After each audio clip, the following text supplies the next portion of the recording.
Hmm.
Good morning, one and all.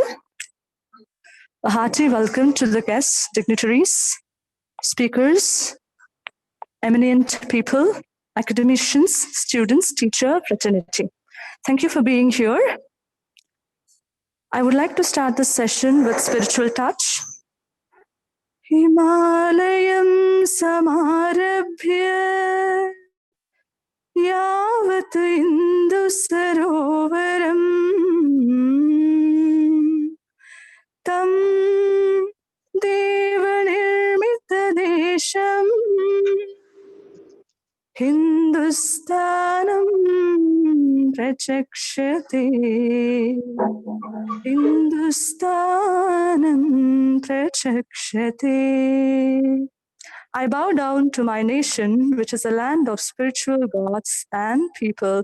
Thank you for being here, and let's start the session. Before I begin, I would like to introduce verbally about our social welfare educational institutions. Dear speakers, visitors, academicians, eminent people, highbrows, and grey mind matter, today we want to tell you that this organization has got a wide variety of interest around the globe because our organizations are established with a motto. The motto is to bring equality. The motto is to remove poverty. And the motto is to give freedom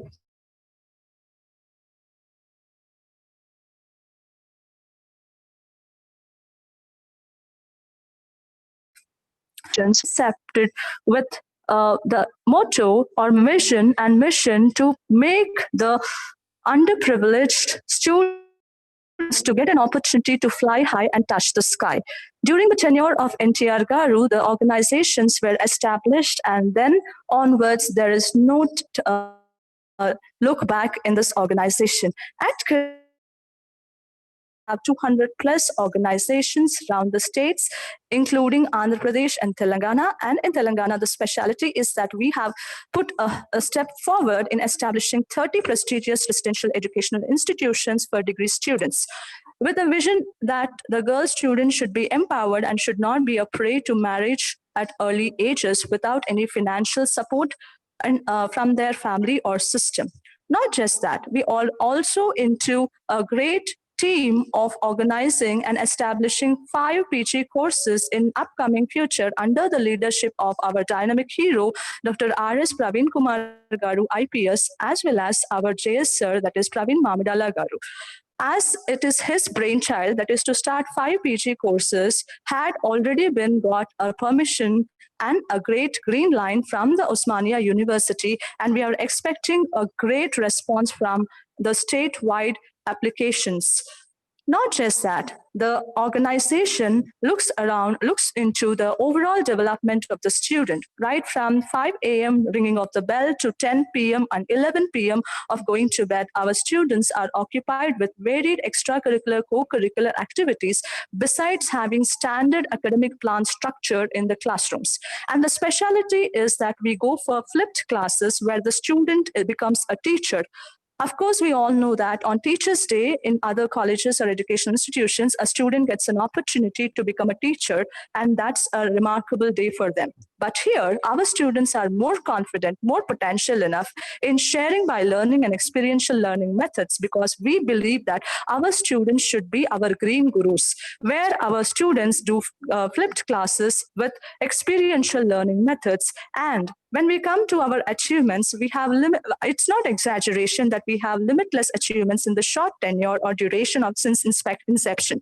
Since Dr. R.S. Praveen Kumar sir has become our leader and our inspiration, along with higher education cell with a standardized establishment, we have been getting streamlined into various academic activities. We are into CCIP, AISCC, and other internship projects which we handle with foreign delegates. And we are proud that we are into COVID research program and project. Recently, our students have got selected into various programs like Voice for Girls, Not just to stop there, that our story, we have our students have sent satellite above into stratosphere with a minimum expenditure, and where they have studied the ionosphere as well as ozonic concentration levels, where we have also been into academics as well as defense, where the one of the colleges is entirely established only for defense, and we believe that girls should touch the sky.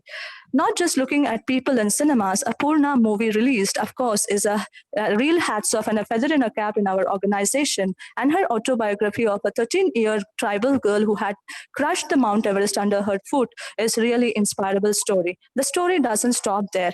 We have people who have become civil judges, civil aspirants, Group 1, Group 2 officers, a scavenger girl now into a beautiful life of academic inspiration. So we have inspirable stories in and around social welfare. But when you go down to their houses, they welcome us as a family, and that is called Quest program. Not just that, we have a proud project called VLCs, Village Learning Centers, well established with a future plan of establishing libraries in VLCs, where teacher learning community is still connected online, and every girl becomes a torch bearer in her village and trains her students during corona pandemic, which is applauded well by the ministers of Telangana state.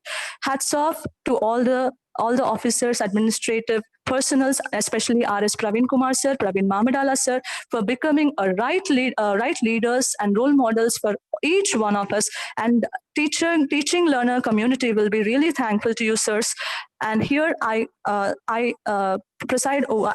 hand over the mic to our next speaker. Thank you so much.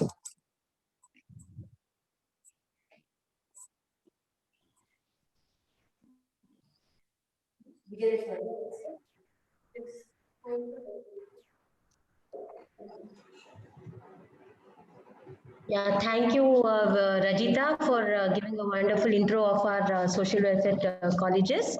Now, I would like Vijayalakshmi Madam to kindly take over the session and give it up to me later. Vijayalakshmi Madam, please. Okay, ma'am. Thank you.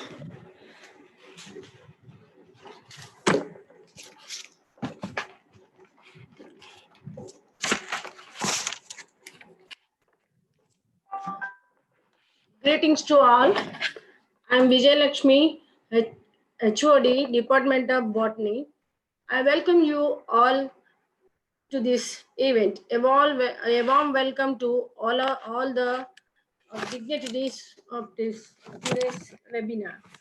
And I want offer heartfelt welcome to our regarded, beloved Chief Patron, our beloved Secretary Sir, TSWRDCW and TTWRES, Dr. R.S. Praveen Kumar Gavru, for being a live example of a curious learner with a scientific temperament. With a scientific temperament. His being a scholar, Harvard University has a special interest on learning by doing.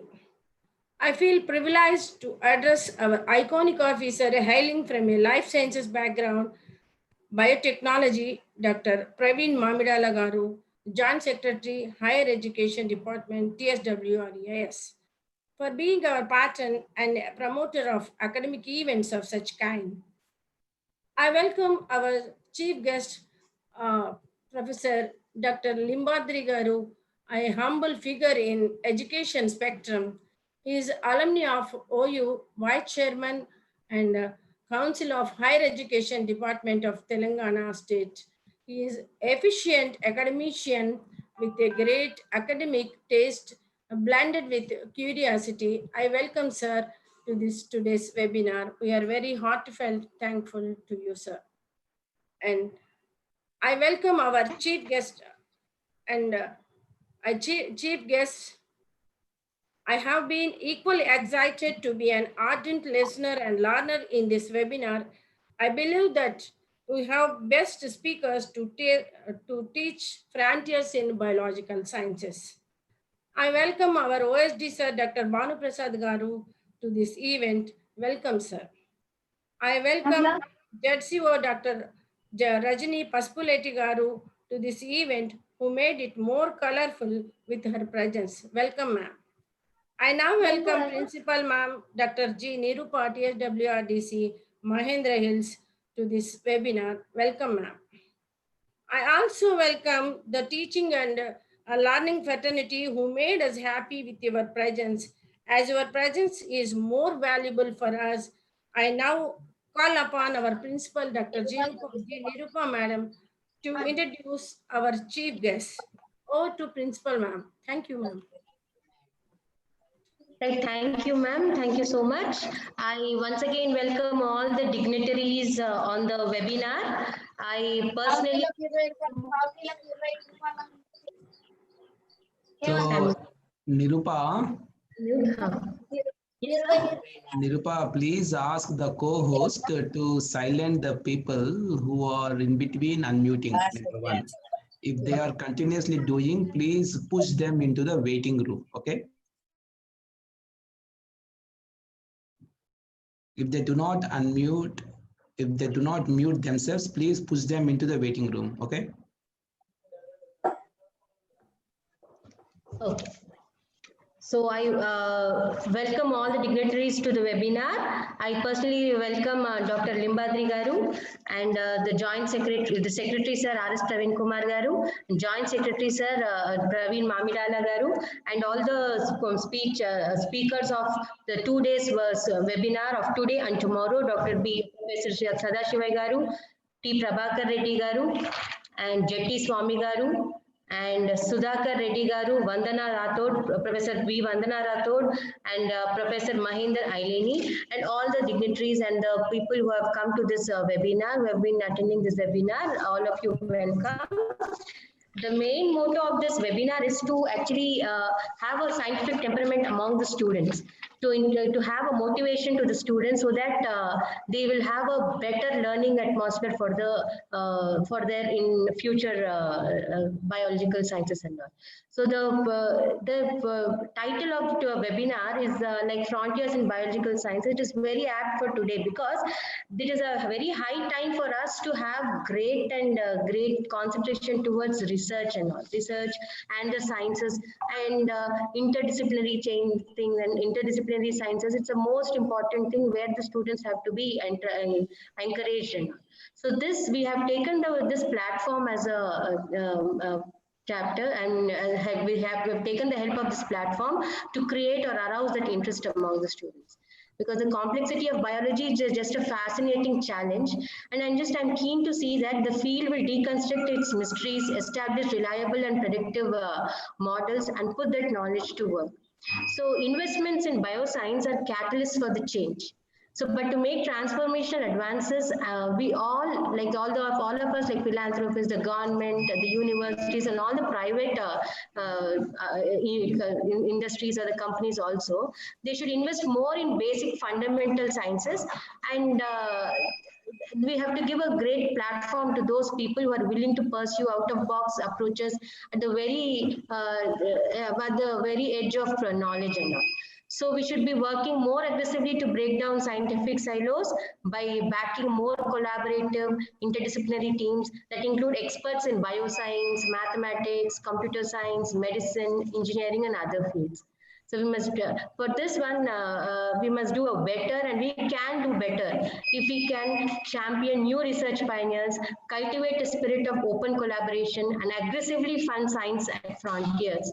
So in the 21st century, it will be ultimately yield answers to the biggest questions in the bioscience. A much brighter future lies around over the horizon if we commit to charting a bolder course. So this is about, but this is why we have conducted this webinar and all. And I thank each one of you, whoever have been associated with this, and all the speakers who have given their time to address the students, address our faculty, address everybody. So I thank each and everyone, and I take my privilege to tell a few words about about Dr. R.S. Praveen Kumar sir. He's a beloved, all of us know that he needs no much introduction. He's a beloved secretary sir, and he has his actions as TSWRDCW secretary for the past few years speak for themselves, and he's a dedicated civil servant. He's committed to the uplifting of downtrodden classes and making education accessible to everyone.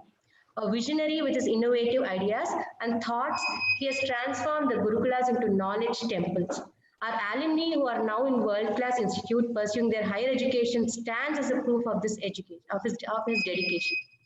Even the COVID pandemic, it could not stop him, and the village, he has given his brainchild is the village learning centers. It's a very first of its kind of program, which serves as an example. So we are honored and privileged to be a part of his team, and with my whole heart, I welcome him to this program.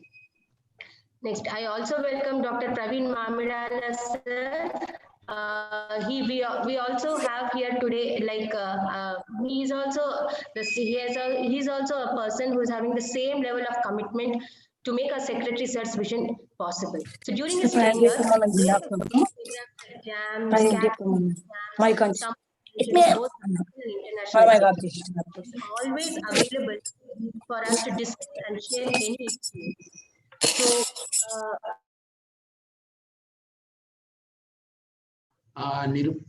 Nirupa, unmute, unmute Nirupa, unmute yourself, Nirupa. Yeah. So it is not an easy task realizing our secretary sir's visions, but our JS sir is so dedicated and committed to make the dreams of underprivileged students a reality. Today, the whopping number of students who have never dreamt of crossing the state borders are pursuing higher educations or higher studies at world-class institutes nationally and internationally. I can undoubtedly vouch that behind these students' smiles is the sweat and hard work of our secretary and joint secretary, sir.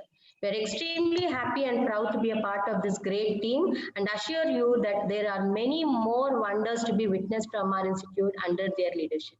We're delighted to have you here, sir. Ajay sir is a biotechnologist with your research experience both in India and abroad. Hope we will have a fruitful and engaging session. And I request Ajay sir, Dr. Praveen Pamidala Garu to address this gathering, sir. Thank you, sir.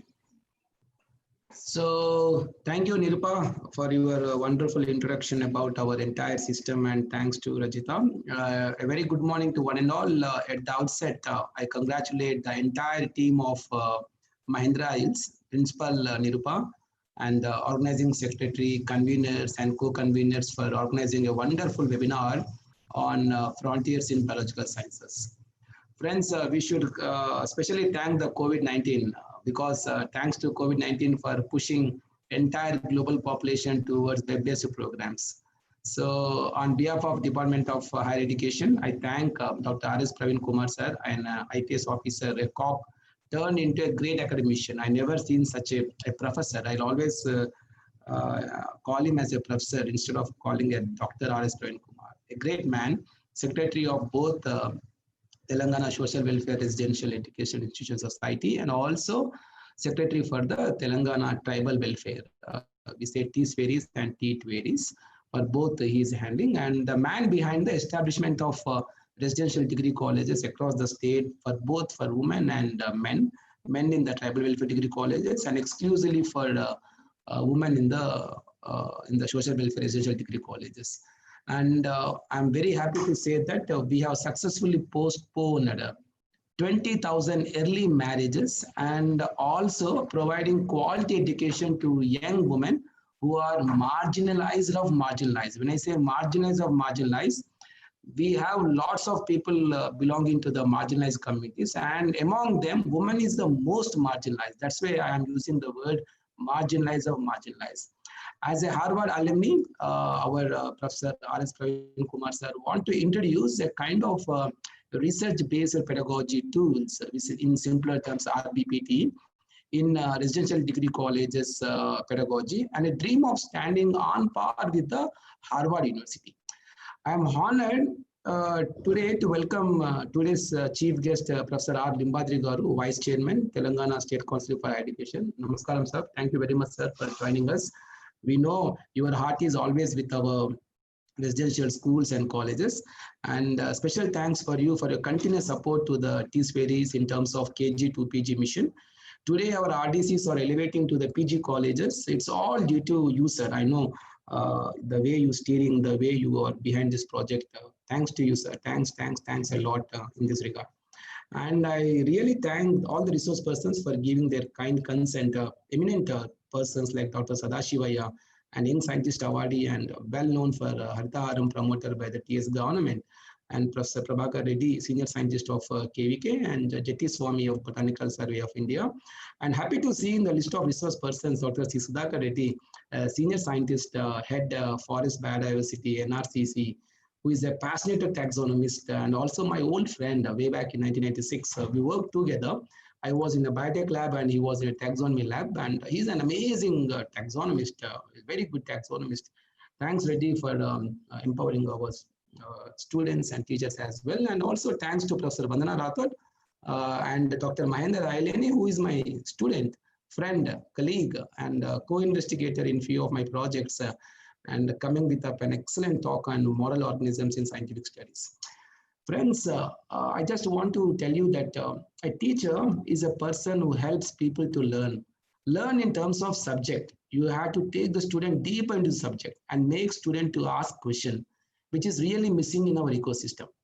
Thanks to Secretary Sir for introducing a research council now. Now, from January 2021, I am working with Professor Limbadri Sir also. We want to introduce the research council in the society and promote most of the research-based learning. That's what I say, RBPT tools. So that, you know, if we can provide some financial support to the teachers, to students in the form of minor research projects and major research projects, we can do wonders. And amazingly, Secretary Sir is going to give 1 lakh rupees to the students under minor research project, which is never seen across the globe. For the first time, from January 2021, we are going to initiate projects, fund projects for the best of the best research questions. So this is what exactly the TSWRDs is doing to promote a kind of research-based learning in the degree colleges. So with this, I once again congratulate and the entire team of Mahendra Hills, and once again, I especially thank Professor Limbadri Gaur, because you know he has got busy schedule and he working on those, on the other hand working on several policies in the TS education. Despite of that, he has joined us. Thank you, sir. Thank you very much for joining us. And now over to Nirupa. Thank you, sir. Thank you for your introductory speech, sir, introduction note. And now I take it my pleasure to invite Dr. Limbadri, sir, who is a professor of public administration, Osmania University, the vice chairman, Telangana State Council of Higher Education. And to give much more details about Limbadri, sir, his educational qualifications are PhD from Osmania University, Hyderabad in 1993. And he has accomplished his MPhil in from Osmania University, Hyderabad in 1990. MA Public Administration from Osmania University, Hyderabad in 1988, sorry. So he hails from Rautla, Sirikonda, Nizamabad, and his teaching experience is 25 years. And coming to his administrative experience, he was an officer on special duty of Osmania University, Hyderabad. He is a registrar at Telangana University, Nizamabad from April 2013 to July 2016 for 2 terms. And he was Dean of Faculty of Social Sciences, Telangana University, Nizamabad, 19 March 2015 till date. The chairman BOS Telangana University Nizamabad 12th November 2014 till date. The joint director of academic audit April 2018 to June 2012. Vice principal PG College Sikandrabad 2005 to 2008. Chairman BOS Department of Public Administration Osmania University Hyderabad from 2012 to 2013. The coordinator Center for Distance Education, Osmania University, Hyderabad, 1991 to 1999. His areas of interest are rural governance, institutional growth and development. The awards won by the national awards which have been won by him, the Annual Case Study Award 2012 from the Indian Institute of Public Administration, New Delhi. He has completed guidance to 5 MPhil students and 8 PhD students, and has publications in his account of 3 international and 13 national publications. The research projects that he has in his hand is one UGC, that's a major research project, and he has presented papers in 13 national papers and 13 international papers he has presented. He presented and participated in seminars, 32 national seminars, and was conferences or workshops, and 9 international. He had taken a chance of visiting the foreign countries also on academic assignments to PR China, USA, and Canada. So your profile has spoken much about you, sir, and I'm really delighted that you have joined the session to motivate all of our students. And as Joint Secretary has already told us that you are the man behind all the taking our social welfare institutions to a higher level for giving a help in making the PGs and all possible. So I really thank you on behalf of our college and behalf of all our social welfare department also. We are very, very happy to welcome you to this platform, sir. Thank you so much for joining this. I want you to give a small note to the audience or to the audience of this webinar. Thank you, sir. Thank you so much. Thank you, Amma. Thank you, Dr. Nirupa, the principal of the college. First, I would like to congratulate all the principal and head of the department and faculty of your college for taking initiative to conduct a wonderful seminar, a webinar in this context. I also congratulate Dr. R.S. Praveen Garu, who is a dynamic, innovative academic administrator, and he is doing a wonderful experiments in the field of education from the KG to PG. All aspects is making innovative programs to improve the quality in the higher education is concerned. As Rajita and Principal Nirupa said, from the village learning centers to connecting these people to the world renowned institutions like Harvard Universities, is making every connect to empower the students, making them more confidence, making them a very, very excellent educationist in the world of education map. Really, I also congratulate Dr. Praveen Mamidala, uh, Joint Secretary, Higher Education Department, Social Welfare Residential Institutions, for his commitment, his hard work, for developing the higher education in the social welfare institutions. Uh, I also once again congratulate Dr. Nirupa, Principal, and Vijayalakshmi, HOD, Rajita, and Dr. Prashanti, and all the team members of the faculty for conducting this webinar. I also mentioned the appreciation to friend Banu Prakash, who is a OSD, and the today's speakers, uh, Dr. B. Sadasivaya, a Artharam promoter by the state government of Telangana, and Dr. Professor T. Prabhakar Reddy, Jetty Swami, Sudhakar Reddy, Professor Vandana, and all the eminent speakers who are going to deliver in this webinar.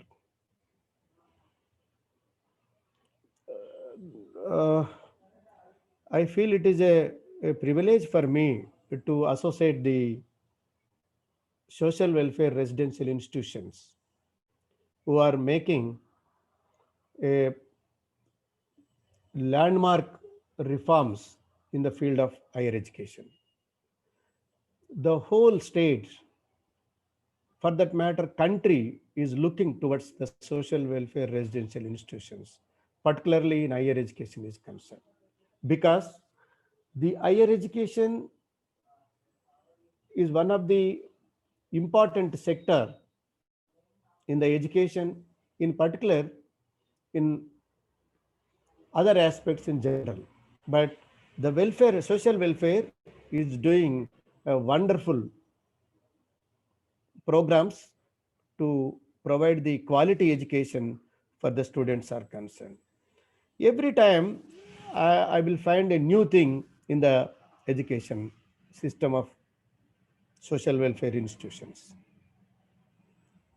If you look into the, for example, in the pandemic situation, throughout the world is struggling to reach out the students by way of conducting webinars, taking classes in Zoom or Google Classroom, etc., etc. But you made that the village learning centers. The village level learning centers is a unique future to reach the students more effectively in the COVID-19 pandemic situation.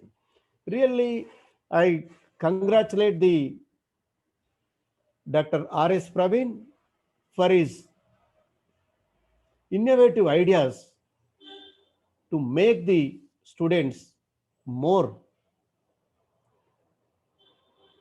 students to get more quality education in the social welfare institutions. As Nirupa principal said, the purpose of the seminar is very clear, that motivation of the students. Any activity, any program in the field of higher education, it should move around the students. Students need the cornerstone for the education field. So whatever the activities we design, whatever the activities we develop, whatever the activities we implement, that should develop the students' interest, students to provide the quality education, and in all respects, we have to provide empowerment for the students is concerned. So definitely, I feel this type of seminars will make the students to enrich their knowledge in the field of your subjects like the frontiers in the biological sciences. The another important aspect she said is the research. Research is one of the biggest challenge in the field of higher education. We are all aware that the national education policy also focusing to understand the institutions, universities in three aspects. One is research intensive universities, teaching intensive universities, and teaching institutions. But it is a different one, the social welfare institution, working in all respects, all round development of the students and faculty. That's why you have been working on the research areas, individual teachers, individual students. Not only that, our beloved Secretary Social Welfare and Tribal Welfare Residential Institutions, Dr. R.S. Praveen, established the research center, research council in social welfare institutions. Definitely that improves the quality of research in the social welfare residential institutions. It will not happen anywhere in the colleges, even for that matter, anywhere in the state universities also. There is no fixed fund for development of the research in the field of higher education, particularly in the colleges. So Dr. Praveen Mamidala and Dr. Praveen, R.S. Praveen Garu, I congratulate all of you for taking a wonderful initiative for establishment of a research council in the social welfare residential institutions. I place on record that it was the first kind of research center in these institutions. Uh, and it will definitely help the faculty members and students to improve their interests in a particular subject. And this seminar also making one interdisciplinary approach. This is the era of interdisciplinary approach. This is the era of making a independent and interdisciplinary knowledge centers. That's why if you look into this national education policy, or else if you look into the degree admissions in Telangana, where we have started and those, we have the interdisciplinary approach. That is the trend, that is the need of the hour. Throughout the globe, we have this interdisciplinary approach. For that, we have two reasons. One is the changing scenario of higher education at the global level. If you look into the Harvard or MIT or any prestigious universities in the world, they have this type of practice at the graduation and post-graduation level. The second aspect, we also think into the line of the trend of the students, the generation of the students. If you look into the generation of those who born in 80s or 60s, 90s, 2000, we have this millennium generation or Z generation type.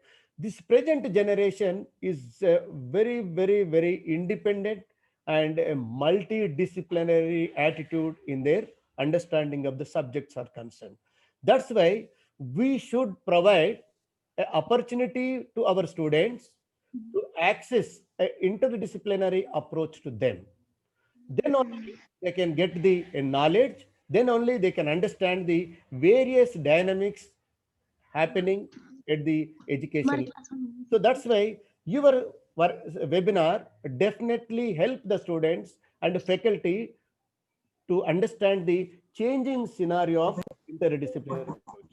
I would like to mention here that in Telangana State Council of Higher Education, in this academic year 2021, we introduced this interdisciplinary approach, and they emerging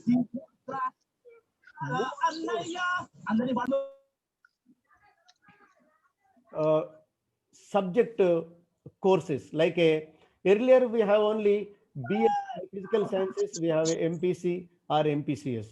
Now we have with these courses in two, it has become 6 or 8. The students can have this math, chemistry, computers, math, statistics, psychology, or math, physics, economics. In different subjects, the student can choose. That is the approach the present day students are required. The present day students need to learn, because to get a comprehensive knowledge, comprehensive understanding about the various dimensions of higher education is concerned, and it helps them to not only to understand themselves, understand the surrounding of their society, to understand the global changes, what is happening in higher education is concerned. So that's why I really congratulate the social welfare residential institutions, particularly the principal and the her team in this Mahendra Hills College, for taking a wonderful initiative to conducting of this seminar. Not only in this context, I also mentioned that in this pandemic situation, we should learn what are the changes taking place in human nature, what are the changes taking place in the society. So how best we can improve their morale, how best we can improve the confidence among them. That will be possible only when we collectively discuss, we collectively share our experiences, share our knowledge, to understand each other individually and to and the institutional level also. So that will definitely we will overcome all the issues.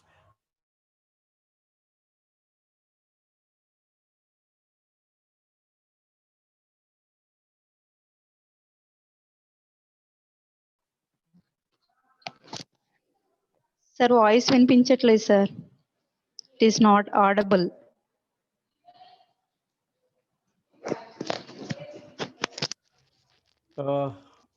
Sorry, the social welfare residential students are doing wonderful in all respects. That is getting the results. The one of the measure to assess the performance of an institution or a individual students is what is the result of that particular college. When I compare to the general university average pass percentage and social welfare pass percentage or first class, that is the more than 90 to 98% of social welfare students are getting a first class in their subjects, whereas the average pass percentage of the respective universities is 36 to 40% only. So for that, I congratulate all the teaching faculty and their supporting staff, making the students to learn more effectively and good results.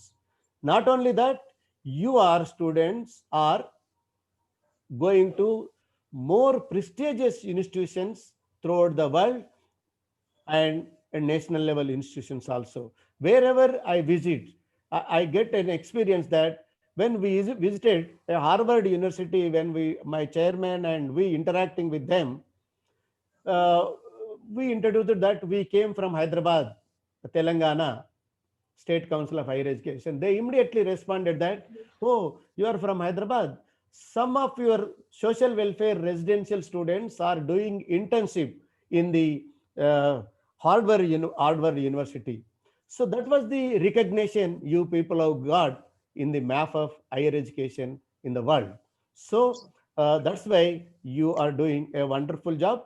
That's why I congratulate the teaching and non-teaching faculty for your commitment and providing a quality education for the students and shaping them to become a wonderful persons in the society. Uh, uh, for these few words, I thank each and everyone for giving me this opportunity and thank Dr. Praveen Mamidala and Dr. R.S. Praveen and Principal Dr. Nirupa and her team for giving this opportunity. Thank you. Thank you, one and all. Thank you, sir, for your Thank you, address. sir. And I even thank you for having a great opinion about social welfare degree colleges and also the social welfare residential education institutions. And we will certainly live up to your expectations. As you have said, you have a lot of faith in us, and this has shouldered more responsibility on us, and hope so that we will try to reach up to your expectations also. Thank you so much. Now, coming to the webinar sessions, we will start with I will hand over the session to Dr. Madam for continuation of the webinar and starting the sessions. And today's session with Sadashivaya sir, Professor B. Sadashivaya sir, who's a government degree college and PG college from Jedcharla, Mahbubnagar district. Young Scientist Awardee and Haritha Haram promoter by TS government. Thank you, sir. Over to Vijayalakshmi madam. Nirupa garu, may I take leave? Yeah, 1 second, sir. We really thank you. I want you to tell thanks to sir. Thank you very much for accepting thank you, our thank you. invitation. Thank you. Wish you all the Thank best. you so much. Also, Namaste, sir. Namaste. Shivaya, bagunnara? Sir, Bonan, sir. Fine, sir. Thank you, sir. Thank you so much, sir. Thank you, sir. Thank you very much, sir, for a very kind enough on us. Thank you. sir. Head of the department garu, thank you. Thank All you, the sir. best. Thank you. Thank you very much. Kindly introduce Sadashivaya Garu, sir, madam. Okay. Thank you, one and all. And a warm welcome to all the dignitaries and faculty and uh, distinguished speakers and all my dear students. It is a special moment to all the teaching learning community to enrich their gray matter in the stream of botany with the theme Frontiers in Biological Sciences, where the speakers of the day, Assistant Professor B. Sadasivaya Garu, would drive us into an interesting topic, a role of human in biodiversity and conservation. Being a young scientist awardee and Haritharam promoter by TS government, he would help us understand the importance of our role in community in conserving biodiversity. I also feel elated to find two more young active speakers from the field where Professor T. Prabhakar Reddy Garu, senior scientist, head Krishi Vignana Kendra, would help us sail through an interesting topic, soil health management and organic farming.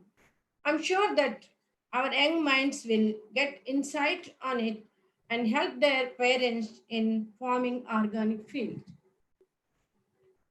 I'm equally delighted and eager to hear our final speaker of the day, Mr. Jettiswamy, who works as a botanical assistant BSI Hyderabad on ICACHI theme virtual field trip identification of plants and herbarium methodology. I strongly believe that our science undergraduates from Gurukulam would surely get benefited by learning the skills of organizing herbarium.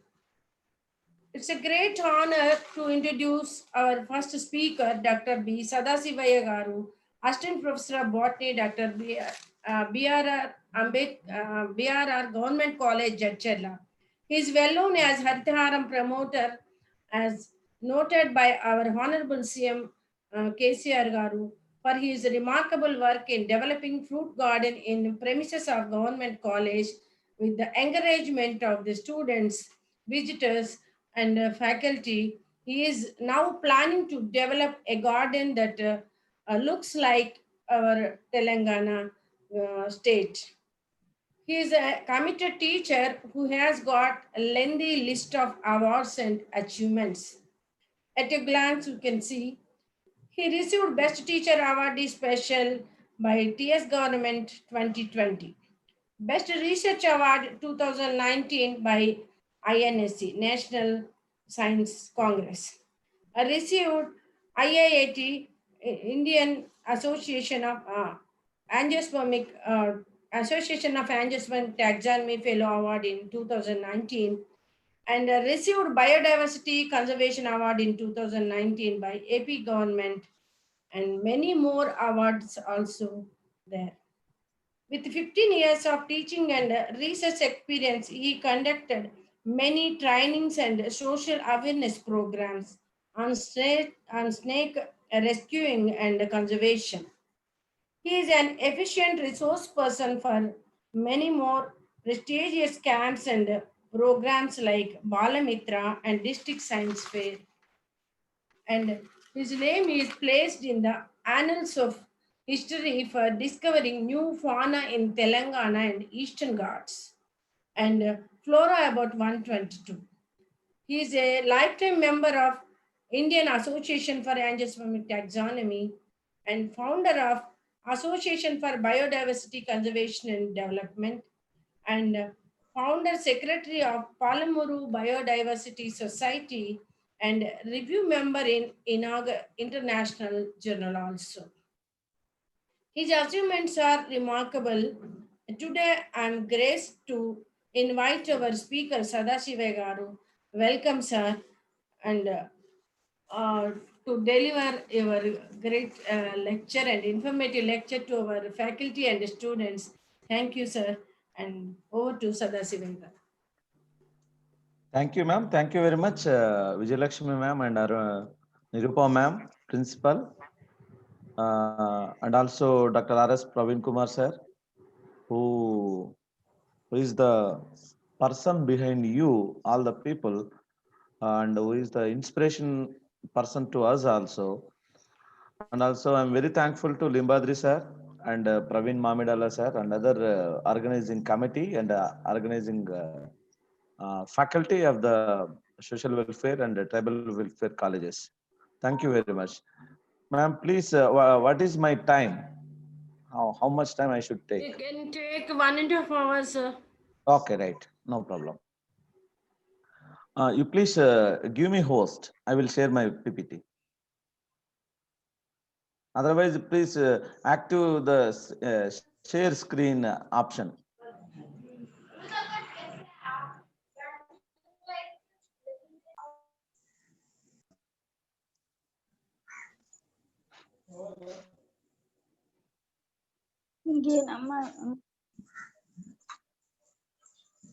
అలా TV balance చూడు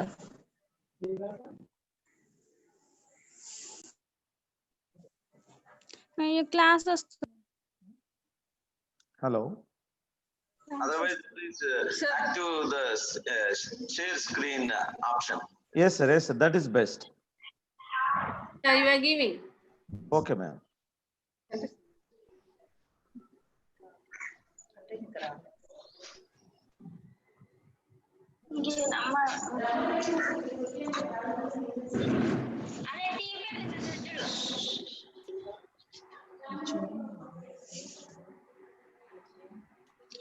class వస్తుంది.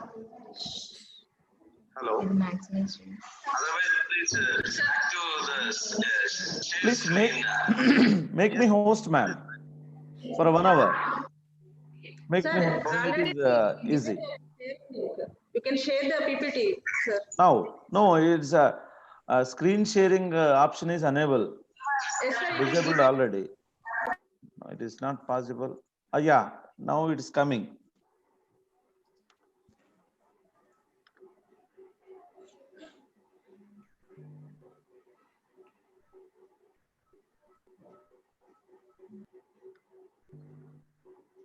One minute. Okay, is it visible, ma'am? No, sir. No, sir. Now it is visible. Okay, ma'am. Am I audible to all the participants? Yes, yes, sir. Yeah, please. Yeah, Yes, sir.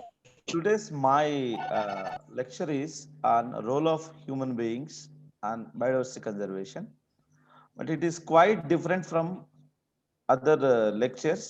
It is a mixture of both our traditions and our our habits, and also it is related to science. I am going to discuss with you the basic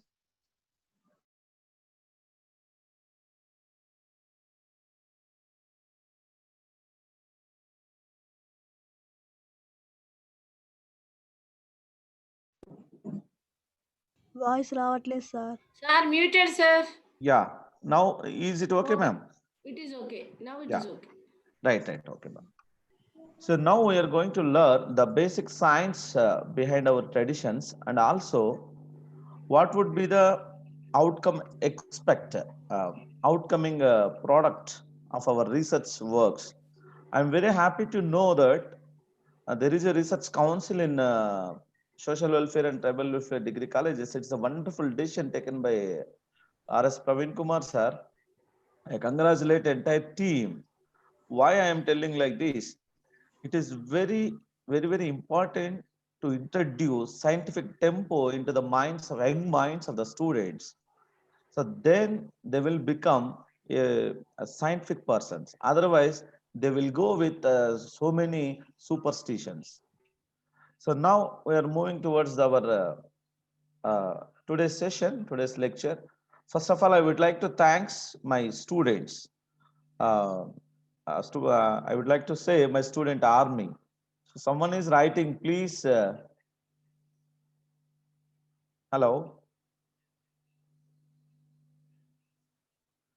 Yeah, I would like to say thanks to my student army.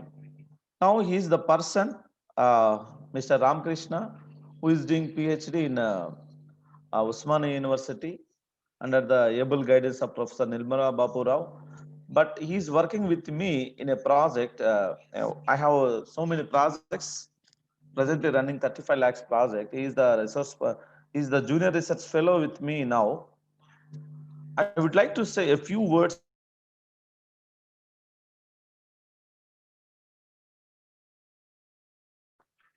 him. I would like to say a few words about him. He is the person, yesterday his grandfather was died, but he is in plantation work. He know the news that his grandfather was died. You cannot believe after 1 hour, after completing of plantation work, he told with me, I surprised how much they are dedicated towards the work. Like that, the young minds of the students of degree colleges in social welfare or tribal welfare and other colleges, please dedicate yourself towards the subject, any subject, towards the studies. Then definitely you should reach your goal in a stipulated time. These are my strength. All these are my students. Is Mr. Uday Kumar doing PhD at Madurai, and these are the degree college students. Now he is a final year student. He is Raju, doing a wonderful work with me in presentation. I am also thankful to my commissioner for government degree colleges, Sri Naveen Mittal IAS Garu, who introduced me to the chief minister of our state, Sri KCR Garu. I'm also thankful to CM sir, KCR sir, because recently sanctioned me 50 lakhs amount just for the development of botanical garden in the shape of Telangana, which this is the first time garden in the world which is having a state shape. Now we are moving towards our main lecture. Are you ready? Now, who is she? She is well-known person now. Before 10 years or 6 years, nobody knows about her. She is none other than Salumarda Timmakka, a great person who planted around 400 banyan trees besides the roads, two sides of the roads in a Karnataka state. So she got a Padma Shri award, and also one more like great persons from our own state, Vanajeevi Ramaya garu. Can see this picture, the first picture. Someone think he is a very poor fellow. Yes, definitely he is a very poor fellow, but he is an unknown person. But you know about him. You should know about him. He's a wonderful person towards the plants. He planted some lakhs of saplings in forest areas and also roadsides. That commitment they express it towards the conservation of plants is awardable. Now, what is biodiversity? We are talking about biodiversity conservation. Biodiversity is nothing but bio means life, diversity means variety or differences. Now, where this diversity is coming from? This diversity is coming from the chromosomes, which are present in the nucleus of the cell. These chromosomes are having DNA. This DNA is having these nitrogen bases. Uh, this nitrogen bases. If the arrangement of this nitrogen bases are changed, definitely there are some changes in the shape and size of the human beings or any other organisms. That means the entire diversity is coming from the DNA. Some of the pairs of nitrogen bases are called as genes. That means the genes are present in DNA. DNA is present in nucleus. Nucleus is present in the cell. For a just information sake, for each and every cell of the body of any organism, not only human being or not only plant or animal, each and every cell is having this nucleus. Then each and every cell is having nucleus, and also it is having genetic material. Some of the viruses they have RNA as a genetic material. Some of the viruses they have DNA as a genetic material. But our human beings, we have DNA as a genetic material. Now you can see here there are three levels of biodiversity, three varieties of biodiversity. That means the variations. Number one is the variations are present in genetic level, which is known as genetic diversity. If the genetic diversity is more, it leads to develop a new species. It leads to origin a new species. Then it is called as species diversity.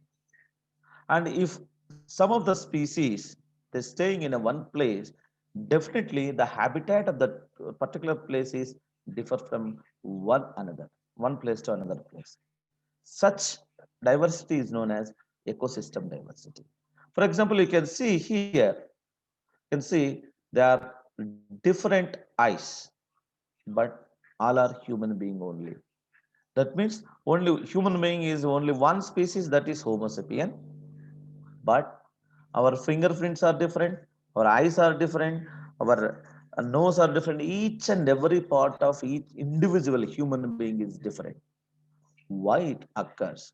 It is just because of the variations of genes that are present in our body or that are present in our cell.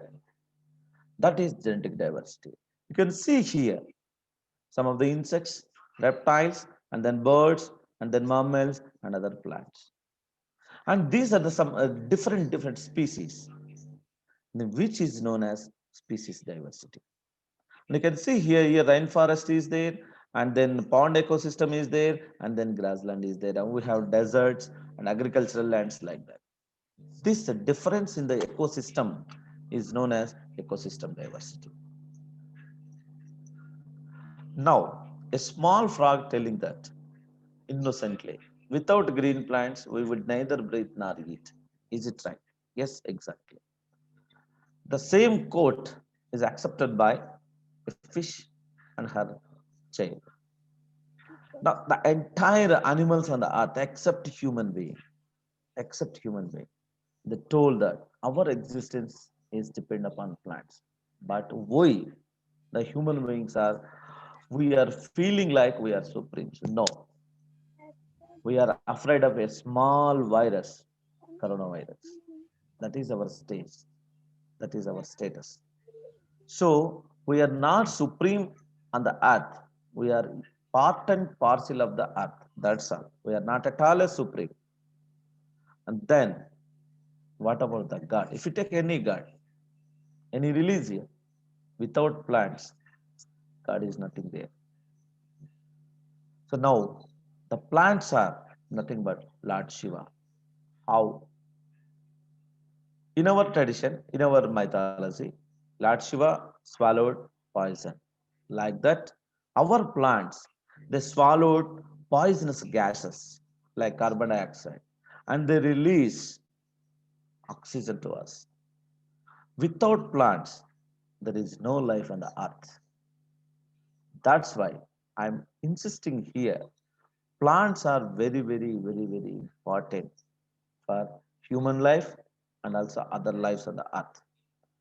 There is a wonderful sloka in Vruksha Ayurveda. Dasakupa samavapi, dasavapi samohrada. Dasahrada samaputro, dashaputro samudhruma. Let us know the meaning of this particular sloka, which is mentioned in Vruksha Ayurveda. 10 wells are equals to one pond. 10 ponds are equals to one backwater. That means a huge pond. 10 backwaters are equals to a sun. But 10 suns are equals to a tree. That is the importance of tree mentioned in so many Vruksha Ayurveda and other ancient books of our country. Now we are thinking the beauty is permanent. I'm very committed towards the conservation activities. Our beauty is temporary. When I was a child, Sri Devi, was a wonderful heroine. Now, recently, she gone. When I was in 10th class, Aishwarya Rai was the world famous figure at that time. Now, if you look at this time, Aishwarya Rai, she is not this much of beauty. She will also gone. If you come to our plants, the beauty of plant is permanent. The beauty of animals is permanent.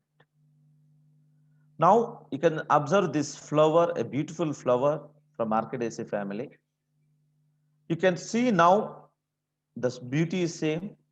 If you see after 1 year, the beauty is same. After 100 years, the beauty is same. That is the importance of internal beauty. That means a genetic beauty. Now, there are small flowers, very small flowers.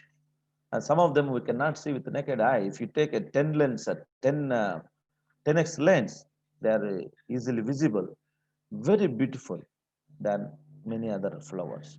There are pancratiums, other beautifuls. I will show some of the beautiful photographs of the plants. Why? Because the beauty of the plants is permanent. That's why I'm showing some of the photographs. Nothing is there to explain about these plants. Just observe the beauty of these plants. Now they are the wild curcumas. We know curcuma longa, that is turmeric. These are the wild species of turmeric that are present in our country. And then arizimas. And these are the orchids from our own Nallamalais of Telangana. The first one is Habenaria marginata, Habenaria plantagenet. It looks like a bridegroom in a church or a dancing doll. And this is the Habenaria falcifera from, again, Nallamalais of Telangana. So such a beauty the plants are having. This is one interesting plant, Adrimia indica. What is the speciality of this particular plant is the flower is opened around 11 o'clock in the night and it will close within a 1 hour. Why I am telling about this plant is within a 1 hour, definitely the pollinators will come and they will pollinate the flower. Then it produces a fruit and then it produces some seeds. Now, this is the time to work on this a small research work. Any one of you, especially students, you may work on this species. What are the pollinators for this plant? At the night time, naturally, nighttime butterflies are not coming. Only moths are coming. Then what are the moths are visiting to this flower? And it is very small flower, maximum 1 centimeter. And what are other insects to visiting this flower? This is a wonderful work if you work on this plant. And also, which is having a small bulb-like structure like our onion, which is very fond of our wild boars. If you plant more, if you sow these seeds in the forest, if you just spread the seeds, then wild boars will not come to our agricultural lands. Why? Because they have sufficient food. Now let us come to the our tradition and the shape of our flowers. You can see here again orchid flower, Lucia. It exactly look like the tradition of our uh, Kerala. Like that, there are so many examples. You can see here Acampe pamrosa. This is a wonderful orchid, commonly known as tiger orchid. You can see the stripes on these petals. It looks like a stripes of the tiger. That's why it is called as tiger orchid. Again, it is present in our own Nallamalais of Telangana. Let us come to what are the recent discoveries by my own students and also other scientists from all over India and other countries. You can see this, a smallest frog in the world, which was collected in 2009 but identified in 2012. You can imagine research is not a simple work. You have to dedicate your life to identify a small frog. The scientists took almost 3 years. That means why I am telling here, there is a research council in our social welfare and tribal welfare.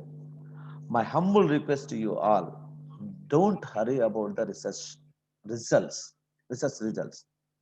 Do whatever your hypothesis. If negative results will come, you have to accept. If positive results will come, you have to accept. Don't expect always positive results. Research is not meant for positive results. It is for just for results. It may be positive or may be negative. So, to identify a small frog, the scientists took 3 years. That means research needs patience. You can see the size of this particular frog, just 7 millimeters. Very small adult frog in the world. This is from Papua New Guinea. And then another smallest chameleon in the world, Brucacia micra. This size also very limited, just around 2.3 centimeters only. Just 2.3 centimeters. Now, coming to some of the plants. This is one Brachystelma anantapurumense, which was discovered by my own student Prasad, and Brachystelma annamacharya from Sheshachalam Hills, again my own students. Brachystelma colarense from Kolar district of Karnataka, and Brachystelma maharajani, and other Brachystelma species. This is our own species, Brachystelma nallamalayana. From Nallamalayas of Kurnool district, it is also present in our Telangana area. You can see the beauty of these flowers. You can see the beauty of these flowers. Now, if someone is interested, we can make some ornaments like this, like the shape of the flowers or leaves, etc. Now, this is another species, Brachystelma nigidianum, identified by my own student Rajay Kullai Swami, and Brachystelma penchalaconensis from Botanical Survey of India, Hyderabad. There is a scientist, his name is Rasingam. He discovered this species, Brachystelma penchalaconensis from Nellore district, and then Brachystelma sheshachalamense, Brachystelma vartiki, and Brachystelma pullae. This is my own discovery along with my teacher. He is my professor T. Pullaya, who is a well-known taxonomist in both Telangana and Andhra and also India. So this is named after Brachystelma Pullaya as Brachystelma pullae. Now, again, my own discovery, Pancratium telanganense. It is collected from Telangana forest. Please, someone is sharing, writing, someone is, please stop. Some Rohini, I think. This is Pancratium telanganense, collected from the Nallamalayas of our own Telangana and named after Telangana state. This is our botanical garden in the shape of Telangana area, Telangana geographical map. And this is another new discovery from my side, Pancratium brahmarambe, again collected from Nallamalayas of Telangana. This is another new discoveries which is on the way to publish. Curcuma species novum, not yet named. This is also another new novelty in the species level. Now, what are the threatening factors, or what are the threats that plants and animals are facing? Now, let us come one by one. You can see this is a wonderful plant of our own United Andhra Pradesh, that is Pterocarpus santalinus, red sanders, which is restricted its distribution only to particular districts of Andhra Pradesh and also Salem district of Tamil Nadu. So many farmers now of our Telangana and other states, they are planting as a commercial crop this plant. These photographs taken from a small forest station in Kadapa district. In 1 year, they caught several logs that is smuggled by the smugglers. If you think, you can see here the red color which is present in the stem. The main purpose or the main cause to this red color is there is an alkaloid called santalin. If the santalin is more, then the red color is more. All these red sanders are exported to uh, other countries like Japan and Malaysia and other countries. A wonderful thing, there is a wonderful tradition in Japan. Whenever a marriage is completed, the bridegroom will bring some of the items that was prepared with this wood. That means if a tradition comes, it took almost some years of some hundreds of years. That means what it indicates for the past nearly 400 or 500 years, it is smuggled from the Andhra Pradesh and the Salem district of Tamil Nadu to other countries. That means around 15th century or 14th century, it is smuggling is going on. Now you have to stop as the educators to educate other for the smugglers. It is our own property of our country, our nation, which is nowhere in the world, which is restricted only in Andhra Pradesh and other Tamil Nadu, one of the district that is Salem. You please educate our people, don't do like smuggling and other things. This is another example of a restricted area, that means strict endemic, Clium viscosa variety Nagarjuna condenses. There is a small hillock in Nagarjuna Sagar, which is named as a Nagarjuna Konda. This Clium viscosa Nagarjuna condenses, named after Professor Nagarjuna of 2nd century, who is a well-known person who introduced Buddhism in South India. So this particular hillock is named after uh, Acharya Nagarjuna or Professor Nagarjuna. This plant is named after him as a variety, that is Clium viscosa variety Nagarjuna condenses. Now there is a major threat to this particular plant. In the name of ecotourism, they are developing so many buildings in the forest area of that particular hillocks. They are destroying all the natural forest, and they are constructing buildings, and also they are introducing other exotic species into that particular uh, hillock in the name of beautification. I'm very against to like such activities, especially tourism in reserve forest is it is not good for our life. Now, another important species which is there in our syllabus, Cycas bedoni. Now it is under critically endangered. Once upon a time, it is a critically endangered position. One of my colleague and with my teacher, he worked on this Cycas bedoni, and he status now the present status of this particular plant is endangered. That means we are happy one species is coming from critically endangered to endangered category of IUCN. That means the individual number is more, and also the area of occurrence is more. All these uh, things is coming only through the research work. Now, any one of you can take the other works of this particular, especially pollination biology of Cycas bedoni. It is restricted to Sheshachalam Hills. Now, one of my student is identified this from Penchalakona area of Nelluru also. Now, this is a wonderful species to do research work on this particular species, Cycas bedoni. And one more species from our own Nallamalais of Telangana, Eriolina lushingtoni. This is a wonderful species again, which is restricted to Nallamalais of Andhra Pradesh and Telangana, and also some of the forest areas of Kerala. But it is restricted to only South India. Now, for the past 10 years, I am working on Nallamalais. I don't know the exact reasons why the populations of this particular species are coming down. Any one of you can take as a research topic of this. I will provide some of the information to you or your teachers. Why? Because I am having exact locations of this particular species, and I have some permission with forest department also. I will help you.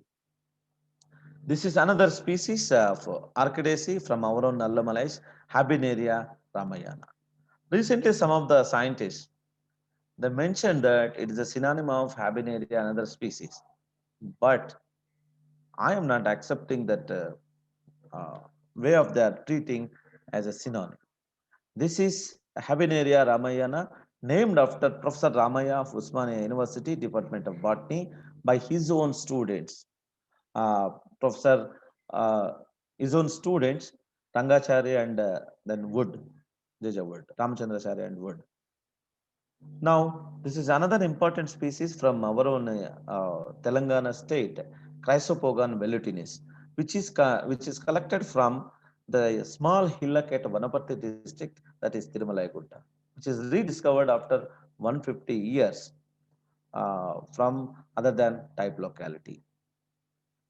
This is another interesting species if you want to work on this species. Now coming to some of the animals. The man is Crassicardata, which is known as Aluva or Alugu in Telugu. And now it is under vulnerable condition of IUCN, vulnerable status. Why? Because it is purely depend upon the termite mounds. It eats only the termites and other ants. They are dependent on termite mounds which are present in the outskirts of the village. Now the human being in the name of real estate, we are cleaning all the agricultural land and we are transforming that agricultural land into plots. Then we are removing all the termite mounds. Then these species are coming into the our area, our habitats. Then these species were killing by our own students, sorry, our own human beings. Now it is under threat. You cannot believe the scales that are present in this species, Manis crassica data, around 8,000 rupees per kilo.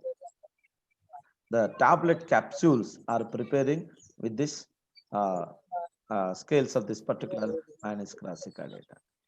At the time of offense, if someone is attacked to this species, then it turns like a globo structure, like a football.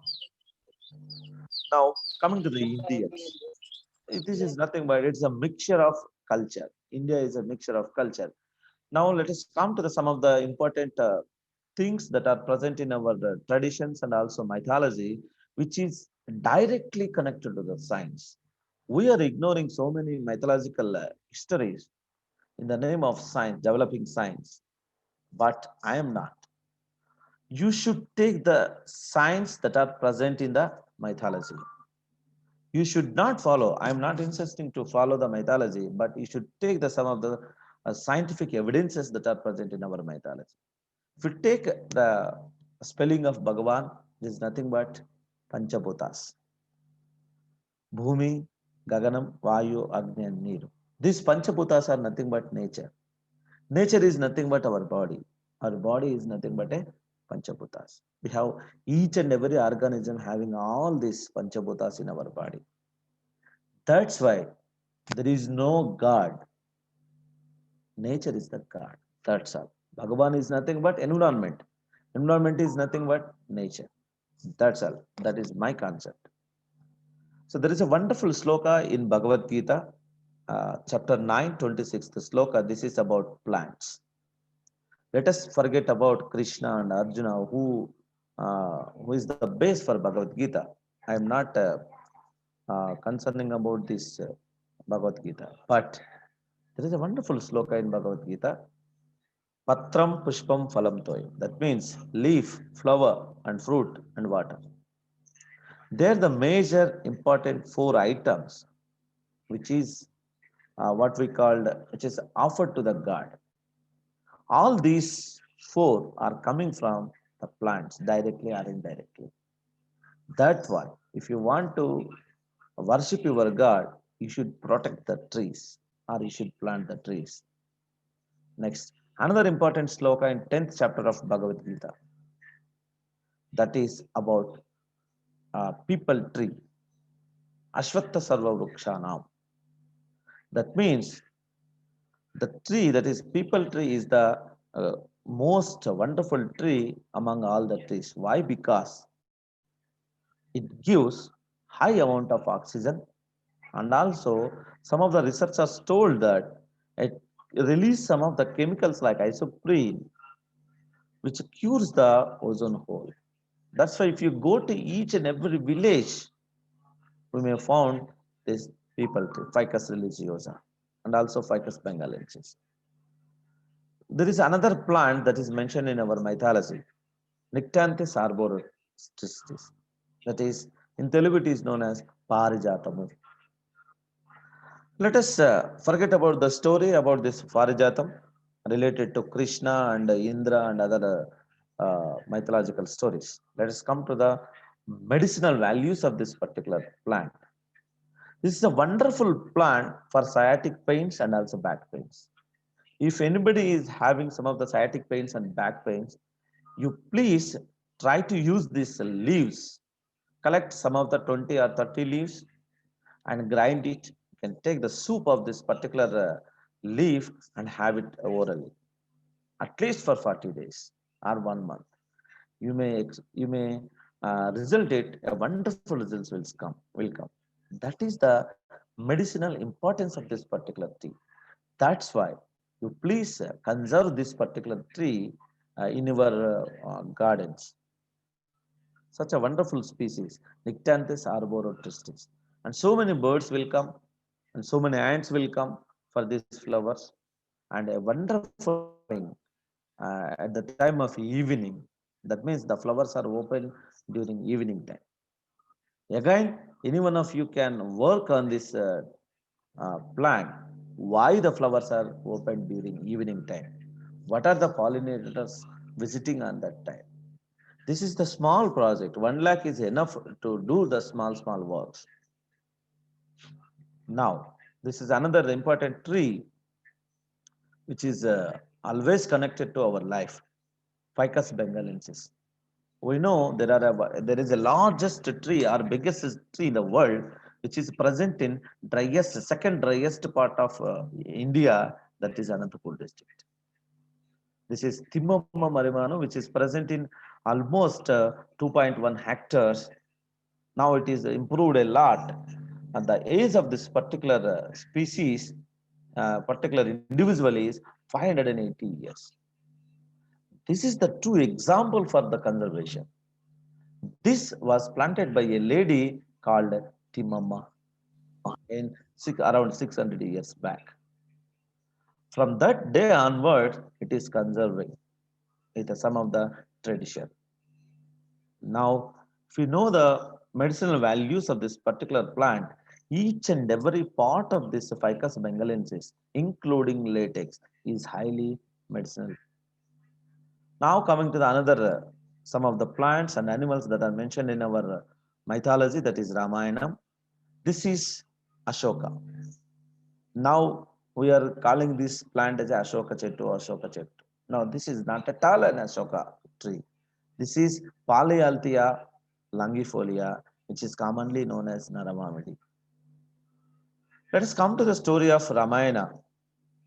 Ravana brings Sita and kept in Ashokavanam.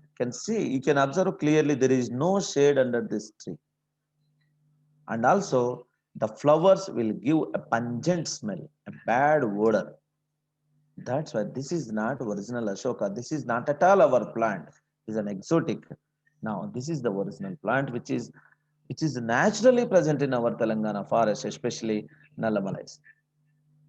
This is Saraka Ashoka, a beautiful, a wonderful tree, a small tree, which is the host for many animals, especially red ants in the forest. So many red ants are present in this species. If you protect this species, definitely red ants will be protected. Then, coming to the animals, especially the molluscas and the echinodermatas. There is a bridge between Sri Lanka and India. This, according to mythology, this was built by Rama. Let us forget about Rama. Who knows? Let us forget about. But there is a bridge between the Sri Lanka and India, which is known as Ramaset. This bridge is what it is what we call it is a coral reefs. That means the calcium carbonates secreted by the molluscas and also Echinodermatas. That forms a long area with a like a bridge-like structure. Then, after Rama crossing the bridge and he reached Sri Lanka, and there was a fight between Rama and Ravana. In between the fight, Lakshmana went to the coma. So think about a small plant that is called Sanjeevani. This Sanjeevani is mentioned in Valmiki Ramayana, Yuddha 70th chapter. Clearly, they mentioned about the medicinal properties and also ecological characters of that particular tree, that particular plant, Sanjeevani. Now, there are two scientists working on this species from Karnataka, namely Ganesha and Uma Shankar from University of Agriculture Sciences, Bangalore. They worked a lot on this species about the nature of this particular, especially the medicinal effects of this particular plant, Selaginella bryopteris. They told that with their research work, some of the cells are dying due to the cancer. If you apply the sap of this particular plant, then the cell growth will again recover. That's why there are so many medicinal plants that are mentioned in our mythology. You please bring out those medicinal plants, and please bring out those ecological science to the country, to the nation, to the world. Now, let us come to the animal theory, especially evolution theory by Charles Darwin. And also, according to our mythology, Indian mythology, that is about Dashavatara. So, if you come to Charles Darwin, Origin of Species, a small book written by him, a wonderful book. He told that there is a hierarchy of the species development like protozoa, porifera, etc. In chordata, fishes, reptiles, fishes, amphibians, reptiles, birds, and mammals. If you take the structure, if you take the evolution process of this Lord Vishnu, Dashavataras, the first one is Matsyavatara, again Kurmavatara, Varahavatara, Narasimhavatara. Let us forget about Lord Mahavishnu. Let us take the first one, Matsyav. That means fishes. You should know the importance of the fishes in the ecology, especially the uses, the oil coming from the fishes, which cures so many heart diseases, which is using many of the medicines related to heart diseases. That means the beauty of the fishes and also the medicinal importance of the fishes one should know. Any zoology teacher is there, he can work on the fishes of Telangana. No, not at works or not at done. Or fishes of your particular district or your own area. You can do with a small amount of rupees 1 lakh. You can do small work. You can take lentic or lotic areas for the diversity of fishes. Now, another one, reptiles.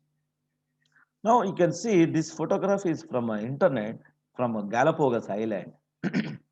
You should know the strength of this particular shell of the tortoise or other turtles. It is very hard. Now you can see the strength of the plastic. It's almost stretched the shell of the tortoise. That means how much we are polluting the pollution is occurring in the sea. Let us come to the another one, Saskrofa, Varahavatara. Saskrofa is nothing but wild boar, the scientific name. Now it is under Schedule 1 of Wildlife Act, Indian Wildlife Act. So many of us, we are hunting this Saskrofa. I'm very thankful to this species. Why? Because without this species, so many seeds will not germinate. Why? Because it almost plow the entire forest area with this uh, teeth, and it close the soil and the seeds. Then the automatically the seeds will germinate. That is the ecological importance of this particular species. So salute to this wild boar. Please don't kill the wild boars. Another important species, another important carnivore of the earth, lion, Panthera leo. According to IUCN, it is under vulnerable condition. Can see the population in India in 2010 census, it is around only 411. Throughout the world, around 3,000 to 1 lakh. But no particular number is unknown to the world. Anybody can work on this area. This is the beauty of one lion. Here, this is a male lion. Let us come to another important person who is who is like a god. If anybody interested towards him, please think what he told. He told two things. Number one is conservation of plants. Number two is conservation of wild dogs. So this is the uh, theme behind him. That means conservation is the major important aspect. Now let us come to the Quran. There is a wonderful plants mentioned in Quran. You can see the first one is Phoenix dactylifer. That means kharjur. 20 times they mentioned in Quran. Let us forget about the importance of Quran. Let us come to the importance of the plant, that is kharjur. You can see the energy and what we call nutritional values of this particular plant. At the time of Ramjan, our friends, Muslim friends, Islam friends, they took first fruit this kharjur. Why? It gives immediate energy to the body. That's why they are taking kharjur as a first fruit after what we call fasting. So much energy and so much cholesterol is very less. Protein is also high. You can see 58% is protein is there. Carbohydrates are high, and then energy levels are high from this fruit. That's why they mentioned in the Quran. And another species mentioned in Quran, which is commonly present in Madhyamadugu area of Nalamalais of Telangana, Salvadara persica, our meshwak toothpaste. They told that meshwak people told that which is prepared by a tree, that is this particular tree, Salvadara persica. It is highly medicinal plant. If you brush your teeth with this stem, definitely our dental problems will be move away. Now, white is vinifera. That means grapes. 11 times mentioned in Quran. Let us come to know what are the medicinal properties of whites. And especially there are another wild white species are there in our area. That means there are so many wild edible plants that are present in our forests. You have to identify that plants, what are the nutritional values of that particular plants is should be known to the nation. That is also another small work which can take it by anybody. Next, another Holy Bible. Again, so many plants mentioned in the Holy Bible. That one, the major one is almond, that is Prunus dulcis, which was mentioned in the book of Genesis, 43 chapter and 11th stanza. They mentioned about this plant. Let us come to the importance of this plant. You should know, and these Prunus dulcis seeds, they are very, very highly nutritious and they are used in so many cosmetics. That's why you should conserve this particular species. Then again, it was so many plants were mentioned in Bible. One is Coriandrum sativum, We know the importance of coriander and sativum. Then cotton. The another important thing here, crocus sativas. You can see here this crocus, saffron, కుంకుమ పువ్వు అంటారు తెలుగులో, saffron. This crocus sativus was mentioned in one of the book, that is Song of Solomon, 4th chapter, 13th stanza. Let us forget about the Bible. Let us take the importance of crocus sativa. That means, what are the chemicals that are present in the stigmas of this particular species? You may aware of this cost of this particular saffron. It is around 3,000 rupees per 10 grams. 3,000 rupees per 10 gram. That means original saffron. That is the value of this particular plant, which is restricted to only, again, Kashmir, only Kashmir area, Kashmir and Srinagar area, nowhere in the world. That is the economic importance of this particular plant. Let us come to the conservation point. How we are going to conserve? Oh, so many people think that we are having so much of money, so much of money. Can we recreate, or can we give the birth to dead plants or dead animals or dead person? No, it is impossible with our money. That means always plants and animals are more than money, 100%. Species are invaluable. You cannot value the ecological value of the, or economic value of the species. Is maybe an animal or maybe a plant. This is a wonderful slide showing the theme of this slide is, when human being is not evolved like us, then forest is good. When human evolution is high, with a pant and shirt and a highly we are wearing so much of ways like that, then forest is gone. That is our nature, human being nature. That's why that dangerous animal on the earth is human being only.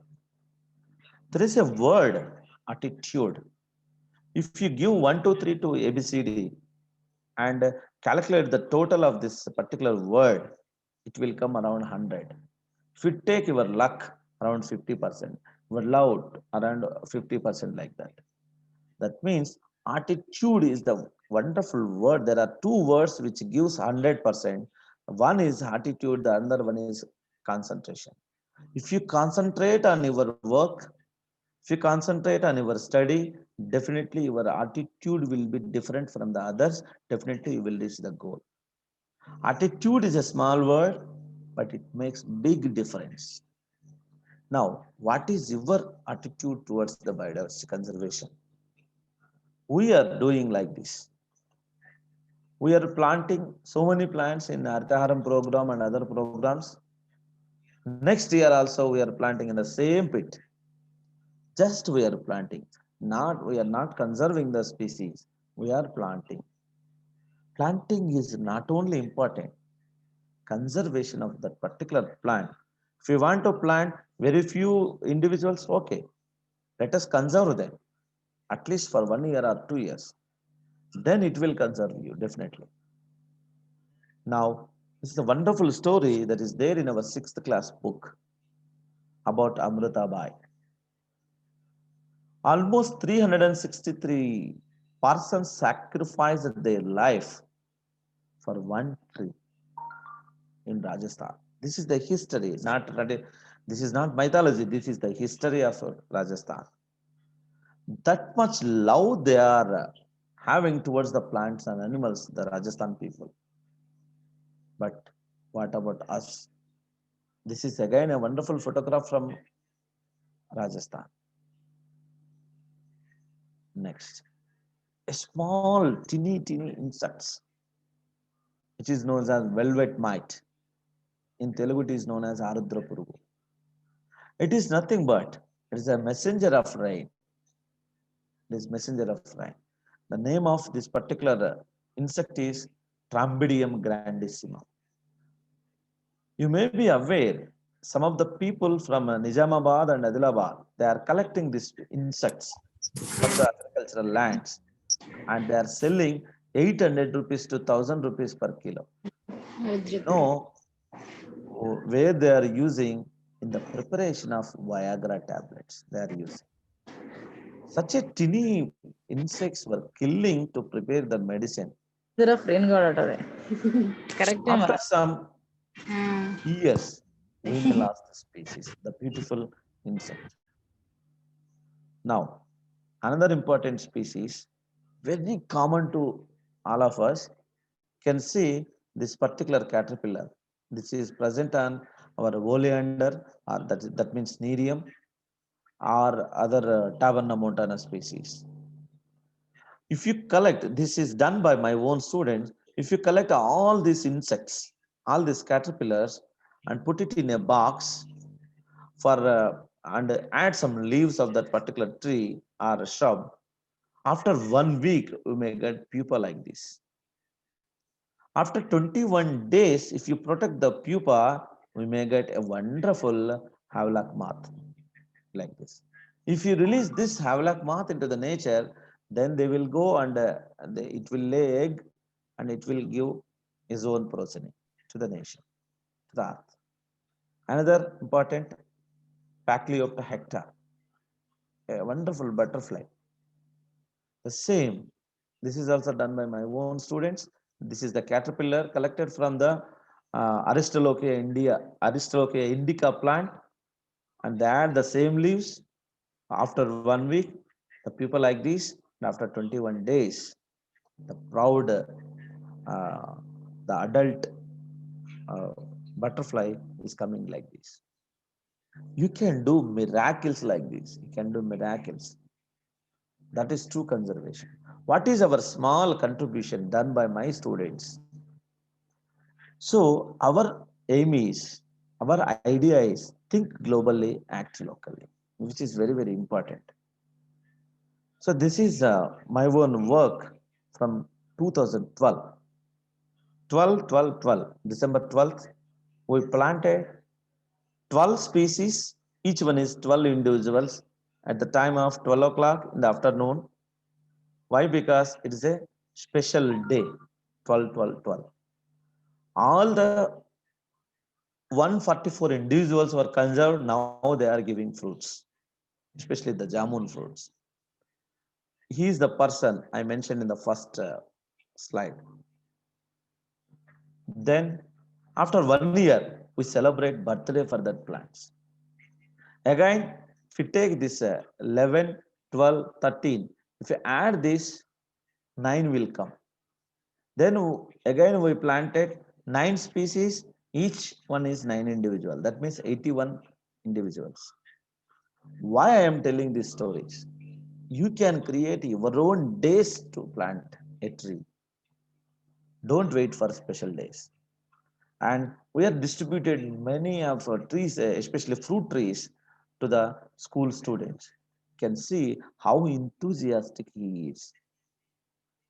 Now all these trees are giving fruits. This is a small village which is very near to my earlier working place from Vanapatti. Like this, we are stopping, we are eradicating plastic pollution from one of the hillock near to Vanapatti district headquarters, that is Tirumala Gutta. Why? Because my own student did a wonderful research on the small hillock with 2,000 hectares. They identified 467 plant species, 218 animal species, including butterflies and others. That's why our team of our students, they come together and protect that area from the past 2000, past almost 8 years. That means 2012. Now, we did some of the activities towards the conservation of plants, which is related to our protection of environment, especially plants and animals, on the eve of Environmental Day.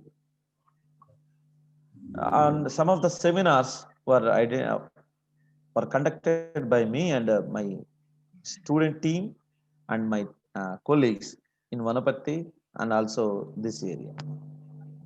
Now coming to this present slide, this is Telangana Botanical Garden layout in a 5-acre area. This is I already told, first time in the world, a botanical garden with a shape of a snake.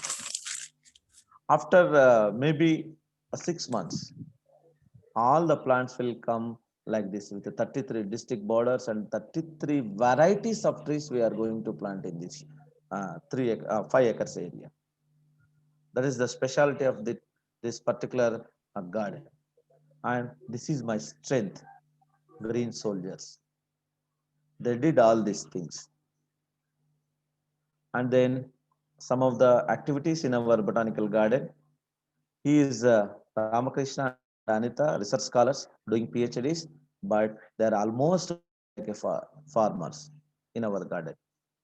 And these are some of the other important plants and beautiful flowers and some of the vegetables for my family and for my colleagues of my college. We are developing a wonderful organic farming area in our botanical garden, almost half-acre area. You can see the cabbage and carrot, etc. You can see the size of the carrot. Now, very recently, 3 days back, we started a KCR arboretum, which is having 800 individuals of tree species. 800 individuals recently started, and the plantation is going on. Within 2 or 3 days, it is going to be completed. Again, in 1 acre area, we are going to plant 800 individuals of trees with a different species. So let us come to another important thing about snakes. If you find a snake in our home, what we will do? Definitely, so many of us, we are going to kill. We are going to kill. Why? We are afraid. We don't know. So many of our forefathers, they told that snakes are very dangerous, but they are very, very friendly to human being. You can see here, are they really do harm to us? Never, never, never. And then any one of us can rescue the snake with a small training. It is very, very small training. 1 week training is enough to rescue the snake. There is no gender differentiation to rescue the snake. She is my student doing PhD in chemistry, but she is a wonderful rescuer of the snakes and other animals.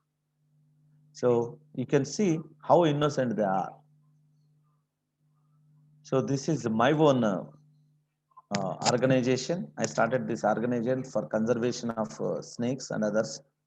Association for Biodiversity Conservation and Development, that means ABCD. I started in 2015. So live and let live. Thank you very much. Vijayalakshmi ma'am. I'm expecting any queries from our Thank you students. thank you, sir. Thank you so much, sir. Chala baundi. Thank you. Thank you very much. Hello, all of you. If you have any queries or any questions, you can ask now. Or you can post in the chat Thank box. you, sir. Hello, girls and students, faculty. You can share your doubts in the chat box or you can ask directly, sir. Ma'am, a wonderful thing from side, that is a research council. It is a wonderful decision taken by R.S. Praveen Kumar sir. Please, my request to all other staff members, you please, what we call, introduce research in each and every departments like botany, zoology, and other things. Whenever my help is needed, I will definitely help from you. From my side, 100% help will come to your social welfare or We tribal are welfare. planning to develop medicinal garden in our college, sir. Okay, ma'am. For that, we need your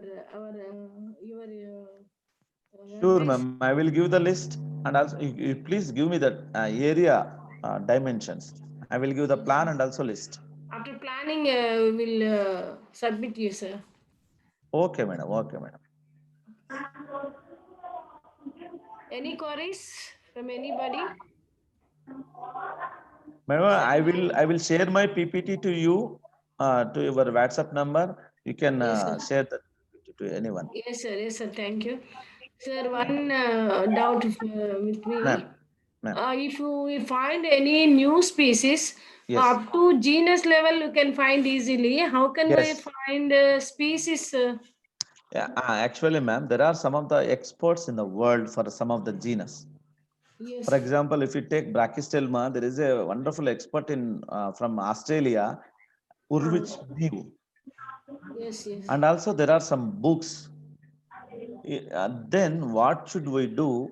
You have to characterize the species first. Yes. What are the major characters of our own species? And you have to compare with another species that are available in our area first, our region, then our India, then other Asia, like that. If it is not fit into if it is not fit into any of the species, then it may be new or novelty. Okay. Always vegetative characters are not standard. Only floral characters are standard. For example, if you collect a species from a forest, the leaves are very big size. And if you collect the same species from another area, leaves are small, which is not a standard character. Always the flowers and stamens especially. These characters are standard. Okay. Okay. With the help of floral characters. Floral characters, especially floral characters. And that too, ma'am, my Pancratium telanganensis, I collected 2014 June. It was Yes. published in 2018. That means it took 4 years. Oh, I they have observed not the find out. entire pollination biology of the species. Yes. I have fruiting, I have like that. Yes, sir. Yes. Yes. Anybody? Is there any doubts? Hello. Hello, ma'am. Good morning. This is Rajita. Yes, sir. Yes.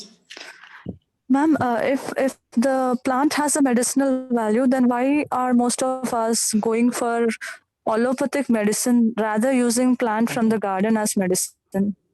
No, sir. Sir. Sir is there? Yes, yes, I am here only. Rajita is a staff or student, ma'am? Staff only, sir. Faculty. Ma'am. English faculty. Okay, ma'am. Ma'am, it is very simple. We are expecting result within hours, within minutes, within seconds. That's why our mentality of human being always goes to result-based studies. So if you take allopathic medicine, immediately it will give results. If you take plant medicine or animal medicine or Ayurveda and other things, it will give slow results, but permanent results will come. That's why so many of us, we are always fond of our allopathic. And also, if you take the history of our India, first Mughals, they forbidden our Ayurveda, Siddha, Unani. And then Britishers, they forbidden all other things. Mughals came to our India, they started Unani medicine. Then our Siddha medicine and Ayurveda medicine will be suppressed already. Then Britishers will come. Britishers already came to our India. Then they suppressed all traditional medicine systems, all other traditional medicine systems. Why? Because people are always result oriented, immediate result oriented. We need results, but we should not expect immediate results. That's why we are going to allopathic rather than Ayurveda or Siddha or Unani. I'm definitely telling that it's a wonderful medicine system is there in our country. Ayurveda, if you take Ayurveda, if you take Siddha from especially Tamil Nadu or Unani, wonderful medicinal systems. Unani, even though started by Mughals, but it's a wonderful medicine rather than allopathic. But my suggestion is for small things, for cough, cold, etc., better to go for plants, not for allopathic. For big things, for surgeries, then you have to go to uh, allopathic. Okay, ma'am. Okay, sir. Okay, sir. Ma'am? Thank you. Thank you, ma'am. Ma'am, good morning, ma'am. I'm Rajita. Thank you, sir. Hello? Hello? You can ask, you can ask. Ma'am, I'm Rajita from Ramayanpet Social Welfare School, ma'am. Okay, sir. Okay, ma'am. Ma'am, I have a question actually, sir. Sir, good morning, sir. Good morning, ma'am. Good morning, sir. I'm Rajita. Sir, do we have any plant-based or medicinal properties which is in the plant which is having the medicinal properties related to COVID-19, sir? Because it No, is a ma'am, not pandemic. yet identified. Especially, Yes. we cannot eradicate virus from our body, but we can Yes, sir. suppress virus from our body with the especially pepper. Yeah, pepper. Pepper and garlic is the wonderful medicine for Wonderful the COVID. medicine. Wonderful medicine. These two, another tulasi. Yes, sir. They are a Okay, wonderful ma'am. medicine. Actually, I am also affected by COVID Yes, sir. from Okay. September 1st to 14. Yes. I used garlic, zira, and then pepper and salt every day night. Every day night. Directly by right, I took that medicine.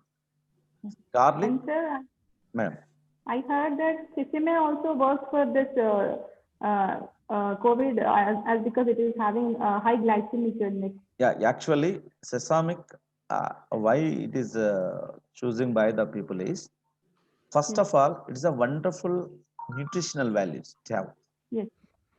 That's why if you take a nutritional food, definitely our immunity system will be developed. The boost. That's Yes, sir. why we are taking this pepper is, ma'am, according to scientists, most of the virus are staying at our throat. So only. That's why if pungent smell or pungent nature things, all this pepper and garlic are pungent nature. Yes, sir. They will suppress or they will kill the virus. But people are using the word killing. It is impossible. You cannot kill the virus. Virus is not at all a what we call it is not an animal. Okay. It's a virus. It is a chemical structure. Yes. That's all. Yes. So many doctors telling that killing a virus, killing virus. No, never. It will be suppressed. That's all. Okay. Okay. Thank you, ma'am. Thank you, ma'am. Thank you, sir. Thank you, sir.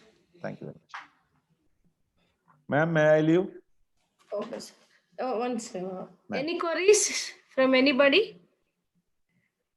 Okay, sir. Very, very thank you. Thank you very a much, very ma'am, to interesting and introduce me. informative, insightful session, sir. And Thank the way you compared the plants and the beauty of the plants, comparison with the human beings and the biodiversity.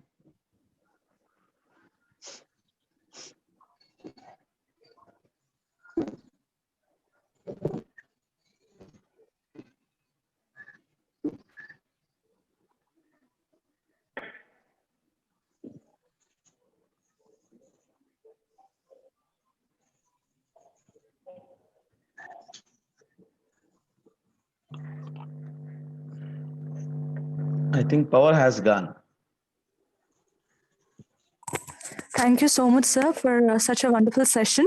On behalf of this teaching learning fraternity of social welfare, I heartfully thank you for being with us. I too believe that you are a scientist in disguise rather than a teacher. And we have heard your video of KCR sir applauding.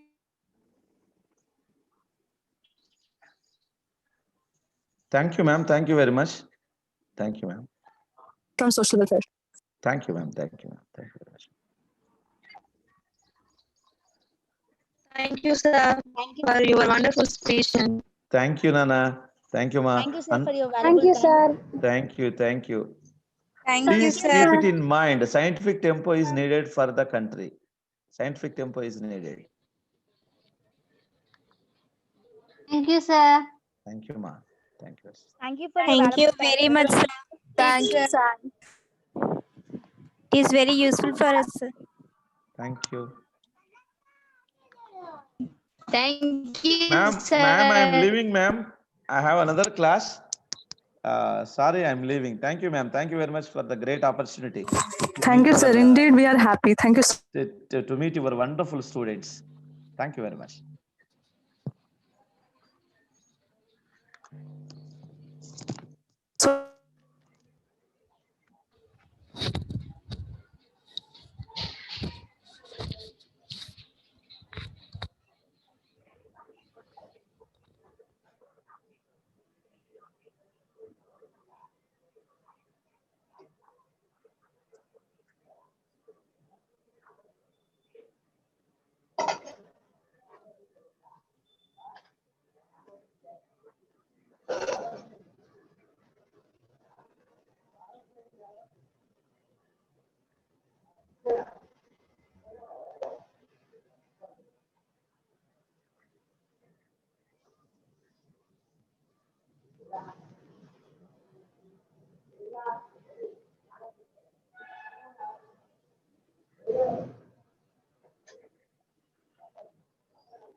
Hello, Vijayalakshmi madam.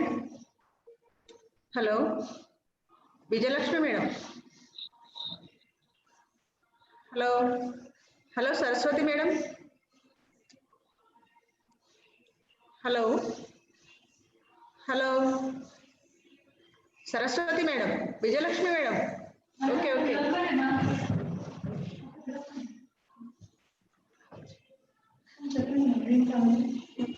Prabhakar Reddy sir, are you there? Sir, good afternoon, sir. Good afternoon, madam. Good afternoon, sir. Good afternoon. Saraswati.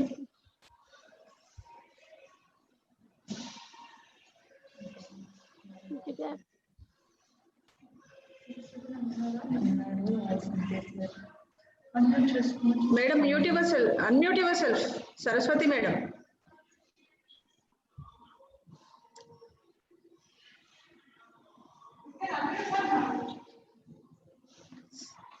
Saraswati madam.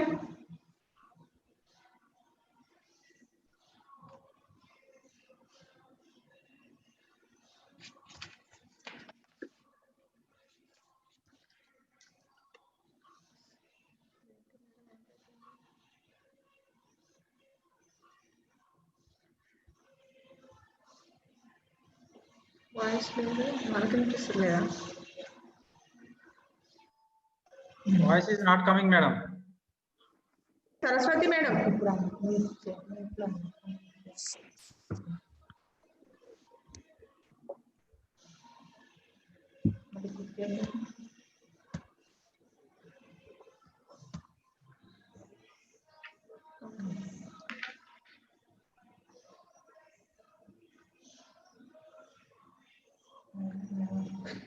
ఏమనిపించట్లేదు నాకు.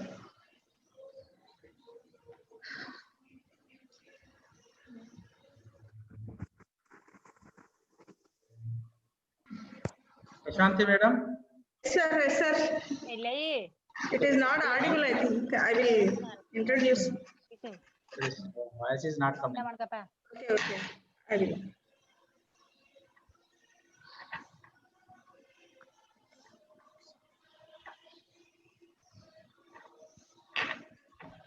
What happened, ma'am?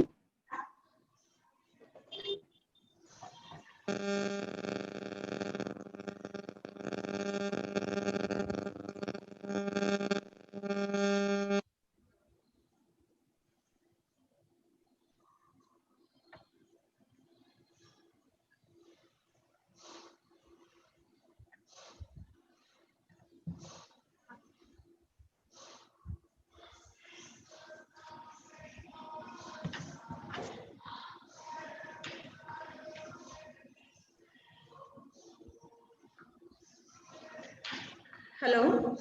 Am I audible? Vijayalakshmi madam. Hello. Hello, sir. Hello. Am I audible? Okay, sir. Okay. Let me introduce you. Okay, sir. Sir, it is immense pleasure to introduce you for this session, and also we are very much thankful to you, sir, for accepting this invitation and also coming to our webinar and also giving lecture to our students to flourish in this soil, health and management and organic farming. And here I am introducing, sir, giving a brief introduction about Prabhakar Reddy, sir. Sir is working as a senior scientist and head in Krishi Vigyan Kendra, which is located in Nagar Karnool district and in Palam village. And also, sir, working as a professor at Jaishankar Telangana State Agricultural University.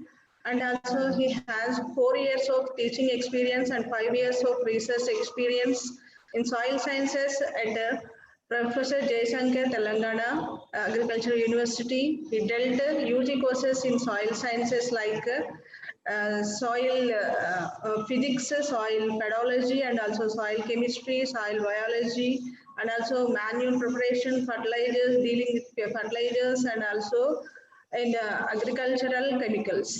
He authored and also co-authored 48 research publications in various national and international journals, and also published 86 popular articles as well.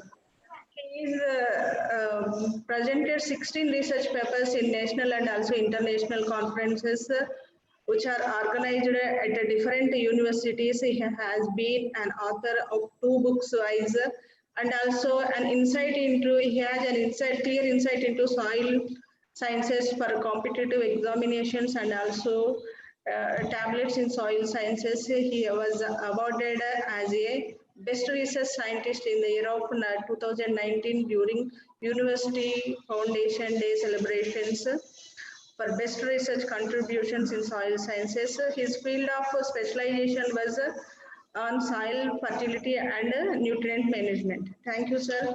And also it is over to you, sir, to give a lecture to our students and also faculty. Thank you. Thank you very much.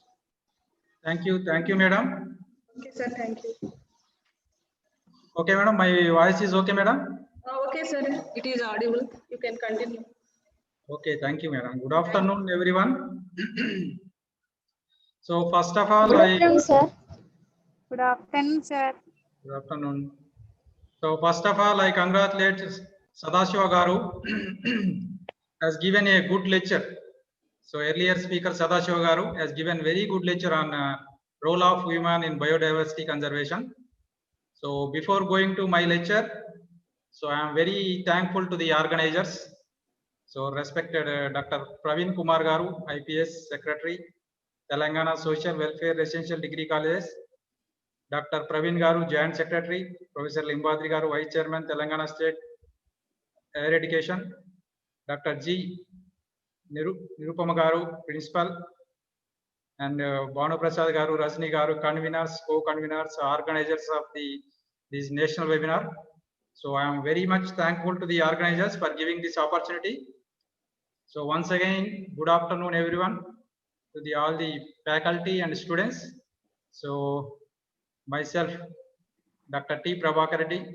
Now I am going to deliver a lecture on soil health management and organic farming. So basically, I'm a agriculture background. So now my topic is somewhat unrelated to you, but I will cover some botany related aspects. So first, whatever the topics, so first I will cover what is soil, then I am going to cover what is the importance of soil and what is the relationship between soil nutrition, plant nutrition, and also human nutrition. So what is the relationship between soil nutrition, plant nutrition, and human nutrition? So that is another topic I am going to cover. Then another thing is, so what are the problems? So what are the problems that is causing soil degradation and decreasing soil fertility? Then next topic I am going to cover what are the factors for improving the soil fertility. Then finally organic farming. So I am going to cover these 4 topics: importance of nutrition and soil health management and organic farming. So first thing is, what is soil? So everyone know about this soil. Soil is a natural medium for plant growth. So to an agriculturist, soil is a natural medium for the plant growth. So a farmer can plow the soil and grow the crops for his survival and food. To an engineer, soil is called as a material that he can use for the constructing the roads, buildings. So agriculturist, it is called as soil. An engineer, it is called.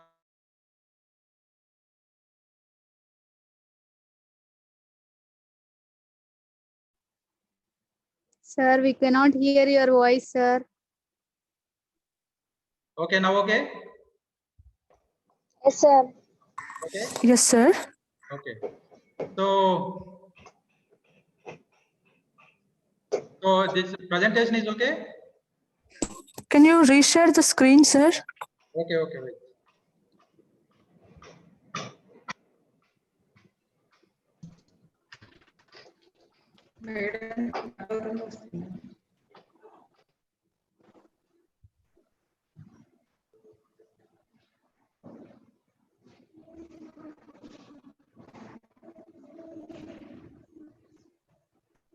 Okay, now my screen is okay.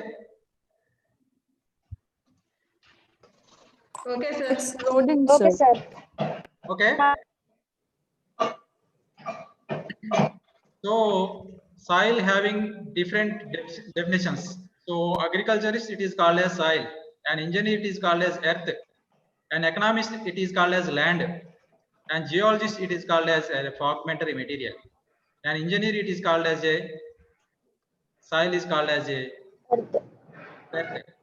Okay, so the brief definition of soil is a dynamic natural body that is a three-phase system, three-dimensional system. It is composed with organic and inorganic material. So finally, soil is a seat of the all living forms, all biotic and non-biotic forms. So it is a source of the nutrients. It is a storehouse of the nutrients. So soil is a very important for chemical, biological, and physical reactions. So finally, soil is a very important for the plant growth. So especially another important definition is soil is the outer surface of the earth crust. So what is earth? So earth is one of the planet that is having four parts, that is core, mantle, crust, and earth crust. So the upper surface of the earth crust is called as soil. So upper surface means that is up to 50 to 100 centimeters of the upper surface is called as soil. So soil is having so many benefits. So this is the parts of the soil. So what are the different components of the soil? That is composed with air, 25% of the soil composed with air and 25% water, 45% minerals, and 5% organics. So the composition of these organic and inorganic so forms that is called as soil. So these are very important for the plant growth. Then we can see, so here we can see what are the different types of the soils in Telangana. Okay, so here broadly there is a four groups. So red soils, black soils, laterite soils, alluvial soils. So we know about red soils. So red soils also having different types of the red soils. Red sandy soils that is called as chalka soils. So generally our Mabu Nagar Nalgonda area, so we call it as these red soils is called it as chalka soils. So especially the large part of the Telangana occupied with red soils, especially Mabunar. So parts of the as well Mabunagar, Nalgonda, Rangareddy, Karimnagar, and parts of the Nizamabad also. So occupied with these red soils. Then second part is black soils. So 25% of the Telangana's area occupied with black soils, especially parts of the Adilabad. So 75% of the portion of the Adilabad occupied with these black soils, and parts of the Nizamabad, Warangal, and also some parts of the Mabu Nagar. So occupied with these black soils. So black soils are very important soils, fertile soils. Then third part of the laterite soils, only 7% of the Telangana occupied with these laterite soils and also alluvial soils, so very less portion. And then remaining part is occupied with the problematic soils, degraded soils, so some different types of the other categories. So major part of the Telangana occupied with red soils followed by black soils. So what is the fertility of these soils? So first thing is what is fertility? So fertility means, so that is the capacity of the soil to supply nutrients to the plants. So another term is soil productivity. So what is productivity? That is also the same thing, capacity of the soil to produce the crop. So what is the difference between fertility and productivity is, that is the capacity of the soil to supply nutrients. This is the capacity of the soil to produce crops. So all the fertile soils are productive, but all the productive soils are not fertile. So that is there is so many problems present in the soil that is fertile, but that may not be productive. Okay. So this is, so coming to the fertility. So our Telangana soil is having very less amount of the organic matter. So very less amount of the organic carbon. So that is the reason, that is mainly due to our area is a tropical area, so very high temperature area. So especially our country also very high temperature area, so very high decomposition that leads to the very less organic matter present in the soil. So that consequently our nutrients also very low, nitrogen, phosphorus, potassium, the nutrients also very low. So this is brief about soils of Telangana. Then coming to the nutrients. So this is very important thing. Nutrients are very important for the plant growth. So in general, plant absorb the nutrients from the soil, absorb the nutrients and water from the soil At the same time, capture the solar radiation. So from the atmosphere, so that will undergoes photosynthesis process, produce the carbohydrates and proteins. So here the major nutrients are nitrogen, phosphorus, potassium, and secondary nutrients are calcium, magnesium, sulfur, and also micronutrients copper, manganese, iron, zinc, boron, chlorine, molybdenum.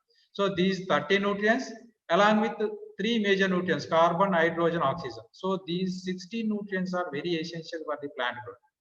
So essential means, so the deficiency of these elements, plant will not complete the life cycle, productive and reproductive stage of the life cycle. So if you are not supplying these nutrients, so for example, farmer is applying urea, potash, and also DAP for his crop like rice, maize. So he's cultivating rice, maize, some other crops. So these are different cultivable crops. So he's applying some fertilizers like urea, and DAP, and potash. So these fertilizers are supplying nutrients like nitrogen, phosphorus, and potassium. So these nutrients are very essential. If you are not supplying these nutrients, the plant will show the deficiency symptoms. So plant will not complete the life cycle. That is the very important thing. This is called as criteria of essentiality. The second point is, so that deficiency of the one element cannot be replaced by the other element. So if you are applying more urea, means that only supplies nitrogen. That application cannot replace the other nutrients like zinc, boron, chlorine. So soil having total 109 elements. Out of 109 elements, 90 nutrients absorbed by the plants.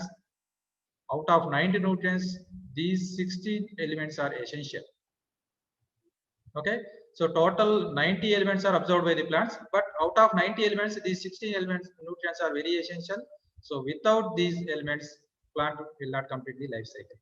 Okay, so that is the very important thing. So here we can see macronutrients, micronutrients. So the size itself indicating the size of the nutrients. That is the requirement of the nutrients. So macronutrient means nitrogen, phosphorus, potassium. These are very important, very required in large quantities. So here you can see the size of the person that is showing the macronutrients, and also micronutrients like copper, manganese, iron. So these nutrients required in very small quantity. At the same time, in case of plant also, and in case of human being also. So this is showing the, so coming to the nutrients deficiency in plants. So we are supplying nutrients. So in case of the soil having very less fertility, so soil that plant showing deficiency. So in case of nitrogen, the deficiency showing in the lower leaf. So in case of potassium, the deficiency showing in middle leaf. In case of boron and calcium, the deficiency showing in upper leaf. So how can you identify the deficiency symptom? For example, one farmer is cultivating rice crop. So he observed some one damage. So how can you identify that is insect damage or pest damage or fungal damage or nutrient deficiency? So that is very important. The diagnosis is very important. So based on the deficiency of the leaf, based on the type of the symptom, we can identify the nitrogen. So nitrogen deficiency appear in lower leaf. At the same time, calcium deficiency appear in upper leaf. So based on the mobility concept, so nitrogen is highly mobile, that is moving from the lower leaf to upper leaf. Automatically lower leaf showing the deficiency. So this is the nutrient deficiency observed in plants. So every nutrient having their own specific characteristic deficiency symptom. So that is we cannot replace, we cannot manage, we cannot reclaim with the supplying the other nutrients. So that's why it is called as the essentiality, criteria of the essentiality. So first we can see the nitrogen deficiency in plants. So we have discussed about soil fertility. So soil having very less nitrogen, automatically plant also showing the deficiency. So what is the deficiency symptom? That is yellowing. First initial symptom is yellowing of the plants, followed by the chlorosis of the plants. Automatically the cob size, the maize cob size also reducing. So here we can see, so we have conducted some research experiments on this nitrogen application. Here we can see, so nitrogen applied plant showing the good length of the cob. So that is showing complete filling of the grains. But another one we can see, so nitrogen unapplied cob showing the, that is very less size of the cob, that is showing the off filling of the cob. So soil having less nutrition, that is reflecting on the plant, then plant showing deficiency, then automatically that reducing the cob size, that reducing the yield.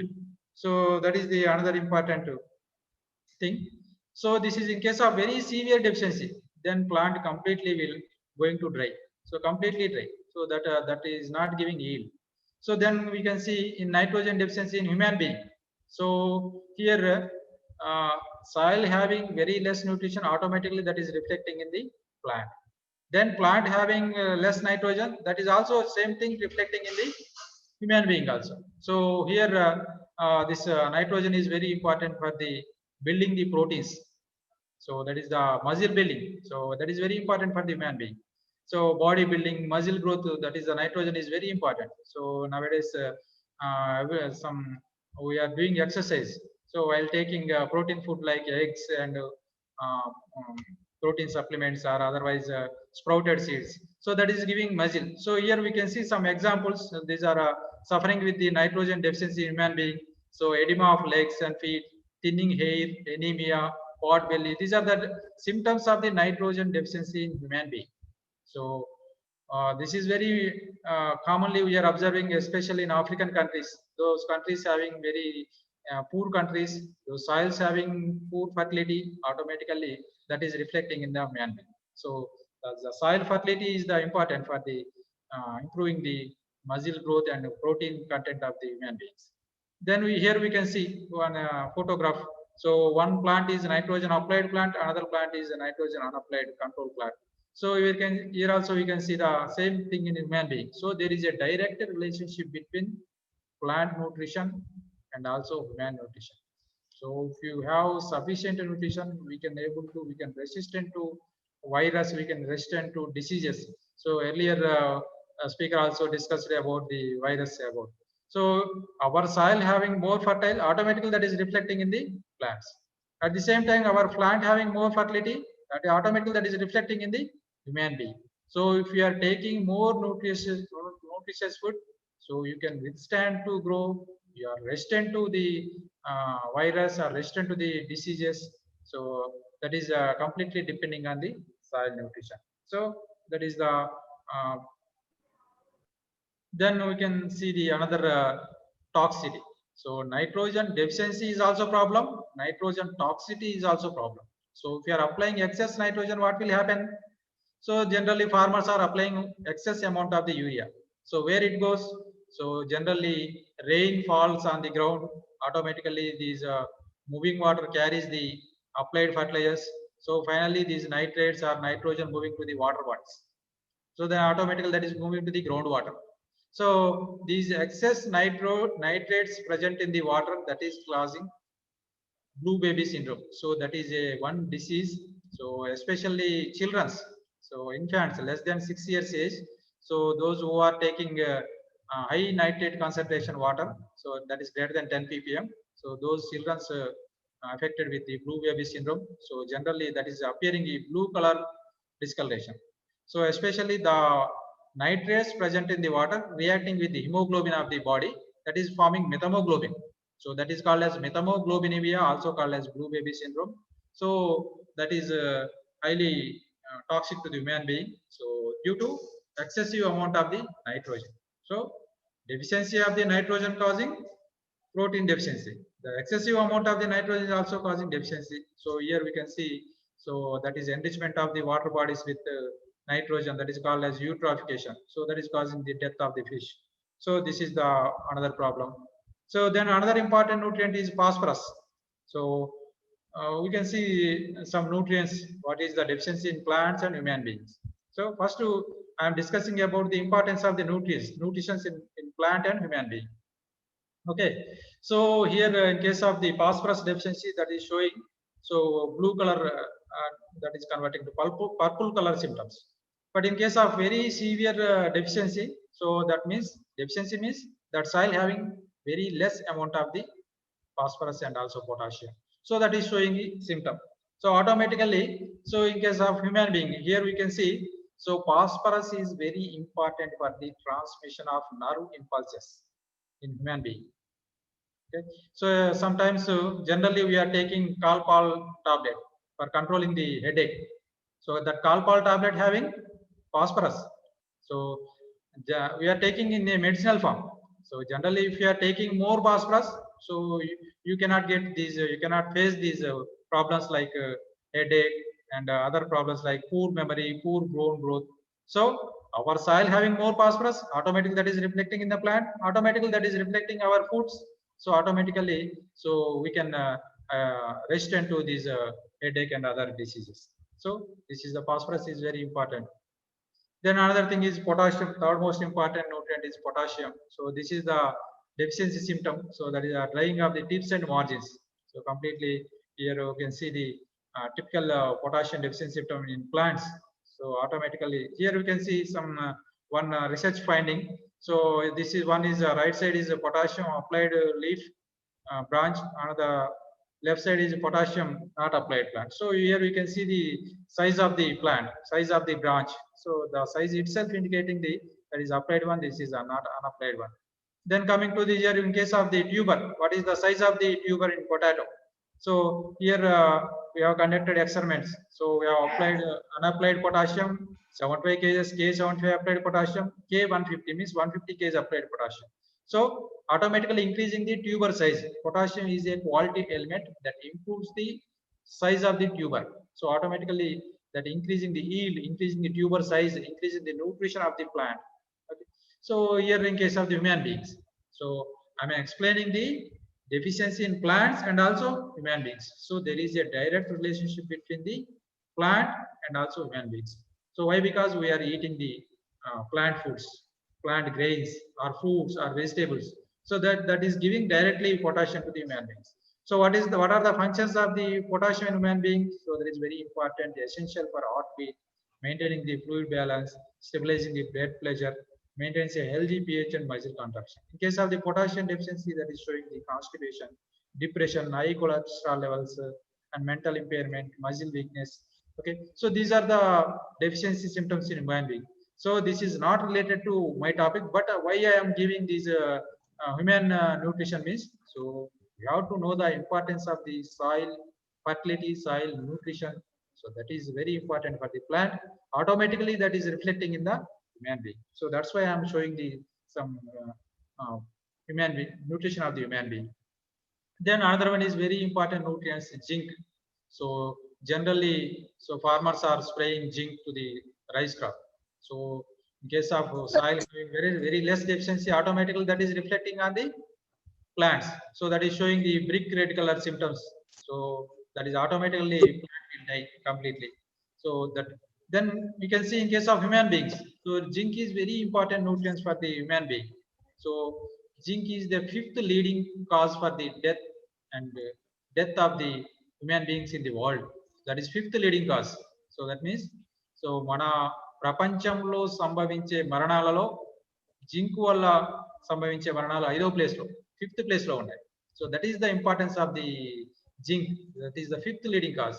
So that is causing dermatitis, skin problems, and also that is causing leukemia. So that is white spots on the nails, acne, dry skin, brittle nails.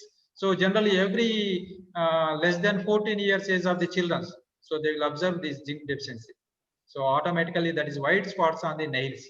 So this is initial symptom of the zinc deficiency. So everyone can face these problems like zinc deficiency. So the brittleness of the nails and white spots of the nails, this is common zinc deficiency. Every person observe these types of the symptoms in early years of the age. Then that is the hair loss. That is the major problem due to zinc deficiency in human beings. So that is the dermatitis, retarding the mental growth. So white spot on the nails, skin problems. Then this is the mainly due to especially children's. So children's are facing, especially generally we are hearing ginkgo syrups, ginkgo syrup or ginkgo tablets. Generally every children is taking these syrups. So doctor also recommending these syrups. So this ginkgo syrup is supplying only zinc.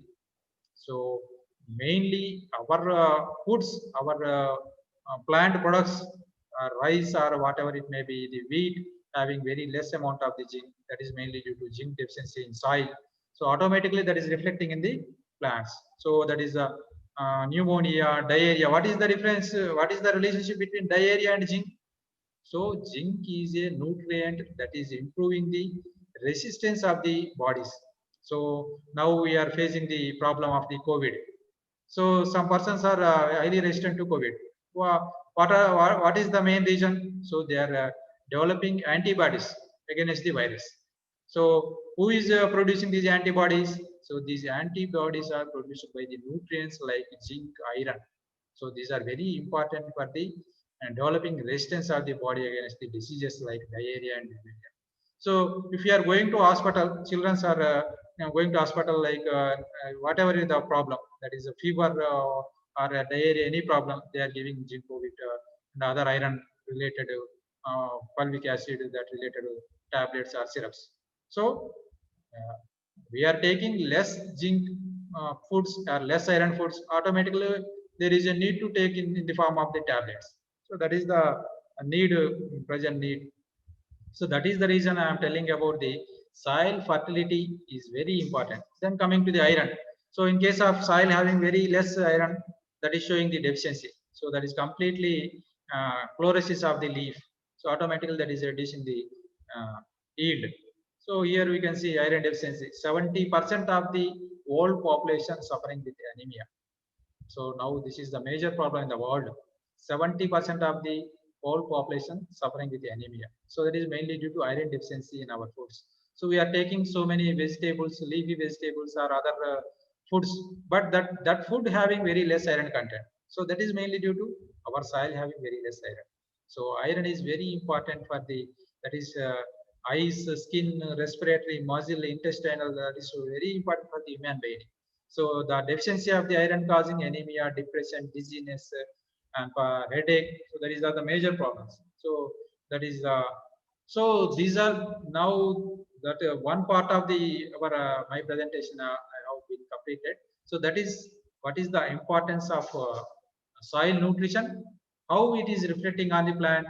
So what is the importance of the plant nutrition, how it is reflecting on the human being. So these are the nutrients like nitrogen, phosphorus, potassium, and also micronutrients like copper, manganese, iron, zinc.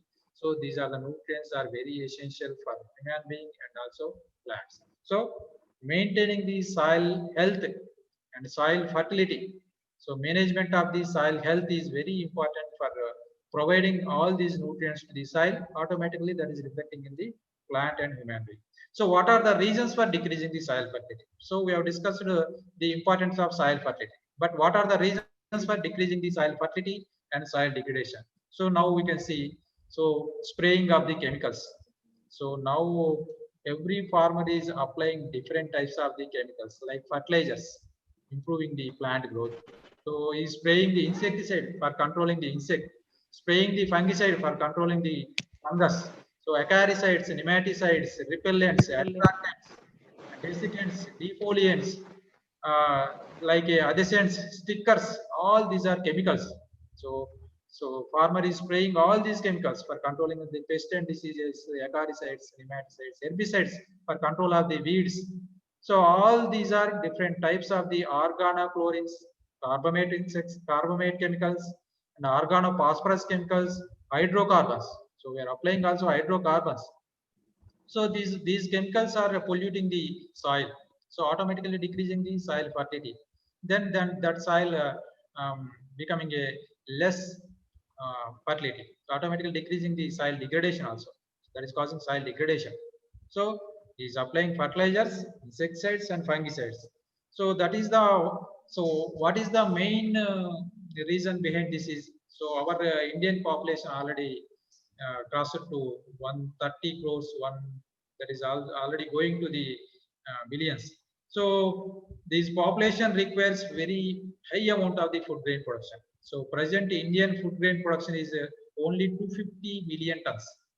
So that food grain production is not enough to supply the food grain demands of these ever increasing population.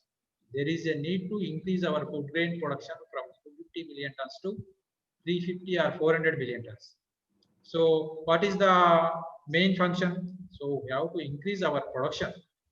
So there is no option to increase our cultivable area.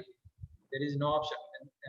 Daily there is a decreasing our cultivable area. There is a cultivable area, agriculture area is converting to industrial area, real estate area. So our cultivable area is decreasing, our population increasing. There is a need to produce more food grain production within a possible piece of the land. So there is a vertical enhancement of the production is very important in present day situation. So there is need to increase our food grain production. So farmers are using the high yielding varieties. High yielding varieties requires more nutrients than applying the nutrients. Then what will happen? So if you are applying more nutrients means that is giving more growth. So automatically fungus, automatically insects, so attacking on the fields. So farmer for controlling the insects and fungus, farmer is spraying the different types of the insecticides. So for controlling the weeds, he is spraying the herbicides and weedicides. So these are the different types of the toxic chemicals. So these chemicals are non-decomposable. So that is not easily decomposable. These are not biodegradable. So it will take years to degrade, years to decompose. So these chemicals are living residues in the soil for the years. So we are taking regularly different types of the vegetables like tomato or brinjal, like fruits like banana. So all these fruits and vegetables having insecticides like monoprotophos, endosulfan. So already we have banned some insecticides like endosulfan, allrin, enrin, linrain. These are the toxic pesticides already banned. But our food grains are already having very toxic pesticides like in monocotophos or chlorpyrifos. Like so, we are eating all these chemicals. Already we are eating daily. We are eating all these chemicals. So especially vegetable cultivation that is having very vegetable farmers are using very severe insecticides and pesticides. So there is a requirement. So there is a very large amount of the pest and diseases. There is a need to control. So they are applying different. So this is the main reason for decreasing the soil fertility, decreasing the is causing soil degradation. So another reason is deforestation. So earlier speaker has given a good presentation on the how to conserve the biodiversity. So deforestation means removing the forest cover. So removing the forest covers means that soil is directly open to the sky. So generally rain falls on the ground, that is wash the upper top soil layer. So automatically that is causing soil degradation. That is causing erosion. Erosion means movement of the soil particles from one place to another place. Automatically that is decreasing soil fertility. So another factor that is causing degradation is mining. Mining means open cast mining and also subsurface mining. So this mining, especially Kottagudem, Ramagundam, Telangana also having so many open cast mining areas. So they are they are opening the soil for extracting the different types of the minerals like iron, iron oxides or uranium. So these are they are extracting the minerals, but these minerals are contaminating the surrounding water bodies, surrounding the soil, surrounding agricultural fields. So here we right side field you can see. So that is water bodies are completely contaminated with iron. So this open cast mining area that is polluting that is contaminating the surrounding water bodies, agriculture areas, surrounding soil bodies. So that is one of the problem. Another is plastic pollution. So we are using so much of the plastic. So the main person that is causing soil degradation is human being. So human being using the soil, different types of the plastics and also applying different types of the chemicals. So that is causing pollution. And another factor that is decreasing soil fertility is burning of the agricultural waste. So after harvest of the crops, farmers are generally going for burning of the crop residues. So like after harvest of the rice crop, so the remaining straw materials, remaining waste materials, that is winnow dust materials, the farmers are just simply going for burning to ready the soil for the next crop. So that is contributing the large amount of the carbon dioxide to the atmosphere. So that is increasing the concentration of the atmosphere. So automatically that is causing global warming, climate change, increasing the atmospheric temperatures. So that is the resultant of the global warming causing the melting of the ice caps. So that is the different issue, global warming. So there is atmospheric pollution. automatically the soil organisms, soil having the crores of the microorganisms like bacteria, fungi, virus, different types of the microorganisms. These are, there is so many beneficial microorganisms like earthworms. So those microorganisms are very important for the soil fertility. So these microorganisms are involving in the converting unavailable forms of the nutrients to available form. So converting the nutrients to the, supplying the nutrients to the plants, but we are burning the residues means, so automatically completely, so steriling the complete sterile of the soil, so decreasing the life of the soil. So another important thing is industrialization.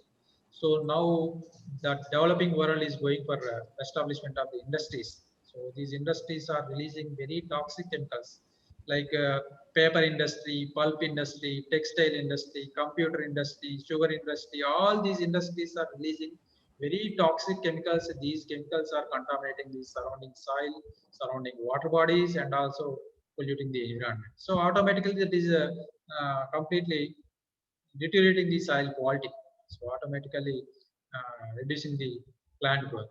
So here we can see computer industry. So daily life we are using so many waste products like this computer monitors, mouse boards. After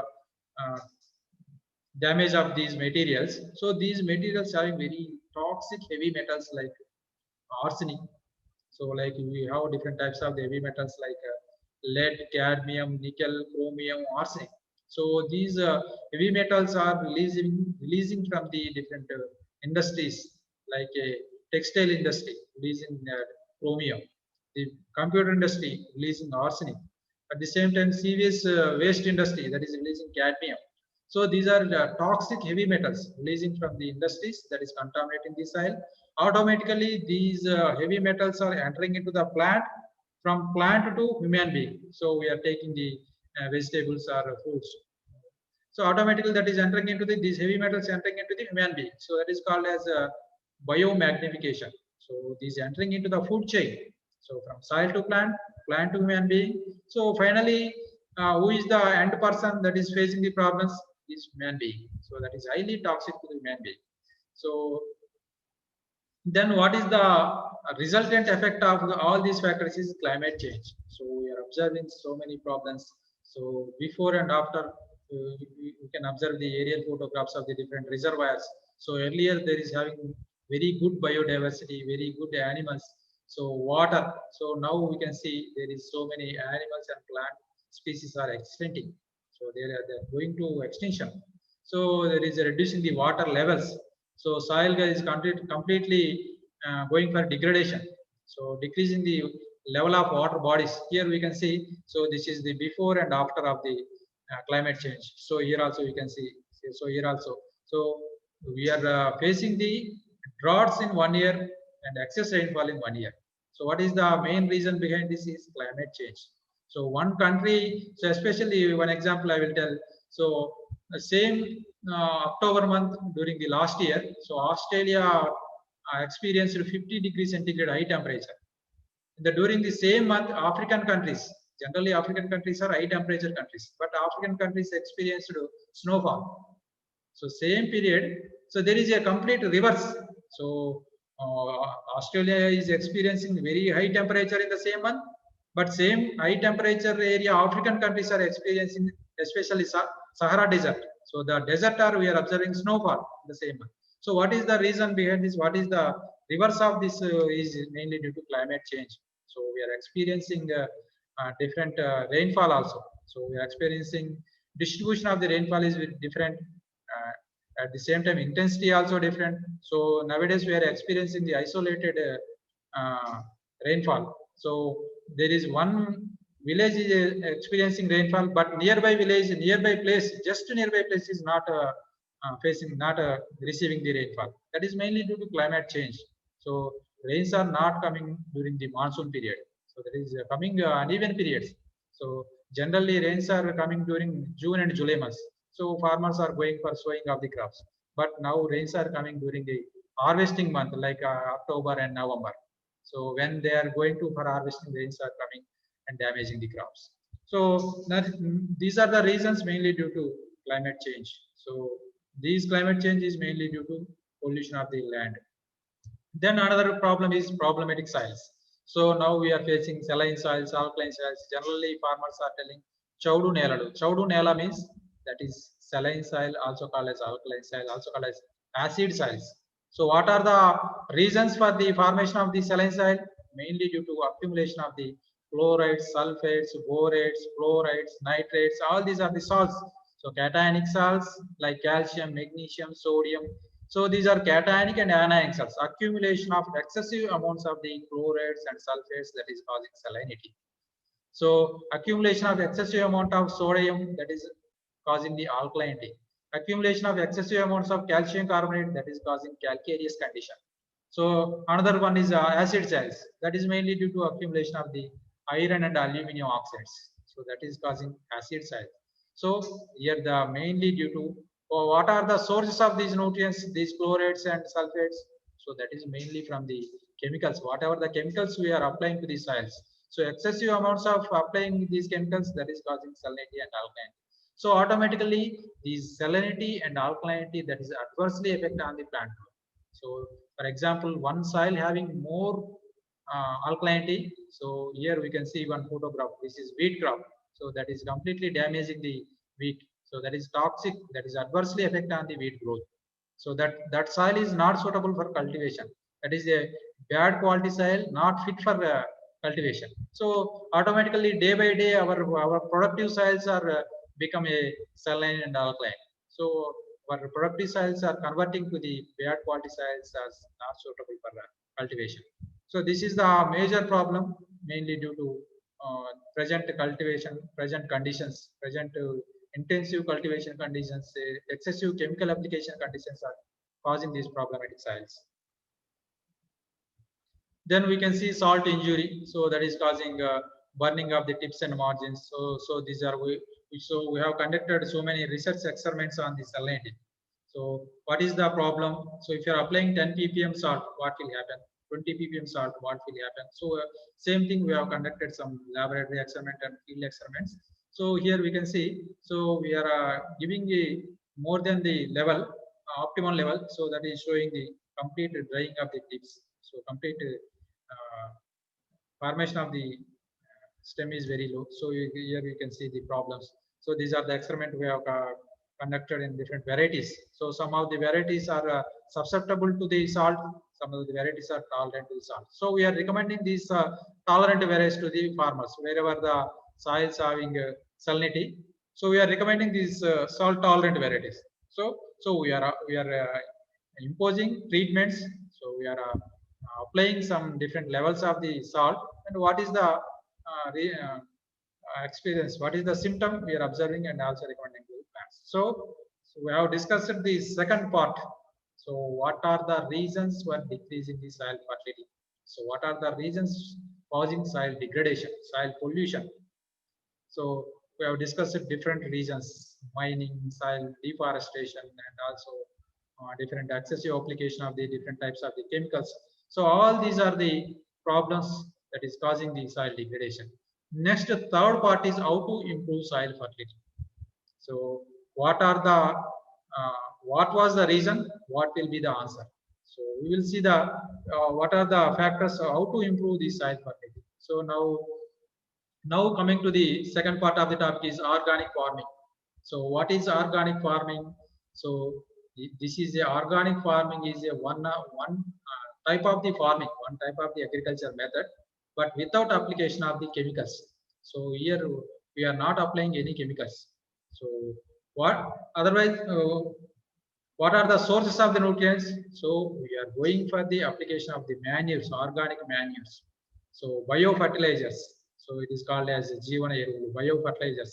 Manures called as Sendriya Eruvu, vermicompost, Vanapamla Eruvu, and green leaf manures. So that is the nowadays our farmers are growing these green leaf manures. Before going to the rice crop, they are going for the incha. So generally, మనం వ్యవసాయదారుల కుటుంబంలో మనం చూస్తుంటాము, జీలుగా జనుము, వరి పంట వేయడానికి ముందు జీలుగా జనుము వేస్తుంటారు. అవి వేసి వాటిని ఇంకార్పొరేట్ చేసిన తర్వాత వరి పంట వేస్తారు. So same thing, these are the green manures are very important. These are leguminous crops. So these green manures have the capacity to convert the gaseous nitrogen to ammonical nitrogen. So generally, our atmosphere having 78% of the nitrogen. So nitrogen is the seventh most dominant element in the universe, but 70% of our plants are showing the nitrogen deficiency. What is the reason? So nitrogen, plant will not take nitrogen in the form of gaseous form. So plant absorb the nitrogen in the form of ammonical form and also nitrate form, but that is very less amount, 0.02% of the nitrogen present in ammonical form. So that is very less amount. So that is the 100 times less when compared to the gaseous nitrogen. So these are the green manures, that is biofertilizers. These biofertilizers have the ability, have the capacity to convert these gaseous nitrogen, elemental nitrogen, also called as inert nitrogen, also called as dinitrogen. So converting these gaseous nitrogen to ammonical nitrogen and also converting to nitrate nitrogen. These are the forms are available forms for the absorption by the plants. So that is green manures. Crop rotation is another important thing. And the biological management. So generally we are applying insecticides, fungicides. So instead of using these chemicals, so we can go for biological management, applying the biopesticides, biofungicides, or neem-related products. So that also control the pest and diseases, and animal husbandry, and also biogas. These are the important components of the organic farming. So generally, farmers are applying fertilizers, but instead of applying these fertilizers like urea, super phosphate, and potash, zinc sulfate, iron sulfate. So here organic farming, the organic farming recommending the different types of the organic manures and also compost and also different types of the green manures. So that is the important thing. So what are the different types of the organic manures? So we are discussing about organic farming. So one of the component of organic farming is organic manure. So generally villages farmers we are observing farmyard manure, pashula eruvu, we call it as a pashula eruvu, farmyard manure. So that is very important source of the nutrients for the plant. So vermicompost, what is vermicompost? This is the product of decomposition, product of the earthworms. So earthworms is eat the residues and releases the materials. That materials is called as vermicompost. So that is also very important for the very important source of the nutrients for the plants. So these are the different sources. So FIM, poultry waste. So our areas having so many poultry farms. So every poultry farm every day million tons of the waste. So million tons of the waste is producing at different our Telangana state also. So these waste where it is going. So this waste is very important source of the nutrients. So we are recommending these waste to the apply to the soil. So that is giving nutrients instead of applying fertilizers. So there is a need to apply FIM, poultry manure, sheep manure, and also fish waste. So also regularly we are observing in fish market, vegetable market, there is so much amount of the waste is produced every day. So every fish market, every vegetable market. So these damaged fruits, damaged vegetables, they are simply removing. So these fruits, vegetables, these are organic manures. So there is a need to convert these raw materials into organic manures. So these are the very important source of the nutrients. So this is the one of the component of the organic farming. So then another thing is generally we are observing the leaf fall, especially forest areas or our areas are observing leaf fall. These leaf fall also very important source of the organic manure. So in case of the rice crop, so 1 acre of the rice crop producing the 4 quintals of the straw. Just simply we are burning. So 1 acre sugarcane producing the 3 quintals of the 3 tons of the waste in the form of the trash, in the form of the roots, so dead roots, dead plants. So all these are just simply we are burning. So I'm suggesting you that just we have to converting these waste materials, straw materials, trash materials, fallen leaf materials, converting into the compost. So converting into the good organic manure. So that is very important for organic farming. So generally we are observing these waste products. So this is the different types of the straw, winnow, dust, different regularly in case of the rural villages or municipalities, everyday street sweepings. So we observe the street, especially metropolitan cities like Hyderabad or Kolkata or Delhi. So every day million tons of the waste produced at every metropolitan city. So that is in the form of street sweepings and the form of garbage and the form of household waste, every household waste, kitchen waste.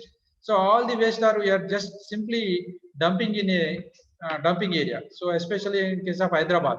So you know about the Auto Nagar area. So there is having very hundreds of acres of area occupied with the dumping yard. So complete Hyderabad town waste. So daily morning these GHMC lorries are collecting these household waste, kitchen waste, road sweeping waste. They are just simply dumping in a dumping area, Auto Nagar dumping area. So instead of doing those things, this converting in these waste to fallen leaf materials, so into the manure, into the compost. So that is very important for the that there is a valuable source. So instead of burning these, converting into the compost is the valuable source of the nutrients. So for example, farmers are purchasing different types of the fertilizers. So for one bag DAP, they are spending 1300 rupees. For one bag urea, they are spending 500 rupees of the amount. So instead of purchasing these fertilizers, converting these organic manures, converting these waste leaf or crop residues into the manures are very important. That reduce the expenditure, also improves the soil fertility, that improves the soil organic carbon, automatically improves the microorganisms. So here we can see how much amount of the crop residues falling in the land. Just simply farmers are burning these waste materials. So this is not a waste. This is the most valuable organic source. So generally, we are burning means that carbon is converting to carbon dioxide, that is releasing into the atmosphere, that is causing the global warming, increasing temperatures. That is a big issue. So now every country is facing these global warming problems. Every country is spending the crores of rupees to reduce the global warming. So, but no one is thinking about the incorporation of the green manures, like incorporation of the crop residues. So these improves the soil organic carbon, automatically improves the soil microorganisms, soil life. So soil also having so many biotic and abiotic forms. So that is very important. That is one ecology, one ecosystem. So if you are burning means that is we are disturbing the ecosystem. We are burning the ecology. So that is the very important thing. So crop residues. So then kitchen waste, garden waste. So just simply we are throwing away. We are burning. So otherwise we are removing. So these oil cakes. So we are extracting oil. After extracting oil, the remaining byproduct is oil cake. So that oil cake also very important. We can convert into manures. That is a good source of the nutrients. So for example, we are purchasing urea that is having 40% nitrogen, means 100 kg of the urea having 40 kg nitrogen. At the same time, so if you are applying these oil cakes into the field, so this is also 100 kg of this material that is having nearly 20 to 25 kg of the nitrogen. So that is the important source. So then horn and hoof meal, the death of the animal's bones, animal's horn, that is also a very good source of the manure. So there is that food waste, vegetable waste, vegetable market waste. We can see. So for example, one food market that is Kottapeta food market of Hyderabad. That is a very big food market, and also nearby very vegetable one. These food market also daily, that is tons of the waste is producing, but these food and vegetable compost having very good source of nutrients. If we are converting this to compost, that is very good source. So that is a good source of nutrients. So what is composting? So I'm telling converting into the compost to waste, converting into the compost to like composting is a process of the converting raw organic materials into compost under a controlled environmental conditions like temperature, moisture, and accelerated environmental conditions. So this is the very compost is a product of decomposition. So now we can see different types of decomposting methods. So here we are converting these straw into the compost by adding the animal dung. So animal dung is very important for producing the compost. So these are the important components of the organic farming. So if anyone interested to do organic farming, first he has to produce the organic manure. So సేంద్రియ వ్యవసాయం చేయాలనుకునే రైతులు చాలా మంది కూడా organic manures purchase చేస్తుంటారు. Purchase చేయడం కంటే వారి యొక్క పొలంలో ప్రొడ్యూస్ అయ్యే వేస్ట్ ని మాన్యూర్ గా కన్వర్ట్ చేయడం అనేది చాలా important. So that is the important thing. So organic manure means there is the source of the nutrient is very important. So vermicompost. So we have discussed about one of the method of the composting. So here the earthworms, we are using earthworms. So these earthworms are eating all these waste materials and giving very good manure. So that is going into the digestive system of the earthworm and the extractant. The extractant of the earthworm is called as vermicompost.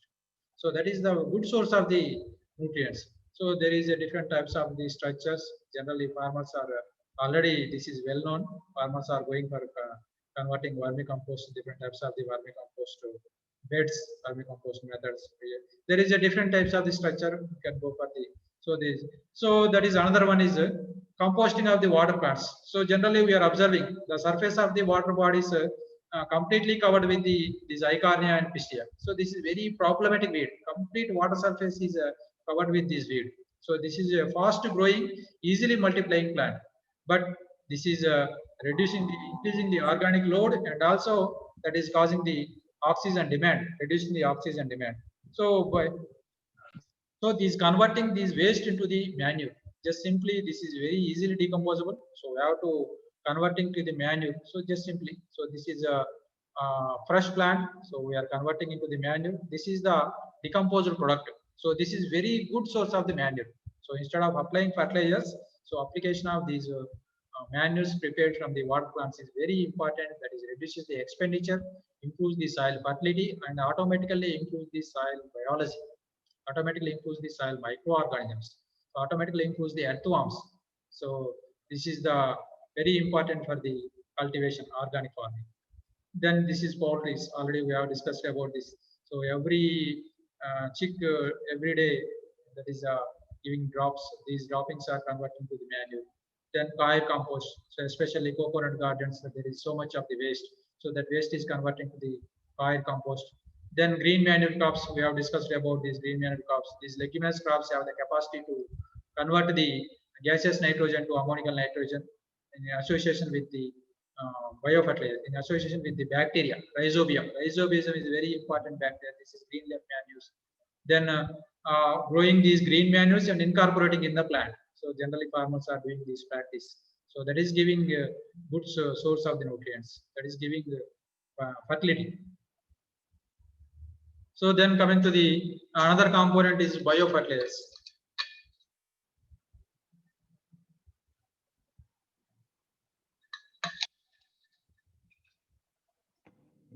So I will take 5 to 10 minutes to complete this my topic.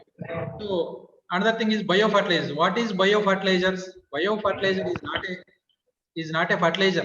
Biofertilizer means is a group of organisms. That is a mass of organisms. So this mass of organisms, that is these organisms have the capacity to convert the gaseous form of the nitrogen to ammonical form of the nitrogen in association with the leguminous plant nodule. So మీరు ఎప్పుడైనా observe చేశారో లేదో కందిలో కానీ పెసరలో కానీ మినుములో కానీ ఆ రూట్స్ ఓపెన్ చేస్తే రూట్ నాడ్యూల్స్ ఉంటాయి. ఆ రూట్ నాడ్యూల్స్ ఈ బ్యాక్టీరియా స్టే చేస్తూ converting gaseous nitrogen to ammonical form of the nitrogen. So there is a different types of the biofertilizers. Rhizobia. Rhizobia is a symbiotic nitrogen fixing bacteria that is forming symbiotic association with leguminous roots. So that is infecting the root, automatically that is producing nodule, that is staying in the nodule, converting in the gaseous form to ammonical form. Then automatically this ammonical form of the nitrogen entering into the plant, that is supplying to the plant. So entering into the xylem, that is supplying to the plant. Okay. So this is the here. What is the relationship? That is the plant is supplying carbohydrates for the growth of the microorganism. At the same time, microorganism is supplying nitrogen for the growth of the plant. So this is a symbiotic relationship between the plant and microorganism. So 1 kg of this biofertilizer producing nearly 45 to 50 kg of the nitrogen. So that is equivalent to 1 bag of the urea. So that is 2 bags of the urea. 2 bags of the urea means that is cost around the 700 rupees. So this just simply these biofertilizers are producing and these nitrogen. So there is different azospirillum, azotobacter, PSB, phosphorus solubilizing bacteria. So that is this is the bacteria converting the unavailable form of the phosphorus into available form, insoluble form of the phosphorus into soluble form. So PSB and VAM, these are the so very essential microorganisms for converting the phosphorus. Then these are the different cultures of the biofertilizers. Just we are these cultures are applying to the seed or applying to the crop or spraying on the crop. So automatically these microorganisms are multiplying their population. So automatically microorganisms having the source of food, automatically that is multiply within a day, that is converting the population to crores. So automatically these microorganisms are converting the nutrients into available form. So that is one thing. Then integrated nutrient management. Integrated nutrient management is so applying the manures and also fertilizers. So both the sources. So both the sources are used for the growth development of the plant. So this is now different types of the missions available for the converting into the compost. So there is no time required for the conversion of the compost. Just simply that is waste entering into the mission, that is converting into the fine compost. So generally microorganisms are involving in the composting, the converting these raw organic material to compost. But here some missions. So nowadays these are the composting bins, composting structures. So these every country, every household used to using these missions, using these bins in foreign countries, converting their waste, their kitchen waste, their garden waste, converting into the compost for their regular requirements of their house. So they are converting their own, producing their own compost. This is also composting of the garden waste, kitchen waste. So they are producing their converting their waste into the organic manure for their requirements, for their garden requirements, for their kitchen garden requirements. So these are the different types of the composting bins, bags for converting so household compost. So so finally, I am recommending that burning of the crop residue is completely avoided. This is very important thing. So here the organic farming improves the shelf life of the products. So now generally we are one crop, for example, tomato. So if you are applying fertilizer in one plant, applying the organic matters in one plant. So you observe the quality of the product. You observe the shelf life of the products. So that will long last for the 3 to 4 days in case of the organic produce, but not like a inorganic produce. So these are completely chemicals. So that is completely easily damageable. That is also same thing in case of the foods. So application of the organic manures improve the quality of the product, shelf life of the products. At the same time, that improves the health of the soil, improves the quality of the soil. At the same time, that improves the water holding capacity, improves the bulk density, improves the water infiltration, percolation. There is a different types of the properties of the soil. So here there is one video. So this is one video. I am telling about the organic farmer.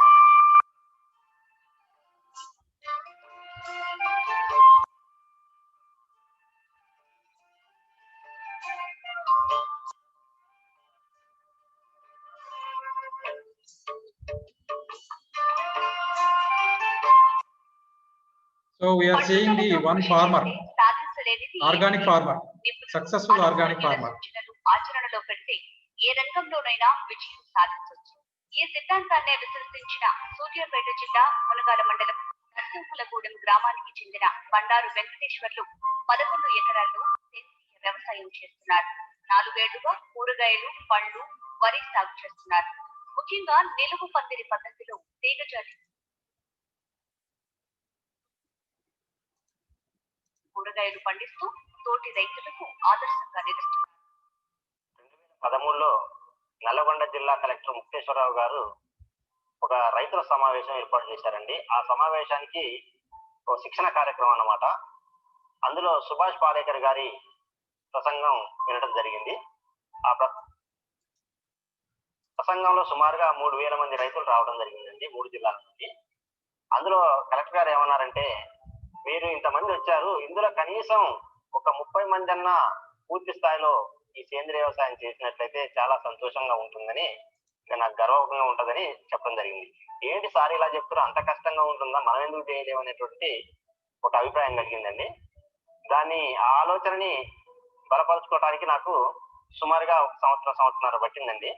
తర్వాత 2 ఆవులు కొనుగోలు చేయడం 2014 మధ్యలో. అప్పటి నుంచి నేను ఈ విధానాన్ని సాగు చేయడం జరుగుతుందండి. నేను దాదాపు ఇప్పుడు 4 సంవత్సరాలు complete. Okay, is it audible?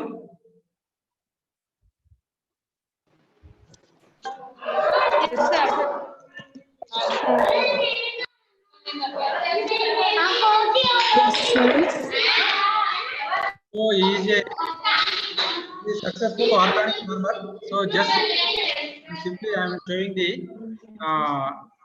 I am showing the video of that farmer. So successful organic farmer, how he produced the vegetables by using the organic manures.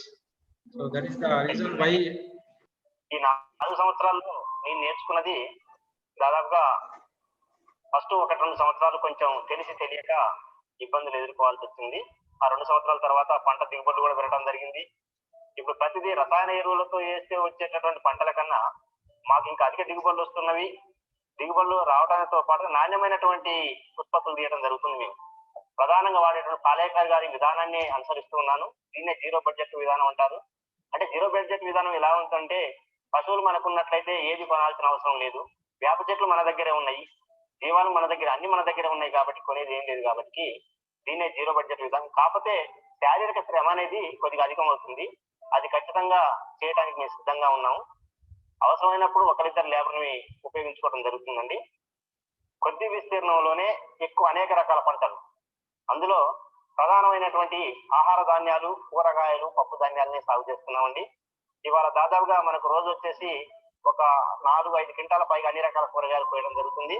Sir ఇప్పుడు మేము ఈ 2 ఎకరాలలో పూర్తి సేంద్రియ పద్ధతిలో తీగ జాతి కూరగాయలు వేసామండి. అది కూడా నిలువు పందిరి. ఈ తీగ జాతిలో కూడా పందిరి సిస్టమ్ అంటే పర్మనెంట్ ఉండేటటువంటి ఎక్కువ ఖర్చుతో కూడుకున్న పందిరి కాకుండా, జిఐ వైరు, రాతి స్తంభాలు ఇలాంటివి కాకుండా ఈ వెదురు కర్రలతో వేసుకున్నా సార్.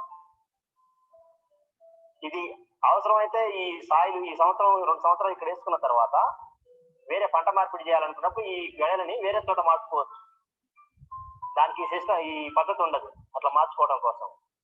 అట్లా మార్చుకోవాలంటే లేబర్ ఖర్చు. Okay, madam, can I stop here? Okay, sir, you can. So this is my topic. My lecture might have improved the knowledge levels of students, I hope. So thank you very much for giving this opportunity. Any questions? Please, from audience side, from participant side, is the queries? Please ask to sir, he will give the. ఎవరికైనా ఏమన్నా questions?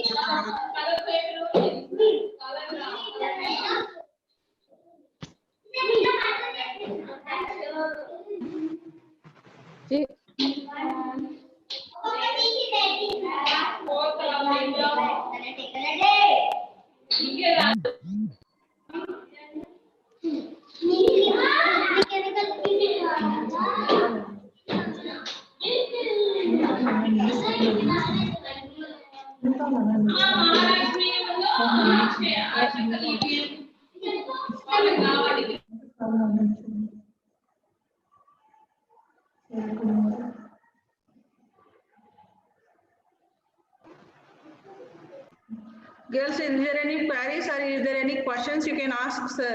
He will clarify your doubts. Unmute yourself and ask questions.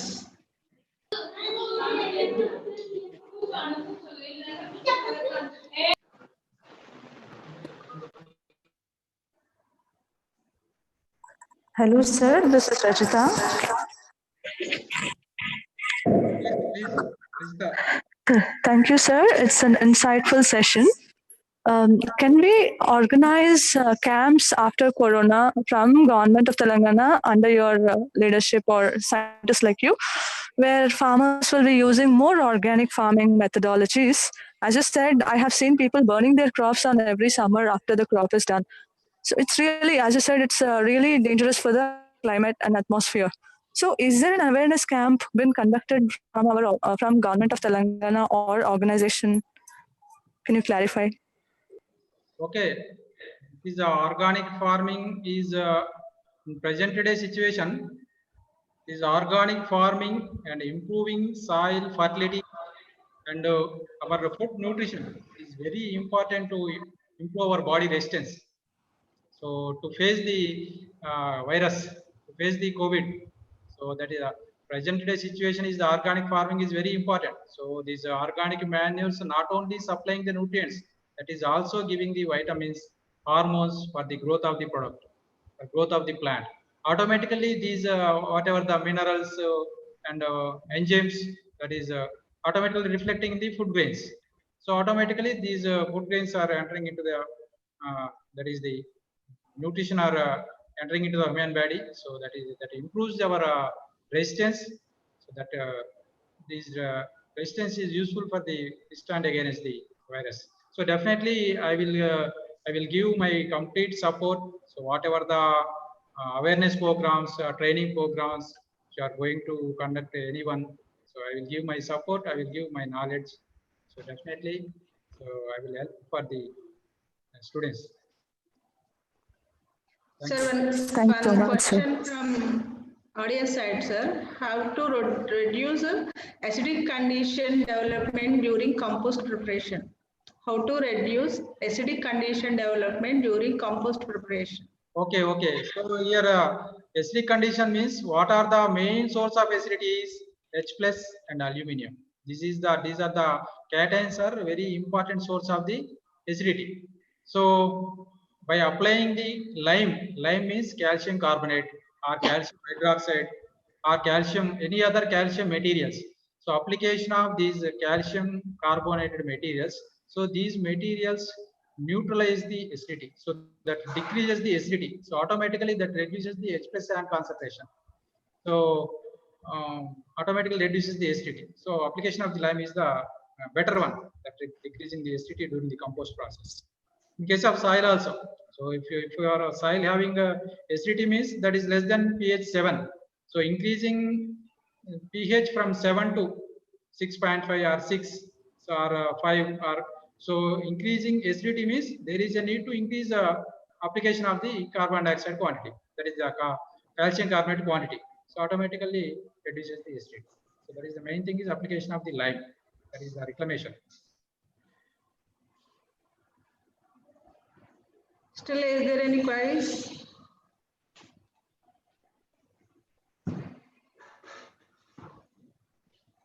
Sir, thank you so much for your presentation, sir. You explained, you gave very explanation about the biofertilizers and also mineral deficiency both in plants and animals, and also explain how to get waste from the best by using our domestic wastage. Thank you, sir. Thank you for accepting our invitation and coming and giving a nice presentation for us all. Thank you very much, sir. Thank you, madam. Thank you. Okay, sir. Thank you. Next, Rajita madam, the program is now over to you. Thank you so much, Dr. Prashanti. It's really a privilege to introduce the junior scientist and a workman at job. I would like to feel grateful because I'm introducing Dr. J. Swami, obtained his MSc and PhD degree in botany, that is plant taxonomy, under specialization from University College of Science, Osmania University, Hyderabad.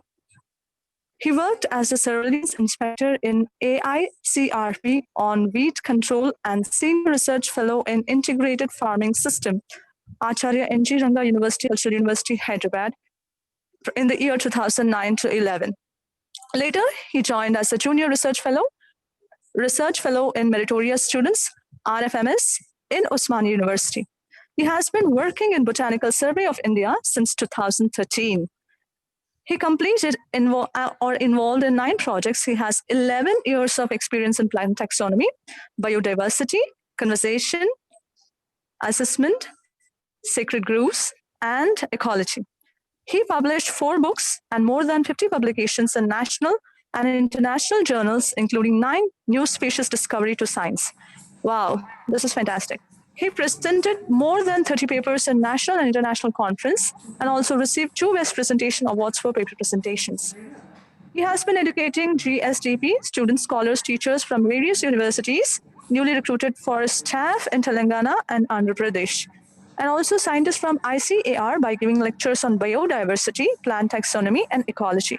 Presently, he is working on protected areas of Telangana and grasses of India for Flora of India project. I'm really happy to give an intro talk for such an eminent person. I think he is a multifaceted personality. Welcome, Dr. J. Swami, to this session. Thank you, ma'am. Thank you, Rajita, ma'am. Good afternoon, one and all. This is Swami. Already, ma'am, Rajita, ma'am introduced about me. And now we will go know about the today's presentation, that is virtual exploration and identification of the plants. So, can I share my slide, ma'am?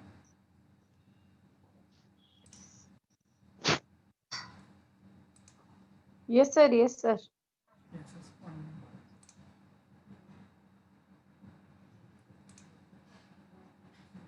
Is it visible, ma'am? Yes, sir. Your screen is visible. Yeah. Perfect, sir. Perfect. You can go. Okay. Yes, ma'am. Today our topic is virtual exploration and identification of the plants.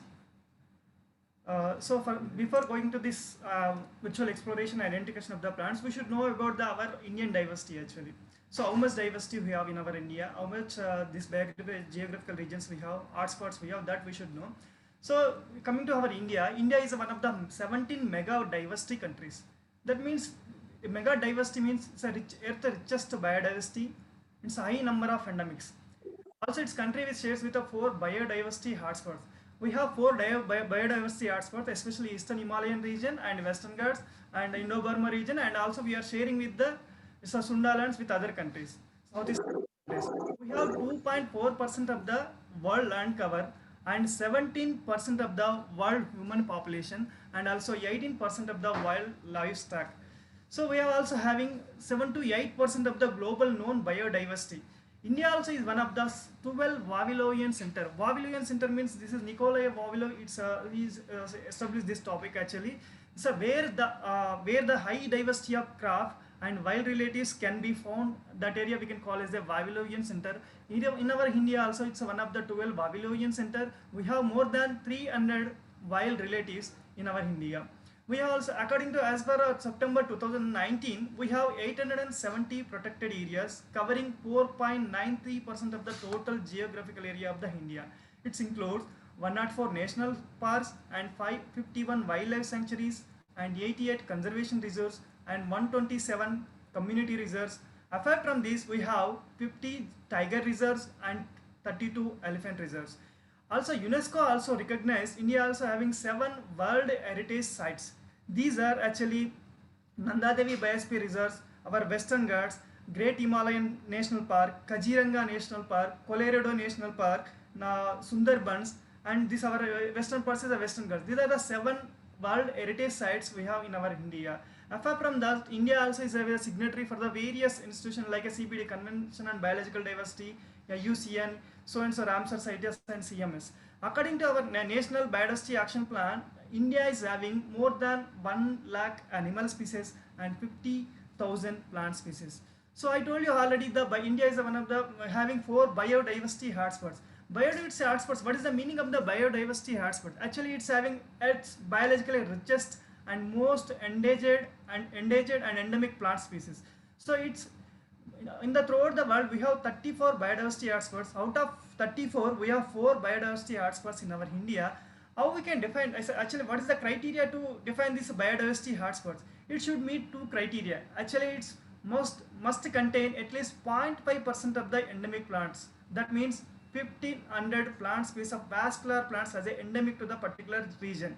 That means we should not, wherever that particularly located in the particular regions and areas, so we may not found any other regions and any other area, that about 1500 species as a vascular plant should be the endemics, and has to be lost at least 70% of its primary vegetation. So this 70% threat, it's there for this hotspots region. So India, you can see this Himalayan region, eastern Himalaya region, these are the one of the biodiversity hotspots. This entire Western Ghats and Sri Lanka, another biodiversity hotspot.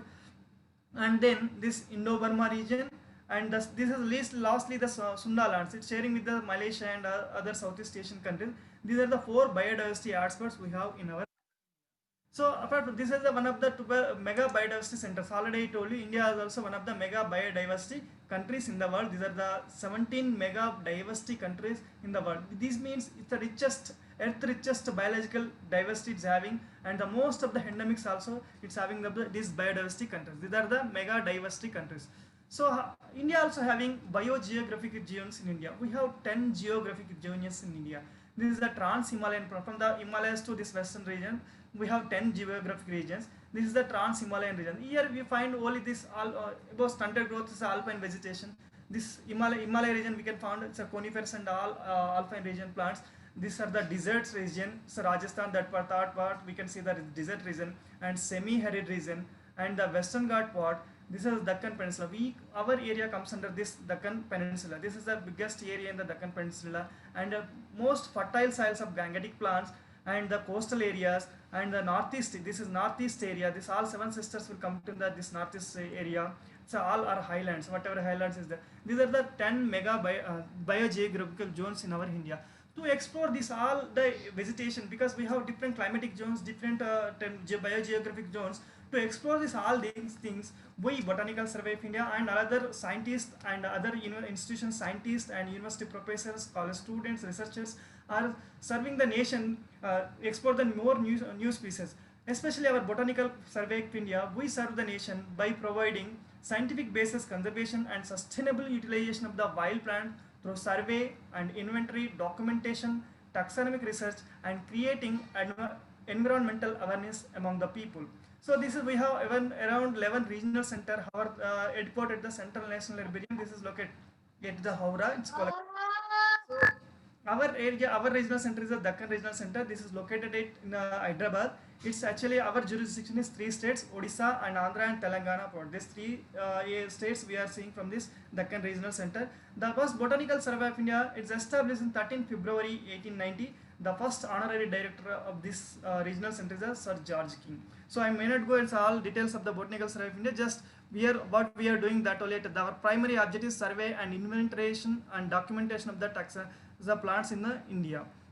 So actually what are the plants, how many plants we have in our India? So in our India, according to latest May 2020, so we have 50,012 species of plants we are having in our India, of which 18,800 of angiosperms and 82 species of gymnosperms. This is a very less number of gymnosperms we are having in India, and 1,307 species of pteridophytes, 2,786 species of bryophytes, and 15,447 species of fungi, and 7,434 species of algae, and 2,917 species of lichens, and all microbes altogether is having 1,239 species. This is world, actually it's 11.4% of the total recorded plant species in the world. This is 11.4% of the plant species occur in India compared to the world.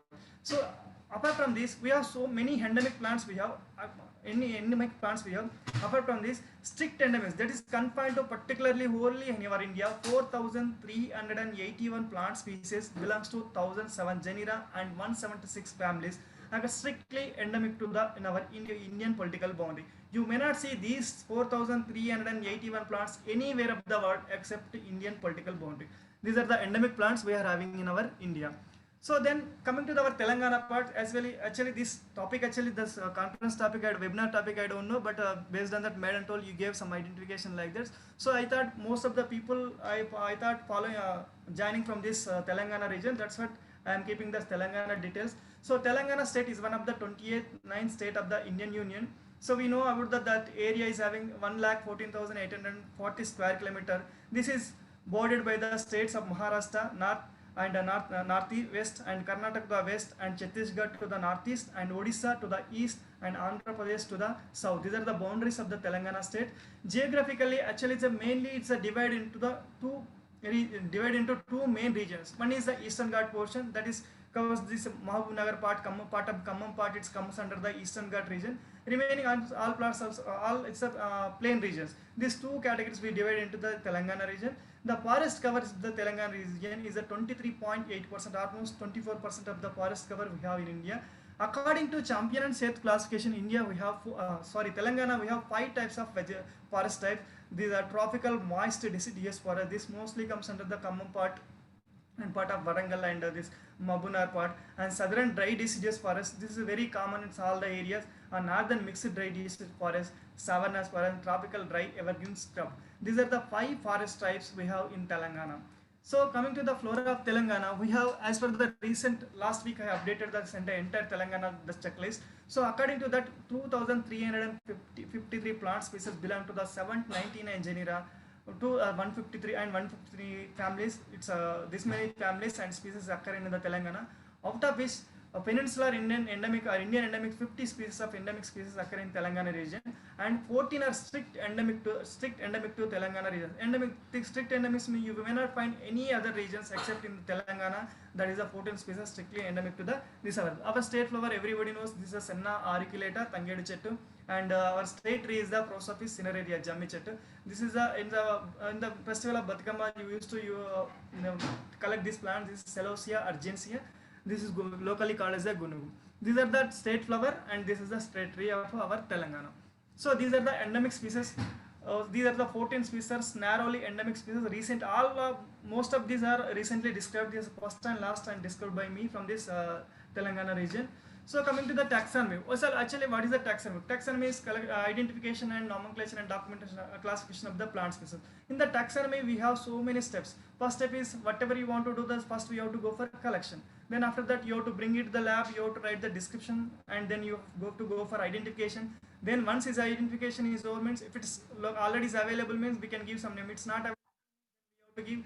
So another that new name we have to give. For that we have to see the nomenclature part, and then once this nomenclature over, means then we have to go for classification. Other way where it fits like that, whether it's monocot or dicot. If it is dicot, whether it is cyperaceae or poaceae, that all the characters we have to see. According to that, we have to fit in the classification. So now virtual collection of the plants. So generally collection of the plants means generally we used to go to the 3 types. One is the field trips. Field trips means generally we go for within 1 day or up to 1 week only. So within this 1 week we can conduct that, we can call as a field trips. Field exploration means at least it should be 15 to 1 month period. We used to go like this field exploration to the all protected areas wherever projects we have, but that area we used to go this field exploration at least 15 to 1 month. Field expedition means if you go more than 6 months, that we can call as a field expedition. Like this 3 trips locally, if it's we have any projects locally, you can go 1 or 2 days, or within 1 week you can go field trips. If you go long duration, that means 15 days, means that is the 15 days to 1 month, that is a field exploration. If it's more than 6 months, that is called as a field expedition. So now we'll go for our today's present topic is a virtual exploration. So actually exploration means simply it's a collection of the plant, means simply it's not a mean for only for the technical collection of the specimen. When you are going to the field, we are collecting a ample data of the plants. What are the plant, what plants, what is the plant, what is the scientific name of the plant, what is the local name, what is the uses of the particular plant, where it is going, how it is associated with the other species. So what is the forest type, whether it's any disturbances is there, any habitat destruction is there, all the characters, all the details we are used to collect, the ample data we used to collect when you are going to the field trips and field exploration. So before going to the field, you have to decide actually what you want to do, whether you want aim should be before going to field tour, your aim should be the clear, whether you want to write the general flora, or you want to do the biodiversity assessment, or general collection or special groups. If you want to collect say special micro mushrooms or lichens for special or less known taxa or less known taxa or alien species, that is means invasive species. You know, everybody knows of the Parthenium mystrophorus. That's a very common invasive species everywhere we can find. Whether you are going to study the particular region, the invasive species of the particular region, this aim should be the clear before going to the field collection. So decide about the area, whether where you want to go. Actually unexplored area you want to go or explored area you want to go. If you go mostly unexplored area, you will get many new findings. If you go explored area or under less explored area, you will get less new findings. So otherwise, you go. Are you going to the protected areas? We have many protected areas in our Telangana region also. Or are you going to explore the protected areas of this region or change over time of the vegetation? Past in 1950, how is the vegetation? Present, how is the vegetation? To change the vegetation, that whether you are going to study that vegetation type, for that also you can go. Environment impact assessment. If you give any mining things permissions and all before the vegetation, if it's that mining things happen means how it impact the environment. So for that also we can study this thing. So before going to this field, because you need full of equipments and funding also is very important. Otherwise with the taxonomical study is not easy to do all these things. Funding is very important. So biodiversity assessment. Recently we assessed this entire Eastern Ghats region of especially for the red sander. You know, already Sadashiva sir showed that photographs of the red sander and all. So for assessment of red sander, how much is the area it's available, how much the population is there, how much maturing diesel is there. So if it's harvest, how is the impact on the nature? For that reason we assess this entire Eastern Ghats, the assessment of the red center. Before going to the field, you have to see where you want to lay the sample point. Generally we used to lay the sample point 0.1 hectare of the sample point. In that we have to measure all the tree species about the breast height level.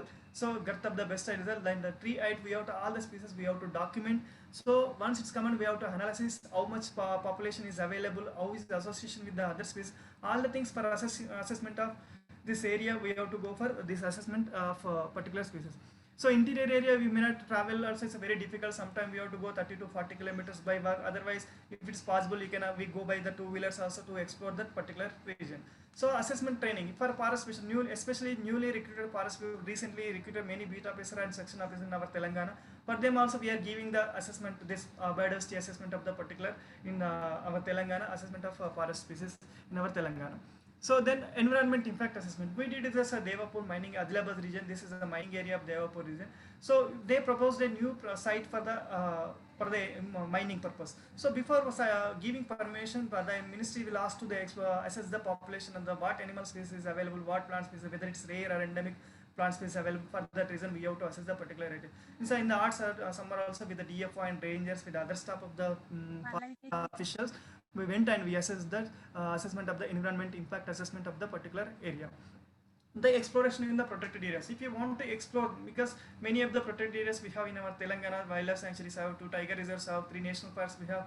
So to explore the any area, you need to go collection of plant specimens. For that you have to go this collection of the plant specimens. So this is from Pocharam Wildlife Sanctuary, earlier one from the Kinnarsani Wildlife Sanctuary for exploration of the Telangana. When we are going, we have to take with all the because material and cameras, all the things we have to take to collect all the plant specimens, to give the trainings, because forest college students also we gave trainings in the forest. For assessment of the forest students we gave training in this. So local trips with the college students also. For the GSDP students also we are giving training for in the taxonomy, for identification of the plants and assessment things. So for this also we are giving training to the local people. So collection of the plants, when we have to collect when it is a flowering and fruiting situation only, we have to collect the plant specimens. So actually why we have what is the objective?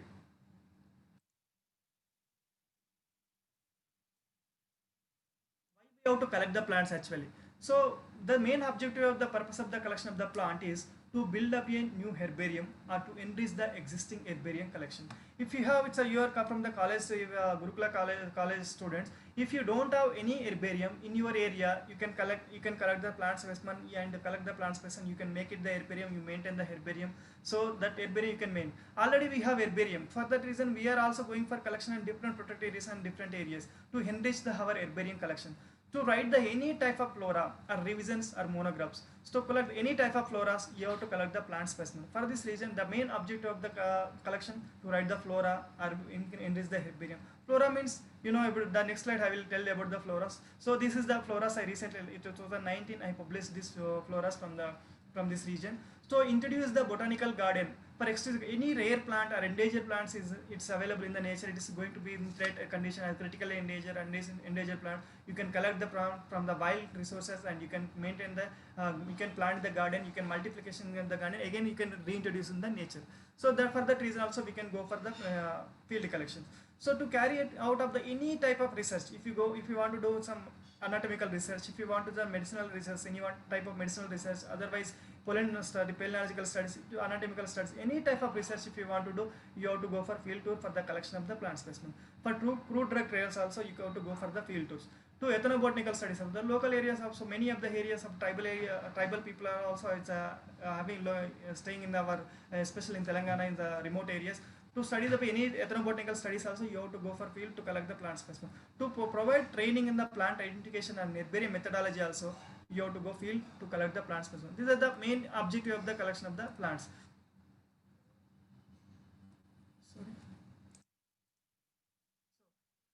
So what to collect? If you go field, actually what we have to collect? One simply if you are going to field, we should not pick all the material.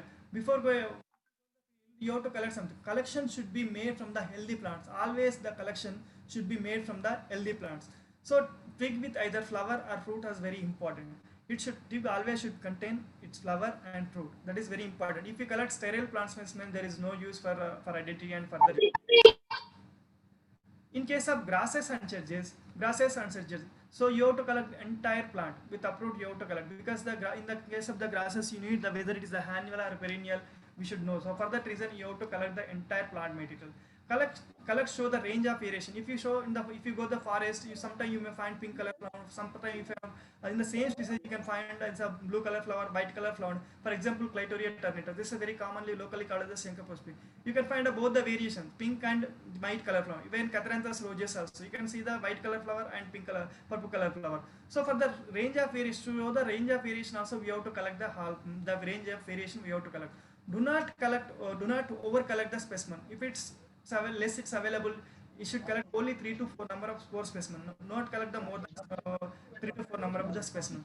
The standard size of the tick, at least it should have flower and fruits. That is useful for our herbarium preparation or identification of the plant. So before going to collect any particular area, if anybody listed in any species listed in the CITES, you should not collect that particular plant because that is if you collect, that is the offense. If you carry the red sander without knowing this, without taking any permission, they will arrest you. So due to that reason, you should not collect that particular whatever is the listed in the CITES species. Already sir told us the Cycas bedomi and this Pterocarpus sandalens. These are the two species from our region. It's listed on the CITES list, so we should not collect those species. Prior to collect those specimens, you have to get the permission from the local of the forest office. So while taking the collection of the plant specimen, we have to take special care because in case of the minute plants, you can see the lemma and ulpia. It's a very tiny and minute. It hardly is less than 5 mm or 2 mm, that much only size.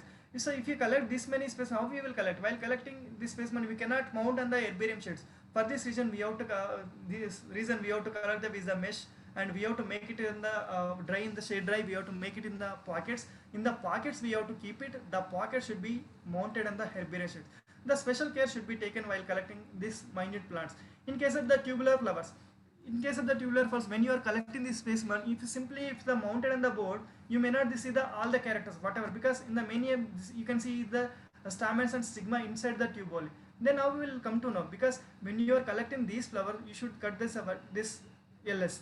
When you cut the LS section, you can see all the whatever the stamens and then filaments, anthers, everything, gynoecium, whatever the position we can see. So like this only we have to slice, we have to make it that thing you have to mount on the board.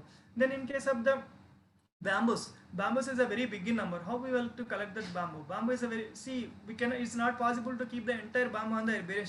For this reason, when you are going to the field, all the data, whatever is the data is available, that of the plant, you have to take in the measure all the things, you have to write in the field itself.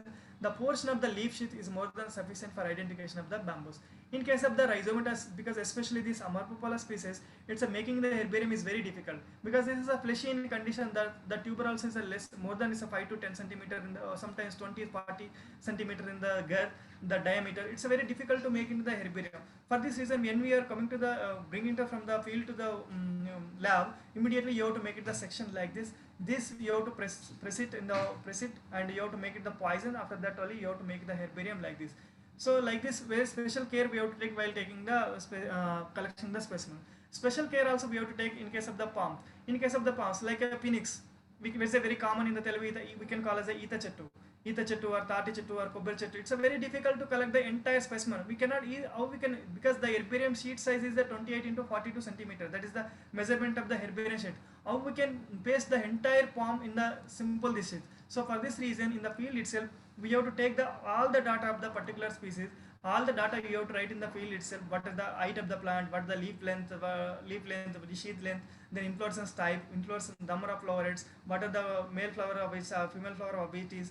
All the details we have to take in the field itself. The portion of the leaf and the portion of the inflorescence more than sufficient to paste the herbarium sheet. In case of the cacti, so see, this is the open shear. We can call as the Brahma Jemdu. So it's a very difficult to make herbarium. If you bring it like this and if you make it herbarium, that's all infection will come, so fungal will attack and immediately the specimen will be spoiled. For this reason, we have to keep it in the, when you collect these specimens, you have to keep it in the hot water, you have to boil in the hot water. So you have to remove all the sap from this inside. So once you will remove the sap, then you have to make it in the herbarium. So once after getting dry, then you have to go for mounting. So in case of banana, you see the banana, it's a leaf itself more than 2 to 3 meter height. So how we will paste in the banana on the herbarium sheet? This is also very difficult to paste the banana leaf in herbarium. In this case, what are the main important characteristics in the banana? The basal portion of the leaf and apical portion of the leaf, the small two portion is more than sufficient. Then after that, the type of inflorescence, then as a portion of the flower, you can take it and you can make it in the herbarium sheet. So like this special care we have to take in the herbarium while preparing the herbarium. So when you are going to the collections, we need the equipments like camera, we need preservative 7:2:1 ratio is for alcohol, formaldehyde and acetic acid we need, and even ropes we need, tents we need, lenses we need. So then all the things, even field equipment, field presses, all the things is needed. So more than 13 equipment we need in the while going to the field. So among the whole important thing is the field notebook. Without field notebook, if you go, there is no use actually, because it's having in the field notebook means we can collect the ample of data in this field notebook. We can record you can see the what type of project you are doing, in which district you are going to be explored. You have to write here the name of the district and in which state it is. Actually, it comes under which state. You have to write the state details. Then field number. See the same field number 5901. You can see the 7 tags here. From the same number it is here. You can tag it with the thread, these tags. You can collect 3 to 4 number of the specimen. Same number you can tag it the plant specimen. So these are the details we have to keep. If you know the scientific name in the field itself, you have to write the scientific name of the plant in the name in the field itself. If you don't know, you can write it if you know local people may accompany with you while going to the explore the field tours, then you can take the help based on the local names. You can write the local name. If you don't know local name and scientific name, at least you can assume based on the if it is a pod, then you can say this is a legume. If it's a papilliaceous chloral, you can say this is a legume plant. So based on that character also, you can write up to level family level. If you don't know scientific name and local name, then you have to go locality, write locality where you have collected, which place you have collected, which forest division, which range, which section, which beat, in which compartment. So that all the details you have to give in this locality details. So apart from that, nowadays is a very important mapping and all the GPS coordinates. So what is the latitude and longitude? These are the very important coordinate. Nowadays is very important to mapping the whole plant resources. So for that reason, you have to write GPS things. Then you have to write the habit, whether it's herbaceous or shrubs or climber or tree. So whatever is there, that details you have to write in the field notebook. Then height of the plant, whether it is 1 meter or 2 meter or 10 meter or 20 meter. The height of the tree also you have to write. Then soil condition, in which type of soil it is growing actually. The plant in which type of, whether it is sandy soil or red soil or sandy loamy style soils or rocky surface, in which area it is going. Vegetation, I told already, I mentioned 5 types of vegetation styles we have in Telangana. So especially which type of vegetation, whether it's growing in scrub forest or dry deciduous forest or moss deciduous forest or evergreen forest, which area it's growing, the details of vegetation we have to write. Association of plants. So which type of association, particular species are generally associated with the particular other species. So that association of plant species is very important, that also we have to record. What species is associated with the particular species, what you have, when you are collecting the species, you have to write all the details. Then you have to write the distribution. Whether it is we are seeing very frequently, you are seeing it's a very common, or very rarely you are seeing, or very rarely you find one or two individuals. That details you have to write. Distribution you have to write. Then significant of the nodes, because here no need to write all the things about the node, because you can simply you can write what is the color of the flower, whether it's any smell is there. Because if you after poisoning and doing the processing of the herbarium specimen, you may not see the color in a dry condition. So for this also we can have some material. If you add the cupric chloride and all the things, if you add that color also we can retain as it is. But nowadays it's carrying all these things somewhat difficult. So in that case you have to write the main significance, whether it's a red color in flower or yellow color or pink color in flower, what is the fruit shape, fruit color, that whether its smell is there per plant, whether it's aromatic or non-aromatic, that things you have to write. Significant character also you have to write. Whenever you are going to the fields, local people used to associate with you. So that time you would write the uses of the particular plant, because some species people use the local uses, the local details also you have to write. Then photographs you have to take each and every plant, because nowadays virtual is herbarium is very important. So making the documentation is photograph is very important. So you have to take all the photographs, habitat and habit, leaf, and then root system and leaf and flower inflorescence, flower and fruit, all things you have to take in this. Then collected by whom, this is very important, collect who is collecting these plant specimen. Then after that, once you come to the field, who identified this, all the details of you have to give in the things. So once you collected the plant specimens in the field, if you come to immediately when you come to the field, lab, you have to immediately on the same day evening itself you have to preserve the specimen. For the preservation of the specimen, we need 7:2:1 ratio of the alcohol and formaldehyde and acetic acid. So these three 7:2:1 ratio. This is very for preservation of the plant specimen is very important. So if you don't do preservation, then what will happen? Then immediately the fungal will attack and the entire specimen will all leaf, whatever is a flower or leaf it's there in the specimen, it will be detached. So for that reason, immediately when you come from the field, on the same day, the same night itself, you have to do the preservation. The main objective of the preservation is to stop the formation of abscission layer and avoid infection from the microbes. So if you if you not do the this preservation, then what happened? Then abscission layer will form. Then when the abscission layer will form, all flowers and fruits will detach from the specimen, plant specimen. So again, the infection will come from the microbes. To avoid all these things, we have to preserve the plant specimen. So for this, there are two methods: deep method or dry method. Another is a wet method. So when you are going to the field trips, that means up to 1 week, 1 or 2 days. Then immediately when you come to the field tours, you can make it the specimen. You can dip it the 35 to 40 seconds the specimens, and you can make it the fold in the paper, blotting papers. In the blotting papers, you have to keep under the press. So this is the dip method. So if you go long tour, this is not suggestible, because in every day we used to go early morning the field tour, and again by night we will come back from sometime we used to come 11 or 12 or sometime 1 o'clock it will be there.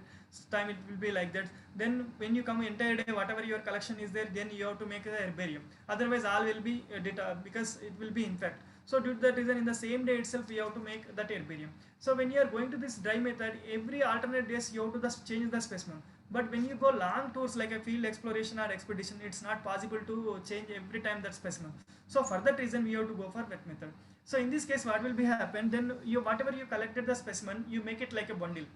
All the specimen whatever you collected, you make it like it's a bundle, and you take very big polythene cover, polythene sack, you can take it in that you put it this bundle and pour the this preservation ratio 7:1 ratio for acetic acid, alcohol and formaldehyde and acetic acid. Pour the three sides of the bundle, and tie it with the air tight, without that air should not be entered into the sack. So tie it. It will be very fresh in condition up to 6 months time. So like this you can also make it. Like this you can also make it this method. This is very suggestible method when you are going to long exploration or expedition. So this is the method of preservation for the plant specimen. So after once you collection over, then you go for preservation of the plant specimen. One is get dry the plant specimen. You have to identify the plant specimen. For identification, you need all the characters. Without knowing the morphology, you may not identify the plant specimen, because morphology is a very important. Because here I may not go detail because it will take at least 1-2 weeks for detail about the entire morphology. You might have studied the intermediate level and degree level, so no need to go about details of this. So when you are going to this morphology, you should know before identification, you should know all the morphology of the plants. Without knowing morphology, you may not write the description. So for the write the description, you know how it's the root shape. So what is the, whether it is tuberous fibrous roots or adventitious roots or prap roots or stilt roots or tuberous roots or bulbs or rhizomes, all the things you should know, because based on this only you can write the description of the particular plant. Whether stellar condition, how it is, the whether it's attached still is there, root still is there, that you have to write. Whether stem character, if you go to the stem shape, it's a very important. Whether it's rounded shape, that means we can call as a term is a terate, or oval shape, or a triangular shape, or tetrangular shape, or furrowed. So like this we character. What is the type of buds? All the things also we have to mention. Then growth forms also very important. In case of the small herbaceous, whether it is procumbent. Procumbent means it's like an entire prostate to the, especially the surface of the land, surface of the hair. So it will be prostate like this. Then otherwise decumbent. Because decumbent means here what will happen, the vegetative parts on the prostate on the surface, the floral parts in the upright of the episode. This we can call as a decumbent. Whether it's repent or stoloniferous, ascending. So all the characters we have tried. What the shape of the this crown, how it is there, all the things, whether phyllotax, whether it's alternate or opposite, this all the things. Leaf or stipules also very important. All the characters, stipules and petiole character we have to write. So all the things. The leaf arrangement, whether it's alternately arranged, alternate decussately arranged, oppositely arranged, so opposite decussate level where it's arranged. So whether it is a oral level, so all the things of the leaves, how it is arranged, how it is attached to the petiole, all the characters we have to write before identifying the specimens. So the venation pattern, whether it is a simple, whether it's a parallel venation or this is reticulate venation. In the parallel venation, again this we have to see all the tessellate venation, other this all the characters, whether leaf, whether it's plaited or folded or convolute or revolute or conduplicate or plicate or sissinate, all the different type of leaf attachment, how it is attached to venation is how it is, this all the things we have to see. So among the all, this is also very important character, leaf shape, whether its shape is a very linear or ovate shape or oblong shape or lanceolate shape or oblanceolate or deltoid, truncate, ovate, obovate, or so many types. This all before writing identifying the plant specimen, you should know all the this morphology of the plant. Other without this knowing this, you can't identify the plant specimen. It's not easy. If you know the terminology of the particular plant, the same terminology will be used in the flora. That only we can know. Otherwise, we don't know what is the ovate means. We have to see means what is the ovate like that. So all of this terminology, the definition of the plants, you have to know. Then whether it's a leaves, whether it's simple leaves or compound leaves. If it is compound leaves, whether it is imparipinnate or paripinnate. Imparipinnate means it's ended with the odd leaves, means that we can call as a imparipinnate. If it ends with the equal, means that is we can call as a paripinnate. Whether it's bipinnate or tripinnate or binate or tripolate or pedate or palmate or disdate. So these are the simple, in the compound leaves, this many types we have. So many we have types. So these are all the things we have to know. In the leaf also we have to know leaf margin or leaf apex of it is, leaf margin of it, whether it's entire, if it's smooth is we can call as a entire, if it's like a undulation kind of thing is we can call as a repent, if it's like a is there means we can call as a crenate, it's like is the dentate, so denticulate, serrate, all the things, these are all the characters we have to know before writing the description. So leaf base also very important. What is the, whether it is acute or acuminate, attenuate, so all the things, whether truncate or rounded, apex also, leaf epiphysis, whether it is acuminate or acute, abruptly acute, apiculate or cordate. So these are all the things we have to know before writing the description. So on the leaf surface or plant surface, what are the type of hairs? The hairs also very important. Placentation and styline sigma also very important. If you know just axial placentation, directly you can go and identify that this is belongs to the Malvaceae. Malvaceae you can see in your degree level you have this family, I think. So based on this simple parietal axial placentation, you can go for identification for Malvaceae.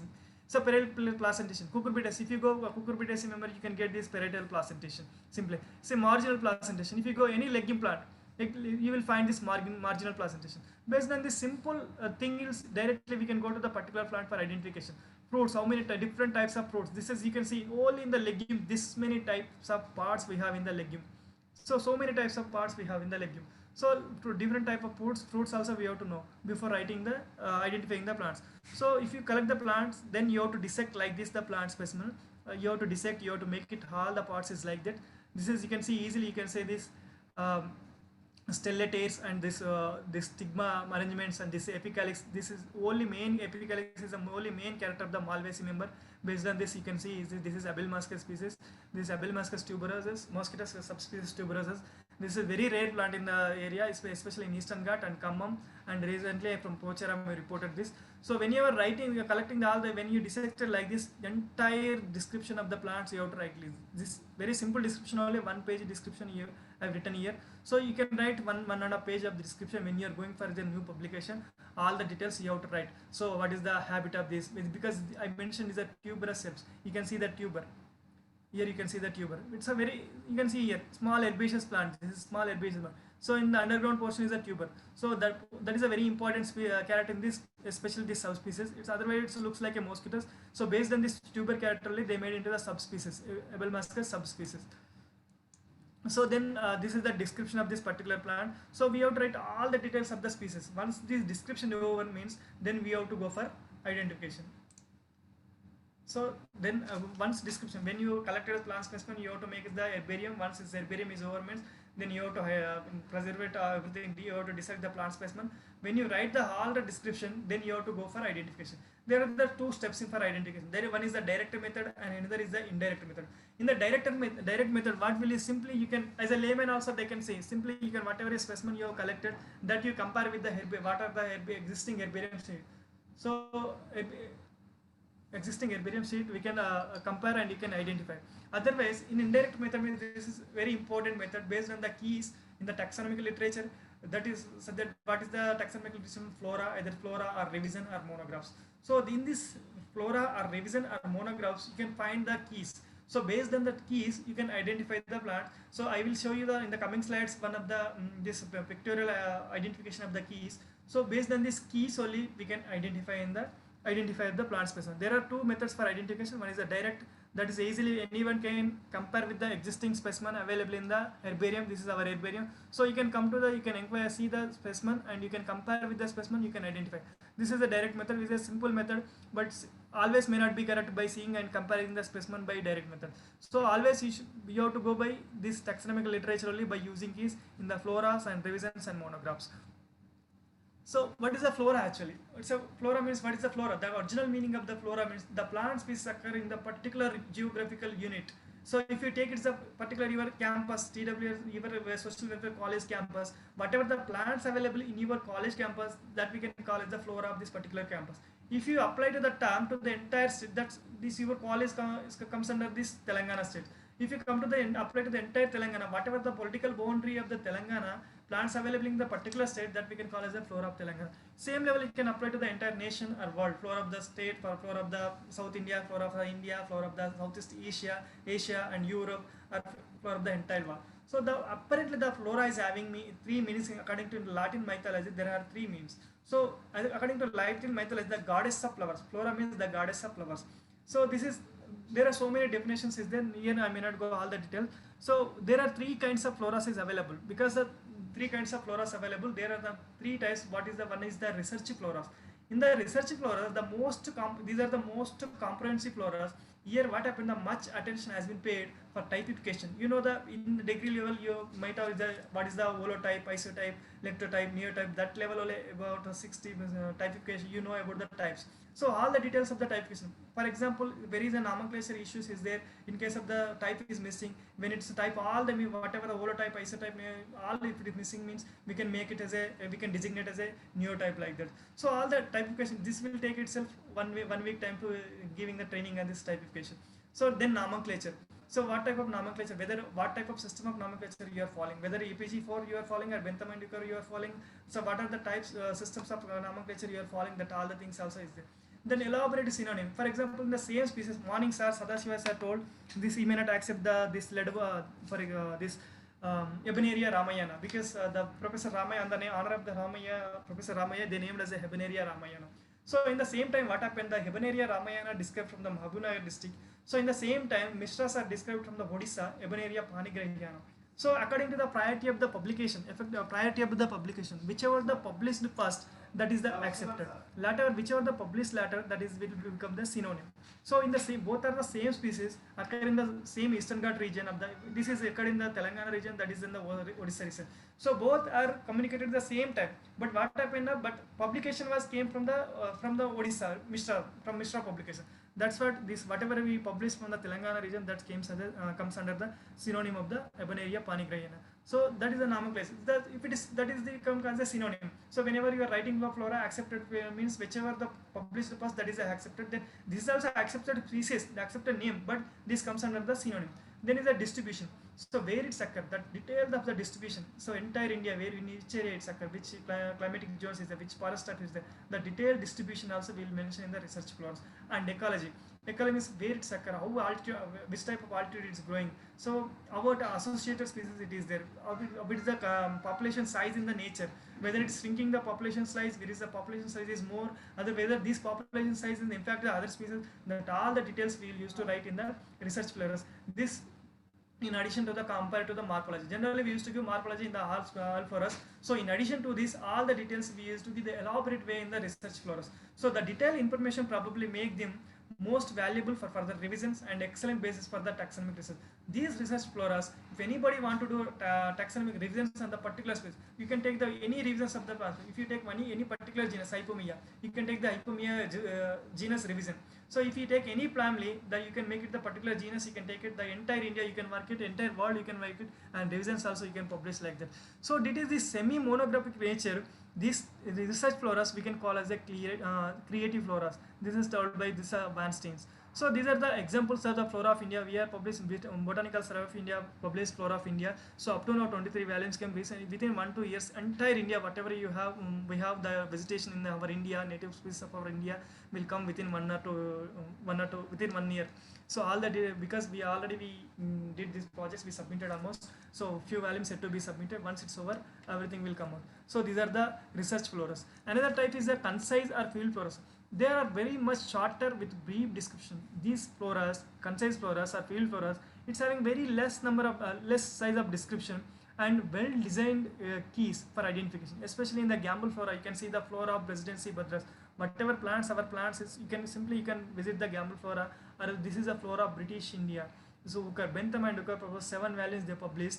Flora of British India. You can consult whatever the Indian species is that you can consult this species. Here we can see the full of this well designated keys is there, but less description is there. So this is also very important concise floras for identification of the plant species. Excursion floras. These are the must-saved species, must-saved floras, sometimes combining with the keys. These are the keys and small description. So they are usually illustrated with the photographs also they used to give. These are we can call as the excursion floras. For example of the excursion flora of Simhachalam is by DCS Raju. Excursion of central Tamil Nadu flora by KM Matthew. These are some of the examples for the excursion floras. So it comes under our Telangana. This is the flora of Telangana, 3 volumes published by Flora sir. So this is the after this is published in 2015 and 2016. Our coming speaker Dr. Sudhakar Reddy sir, so published flora of Telangana state. This is also after this publication this came. So like this, these are the regional flora. Whatever we have state flora, so many district floras also we have. So if you collect any plants of the particular district, you can consult immediately. You can be the local floras you may get. If you are not getting means, you can come to the state floras. If you not get this identification, the whatever you collected, that plant is not available in the state flora also, you can consult the regional floras like a Gamble and if it's not available in the regional flora also, you can go to the national flora like Flora of India.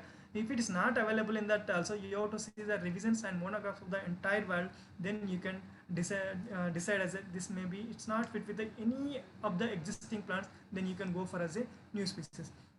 So generally, actually, what will be happen in the flora? Generally, in the flora, it is available like the description of the genus. So after the description, you may see the bracketed keys, indented key. If you see the Gamble flora, you can see the indented key.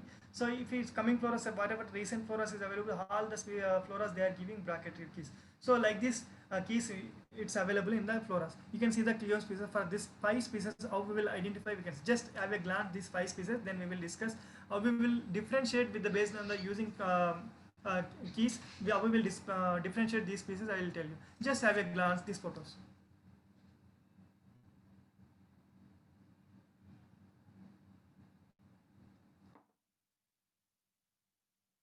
is Cleome monophylla. You can see the monophylla means simple one leaf. Mono means one, phylla means leaf. One leaf Cleome. This is, you can see this is a Cleome aspera. This is here pink color flowers, simple leaf. Trifoliate leaf, yellow color flower. Trifoliate and viscid. If you touch it, this plant Cleome viscosa, it's a viscid in nature. Viscid in nature, and the yellow color flower glandularly pubescent viscous in nature. So this is Cleome viscosa. Here you see Cleome gynandra. You can see the androphore of the stamens and the gynophore of the gynoecium. So based on this only they gave Gynandropsis pentaphylla, because 5 leaves is there, gynophore is there, androphore is there. That's what they made as a Gynandropsis pentaphylla. So after the, actually what happened, before that itself they published as a Cleome gynandra, because according to already I told you, based on the effective of valid publication, whichever published first, that only will come to the accepted thing. Later whatever is published, that comes under the synonym. So first they published as a Cleome gynandra. That's what accepted name is the Cleome gynandra. Why it's a gynandra means here gynophore is present, androphore is present. So based on these characters they made as a Cleome gynandra. You can see the white flower, androphore, gynophore present. Then another is Cleome felina.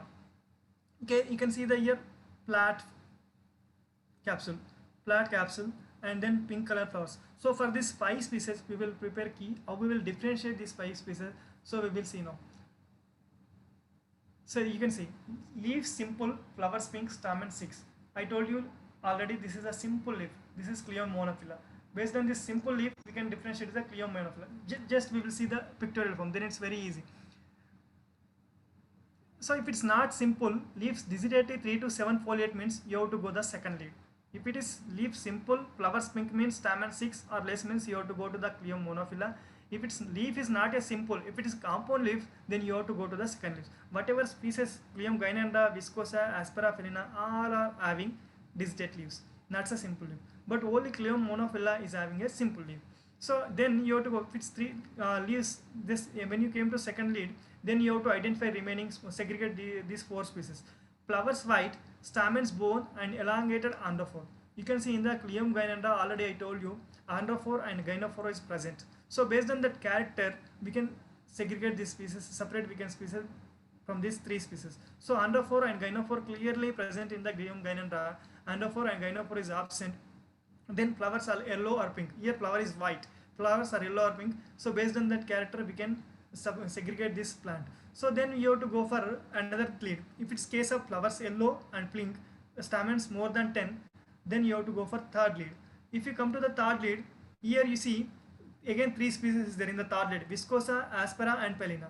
So how we will differentiate these 3 species? So when you collect this, then you have to go see these characters. Erect, viscous, already I told you, viscous. When you touch the Cleome viscosa, it's very sticky in nature, because it's having leaf and parts, everything, all parts of the plant, it's having glandular, viscous glandular hairs. When you touch it, that particular plant, it's very sticky. So then leaves also 3 to 5 foliate leaves here. So in the Cleome viscosa, leaves are 3 to 5 foliate and viscous, erectile and viscosity in nature. So due to that reason, that characters, we have to segregate this Cleome viscosa from these 2 species, Cleome aspera and Cleome felina. So then another character, 4th lead. So you can see the aspera and felina. How we will differentiate these 2 species? Generally in the Cleome aspera, generally flowers is yellow in color and fruit is very cylindric in nature. So in the Cleome felina, flowers is pink and fruit is flat. So based on this character, we can easily identify this species. Now we can see the pictorial form how we will identify this this is especially these 5 herbs by using the keys. So you can, already I told you these 5 species: Cleome monophylla, Cleome gynandra, Cleome aspera, Cleome viscosa, Cleome felina. So you see the 5 species. First we segregated based on the single character: leaves simple, leaves compound. These whatever the species is, 4 species there, these are the compound leaves, digitated compound leaf, this is the simple leaf. So based on this simple leaf character, we segregated Cleome monophylla as a separate, then remaining 4 species comes under this another lead. So in the lead, so 4 species, then we have to segregate these species. How we have to identify these species? By having special characters. Here I told you Cleome gynandra, here androphore and gynophore presents. So due to that reason we segregated this, identified as a Cleome gynandra, remaining all it's not having androphore and gynophore. Then you can see here what are the remaining 3 species, that is Cleome viscosa, aspera and felina, these 3. Here already I told you this is erect plant and viscosity in nature. because if you touch it the plant, it's a viscosity nature, very common everywhere in your surroundings you will find this Cleome viscosa. So based on this nature, viscosity nature, in erect nature, we can identify this is a Cleome viscosa from the Cleome aspera and Cleome felina. Then we have to identify these two species based on the key characters. Here character is the Cleome aspera.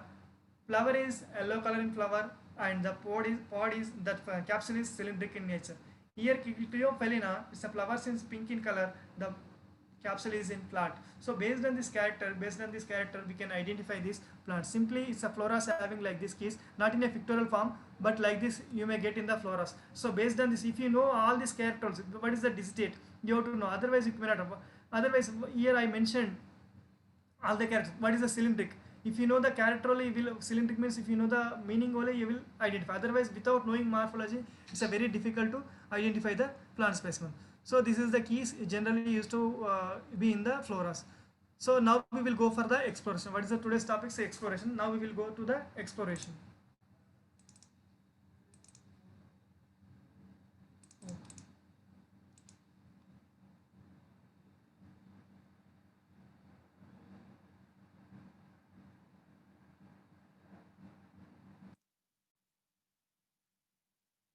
Sorry, actually each and every whatever the important sites in Telangana, important waterfalls where I found no discoveries, all it was there, but in this system it's not coming actually.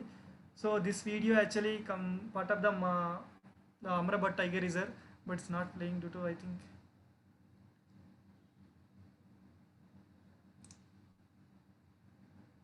actually very beautiful video that is.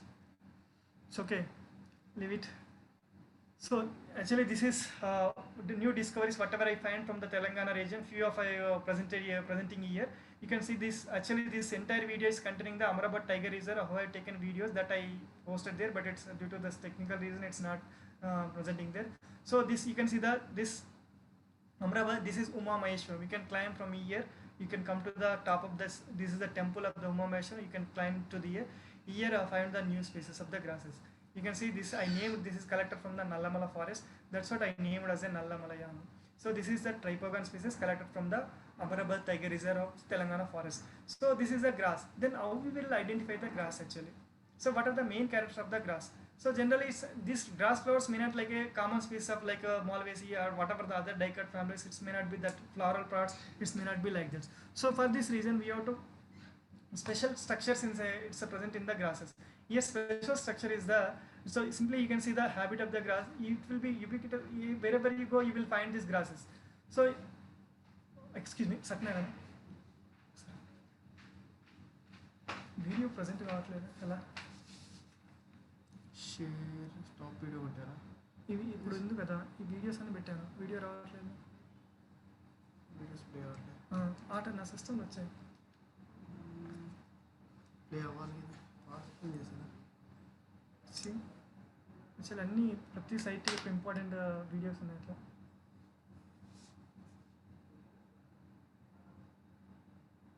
Slides ఏదైనా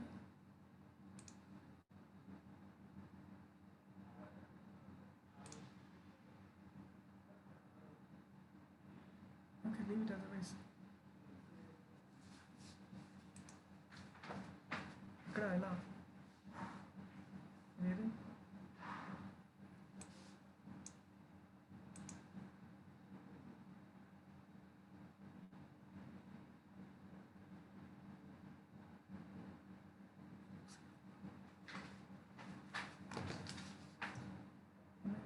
నిర్ణయం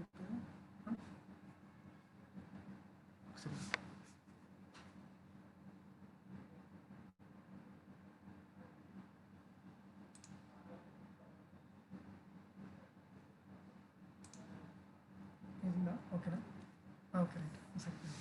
Thank you. So in the grass actually this generally we used to confuse with the sedges and grasses. Sedges means cypress member, grasses means poaceae members. So we used to confuse with these two families. Generally in the grasses what will be open, there is just nodes and internodes will present. In case in the sedges, that is the nodes and internodes always be absent. Here in the special structure is there in the leaf. In the leaf further divide into three parts: leaf blade and leaf sheath, and in between the leaf blade and leaf sheath there is a particular point is there, that is the ligule.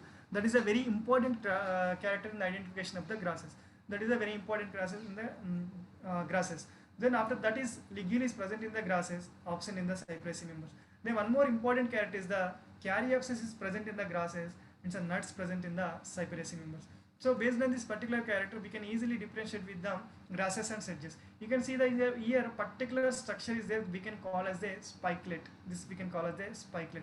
If you dissect this spikelet, you will find these all parts. This is a simple structure you kept here. This is in this parts we can call as a, this is glooms, lower glooms. Here whatever is present is these pink parts is we can call as a lower glooms.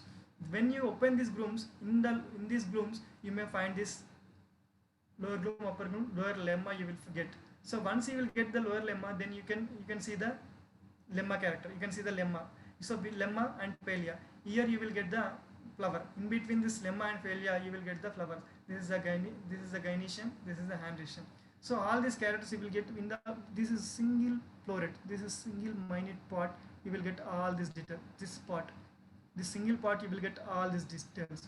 So like this. Very based on this character we made, because we compared with the throughout the world. In the India is we are having about 27 species. This is the one of the new species from our Telangana region. So that's what I named as we collected from the Nallamala region. I named as the Nallamala Trifoga Nallamalayana. So this is another Malayalodhi video, because due to this technical problem it's not working coming here. So another new species from this the Malayalodhi. This is Amrabat tiger reserve only. This is the part of the Malayalodhi. So you can see this is the special structure in the Asclepiadaceae member. You can see the gynostegium. You can see the gynostegium is a very important character. This is present in the Asclepiadaceae member. Based on the single character, we can identify this particular family. So gynostegium. So here you can see the pollen. You can the translator. This is a particular translator. When it's insects will come for the pollination, this translator will attach to that leg of that particular insect. Then you can pollination mechanism will occur due to this translation mechanism. So this is the family of the this is belongs to the Asclepiadaceae member. Now it's earlier it's Asclepiadaceae Apocynaceae separate. Now it's the Apocynaceae member. So then is another important. This is the endemic plant. So earlier only reported from the 1950s from the Western Ghat region. So only from the Pune adjoining region. Then recently in the 2017 I reported from the Eastern Ghat region of the Telangana, especially from the Saleshwaram. When you are going down to the Saleshwaram steps hills, there I have collected this. This is the one of the endemic species. The species name is the Hypomia clarki. In the world only these are the location. One is the Western Ghat, another is the Eastern. This is the only few individuals available in the entire world of this particular species. So another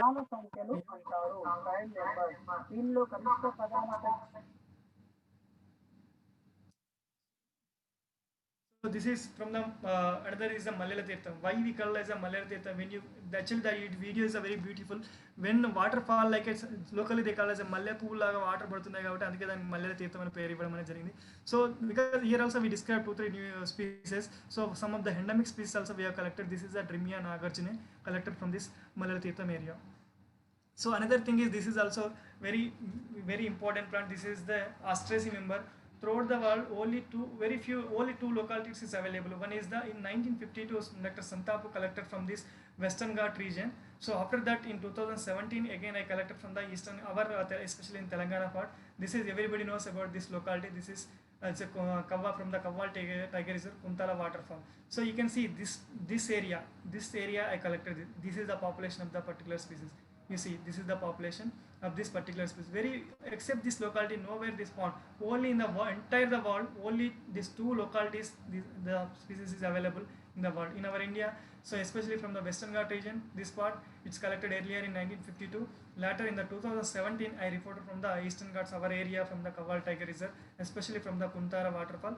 So this is the plant of Cytocline purpurea variety alba. Why it's alba means this is the white color flowers is there, that's what they named as a alba. So easily we can, this is the Asteraceae member. You can see the type of inflorescence here. This is a head type of inflorescence. So based on the head type of inflorescence, wherever you find head type of inflorescence, simply you can go for Asteraceae member. That is the important character of the Asteraceae member. If you find any population Chlorella, that's immediately you can go for Leguminaceae family. So if you found any latex, directly you can go for even Supportaceae, Euphorbiaceae, Asclepiadaceae, Apocynaceae, even Moraceae. These families only having latex. So immediately you can go for identification of the particular plants families. So these are the endemic species collected from this Kaval tiger reserve of the Kuntala waterfall. So another endemic plant species, this is also endemic to India only, you may not find any other. This is also collected this area, this part of the area of the this again Kuntala waterfall. This is Hygrophila serpulum. You can find its entire Hygrophila, all other species having spiny kind of nature, but this is without spine. This is having, so like mat farming, like it's growing in that entire area. This is also very rare and endemic plant of this our Indian plant. So another plant is, this is Justicia quincungularis variety Kaval. This is recently we described from the reserve. That's what we named as a Kaval. So this is also collected from the Pochera waterfall. This is the waterfall. This is the important waterfall from the our Adilabad district. So nearby the Adilabad, this is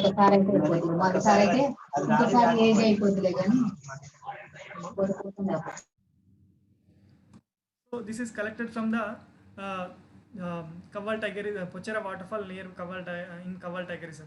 So another important endemic plant is, this is Cytocline manilaliana. On the name honor of the Professor Manilal, we gave name Manilaliana. Generally, how plant names will come. For example, Mangifera indica, because it collected from the India, so that's what they gave as a indica. The name is, its origin from the India. That's what they named as a India. So we can give the plant name as a locality. Based on the locality, we can give as a plant name based on the, and to give honor any of the particular scientist who is the working on the particular group, for them also we can give the name. Otherwise we can give the plant character also, based on the plant character, whatever the characters is available, based on the character also we can give that name. So morning Sadashiva had told this is a Polyaldea longifolia Naramamidi. This is because why it's a longifolia, because in that plant that leaf is a very linear, it's very long in condition, long. So that's what they named as a Polyaldea longifolia.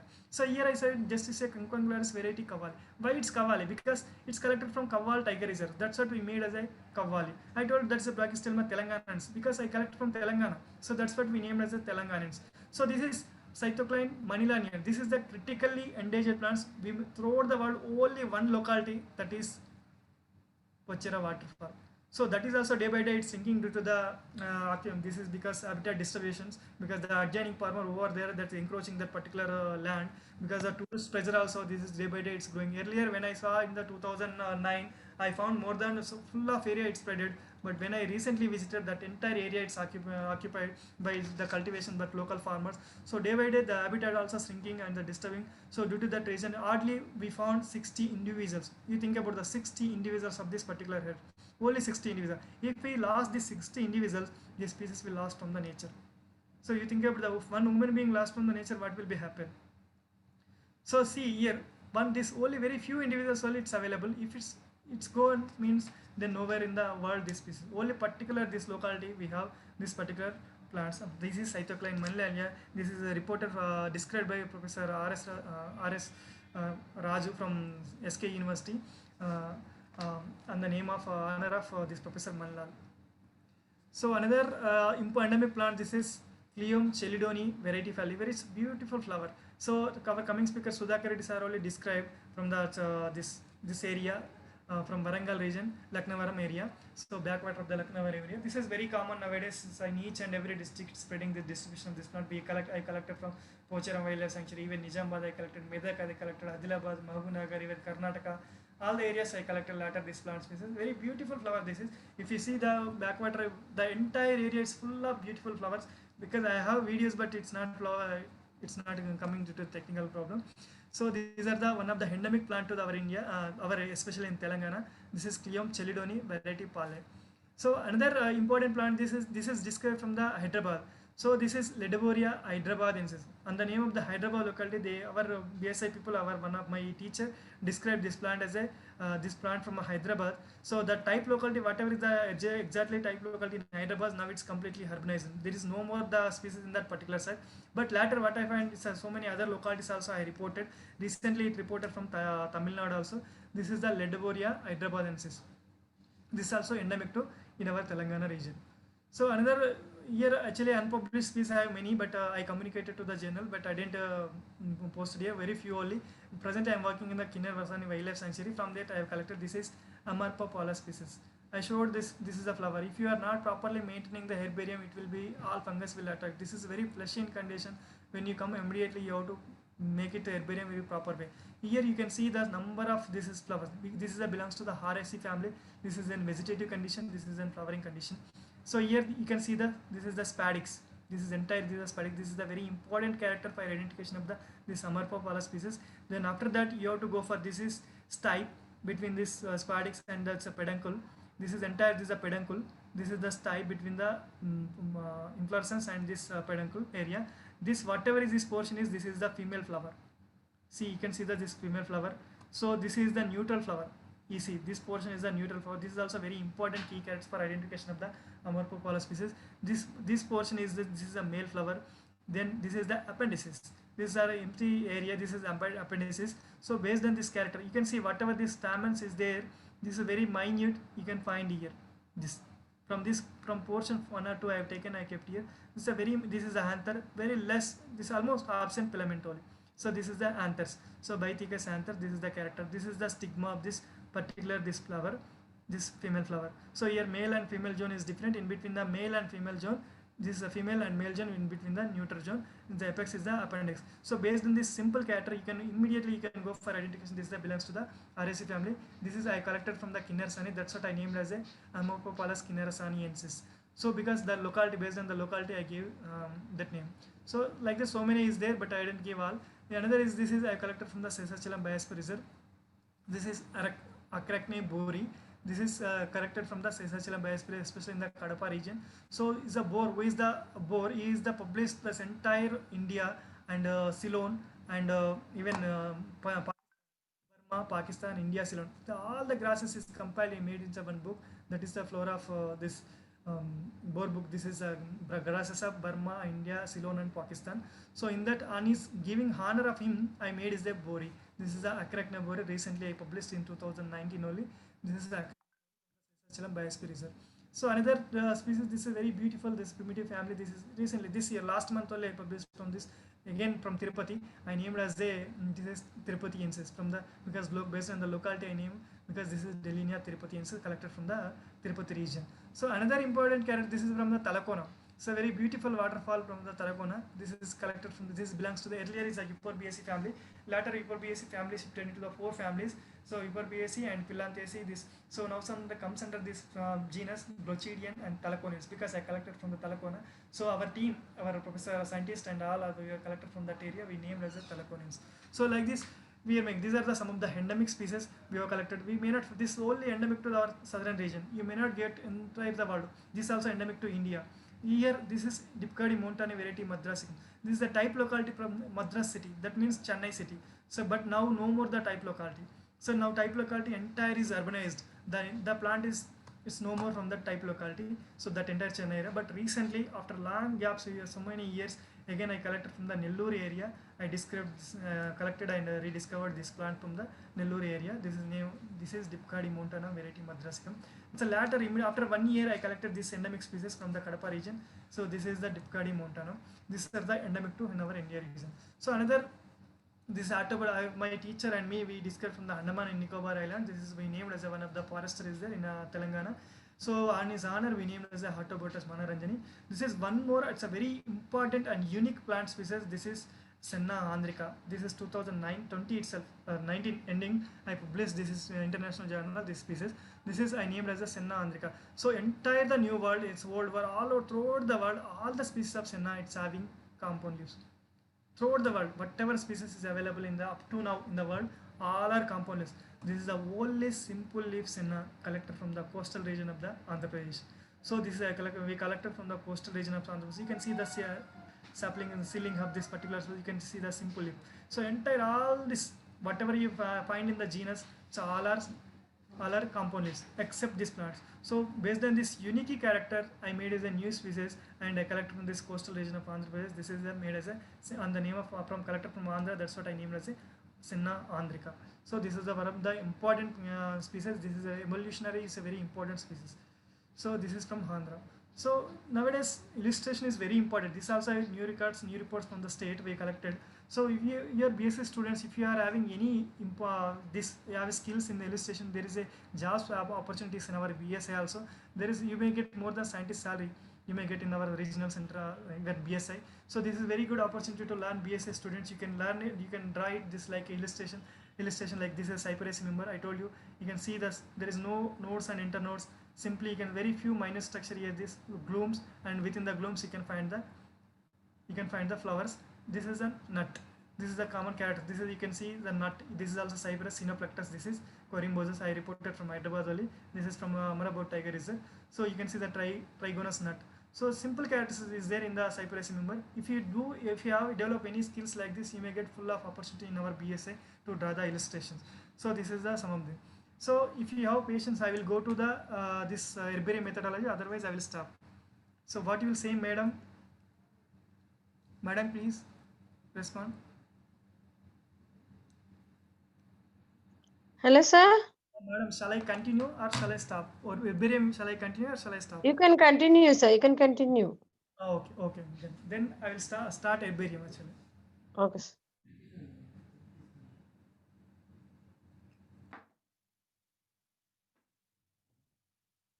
Generally, actually, what is the herbarium? Generally, everybody we used to call herbarium. In our intermediate level also we used to collect some. We may not collect. We will purchase from the shop and we will submit to the first. But when I was intermediate, I was submitted almost 200 plant specimens for herbarium. When I was in PG, Professor V.S. Raju came as an examiner. When I joined in Usman University, from starting day onwards, my target is every day collection of 20 plant species.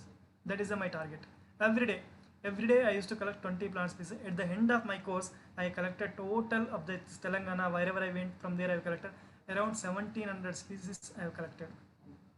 So I submitted 17 herbariums. Each herbarium is having 100. 17 herbariums I submitted to my MSc when I was in MSc. I submitted like this. So actually, what is the herbarium? Herbarium is the storehouse of and dried and pressed plant specimens collected from far and wide localities. Because we are collecting from different localities of this plant specimen.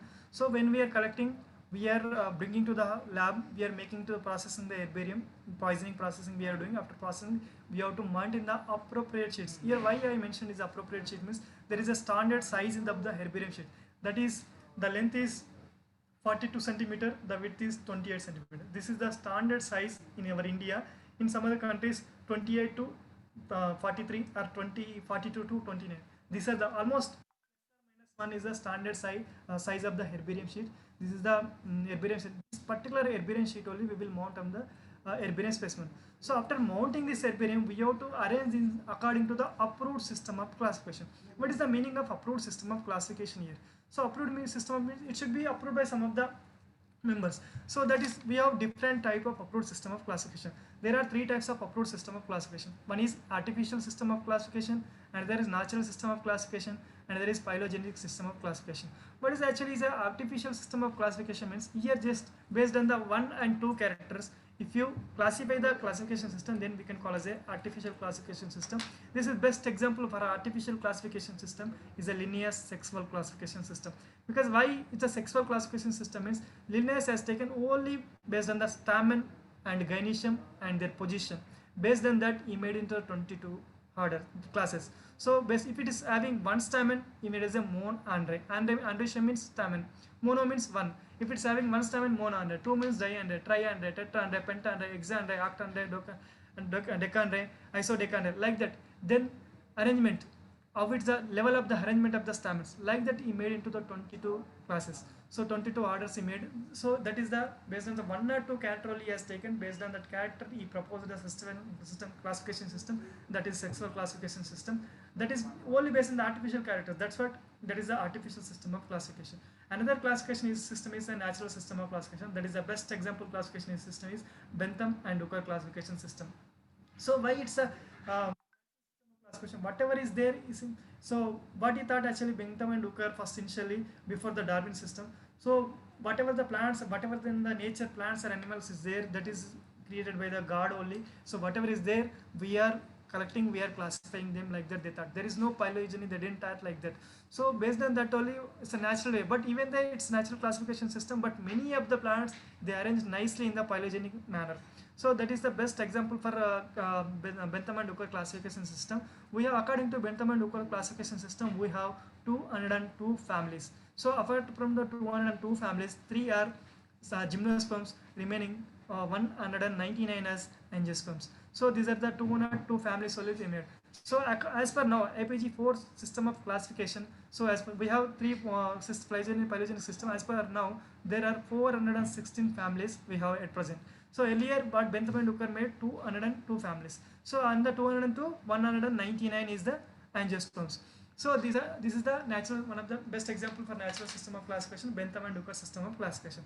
So after that is a phylogenetic system of classification. Why phylogenetic system of classification? So Bessie, Rendell, Takhtajan, Conquest, all phylogenists. So after the Darwin, when Darwin system Hooker also thought he want to publish in the phylogenetic manner, because Hooker is younger than the Bentham. So when Darwin system came, he thought like that to publish the phylogeny, but Bentham didn't accept. That's what they published as a natural, like that only Bentham and Hooker natural system of classification. So it is a here phylogenetic system of classification. Here only this morphological character only we are taking much in the natural system of classification. In the phylogenetic system of classification, we are taking all the disciplines. So even not only from the morphology, so anatomy, embryology, palynology, even chromosome number, even DNA bioprocessing, all the things, all the even pollen structures, even chemical compounds, whatever is all the parameters we are taking. So throughout the world, so all the parameters they are taking, they from that they made into the one classification system, that is the phylogenetic classification system. So many examples are there for phylogenetic classification system. Bessie, Rendell, Takhtajan, Conquest, so many like that phylogenetic systems is there. So when it was there, then after that in 1998, what happened throughout the world, all the scientists from the different parts of the world, they came to the one umbrella. They proposed one system of classification, that is APG classification system, angiosperm phylogenetic group. So they throughout the world, all the phylogenetic system, all the scientists of the plant taxonomists came to the one umbrella. They made that proposal system. So first classification system came APG1 in the 1998. So like that, therefore now for recently fourth classification system, APG4 classification system also came. So in that, according to APG4 classification system, we have now 416 families under 62 natural orders. So these are the approved system. Of any approved system you can follow. So in our throughout our India, not only in our India, Commonwealth countries, we are using Bentham and Hooker classification system. So you can use Bentham and Hooker classification system. Otherwise, you can use the recent classification system, APG4 classification system, so proposed by recently. So any system of classification you can use for arrangement of the herbarium. So these herbaria generally associate with the college or universities or botanical gardens or museum or any kind of doing research, this particular like BSI doing like this survey and all. So research institution, these are the herbaria usually associated with the particular institutions. Herbaria are centers where plant taxa are studied, because here in the herbarium, the plant taxa only we are studying here. What we are studying actually, we are collecting and identifying and naming the plants, and we are arranging according to system of classification, and we are knowing that the distribution and use of the particular plants. Actually, when you want to know, if I told you this occurring only in the Pochera waterfall, this Cytocline manlaliana. So if you want to know the distribution of the particular plant, you have to come to the see the herbarium. Whether herbarium, so the particular plant, if you want to know the distribution yours, how many specimens collected from the different locales. If you visit any herbarium, you may not find the single specimens, except SK University and our regional center, Deccan Regional Center, Hyderabad. Very only two localities only from the Pochera nearby Pochera area, only two localities only we collected, very few individuals. So based on the herbarium sheets, we can know the distribution of the particular plant. Also, we can know the uses. Already I told you when I discussed about the field notebook, whoever associating with when you are going to the field tour, whoever associating with us, then we can see, the local people used to tell that this is used for this is for jaundice, this is for fever. See, when mornings are also discussed, even Parijata, that is in the Odisha. If you go to the Odisha, the tribal people are using for malarial fever. If you having any swellings, that they are using for this Parijatam leaves. So like that, so many plants, local people may know many uses of that particular species. So they used to tell that the uses of the particular species. When you are going to that, we used to write in the field notebook. So when you used to write the field notebooks, when you made into the herbarium, that all the data should come to the field label. So the field label indicates all the details of the where you have collected the plant, which area you have collected, which locality you have collected, what GPS locality is there, which district, which state, when you collected, which date you have collected, who is the collector, what is the scientific name of the plant, what is the common name of the plant, what is the uses of that plant, it belongs to which family, so what uses of the particular plant, all details available in the herbarium label that usually used to mount on the right side bottom of the herbarium sheet. You can see here also. This is the herbarium sheet. You can see the map Here the distribution, where you have collected the distribution also you can mention here. So this is the herbarium label. You will get all the details of the particular plant. So this herbaria generally associated with this type of institution. So actually, what is the meaning of the herbarium? Actually, it's originated from the Latin word. So originally meaning this means herba means it's a grass as pasture. So the it's actually is derived from the Greek word, because the Greek word for also similar to the this Latin word. So which appears to be having derived from the Sanskrit. In our Sanskrit also, bur means grass or pasture, forage. So that's what this is. You can see patcher or forage or bur or forage all are similar, because they may thought because it may be originated from the Sanskrit also. So this is the herba means this is grass or patcher. This is the original meaning of that. Sir, excuse me, sir. Screen not changing, sir. Why not? Screen is stable only. Is it? Is it okay? Is it changing, ma'am?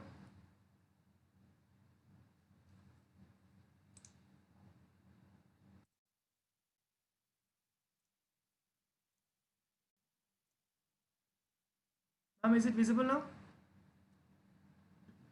Yes, sir. Now it is visible. Okay. So I told you earlier this is label about that. So herba means this is maybe it's origin from the our Sanskrit word also. So is it visible, ma'am, now? Yes, sir. Now it is visible. Okay. So now Yes, we sir. can see the history of and development of the herbarium. Actually, when this herbarium work has started, actually this initially in the 15th century, Professor Lucagini started this art of technique, herbarium technique. He is from the Italy. So he started from 40. He collected more than 300 specimens around 1500 initial first stage of first part of this 15th century. He collected more than 300 specimens and he made into the herbarium. He is the Professor Lucagini. It's an Italian professor. So it's from the Padua from the Italian from the Padua. So this art of technique is developed by this Professor Lucagini. Later this technique is followed by the students and a naturalist Gerard Cibo in the 1532.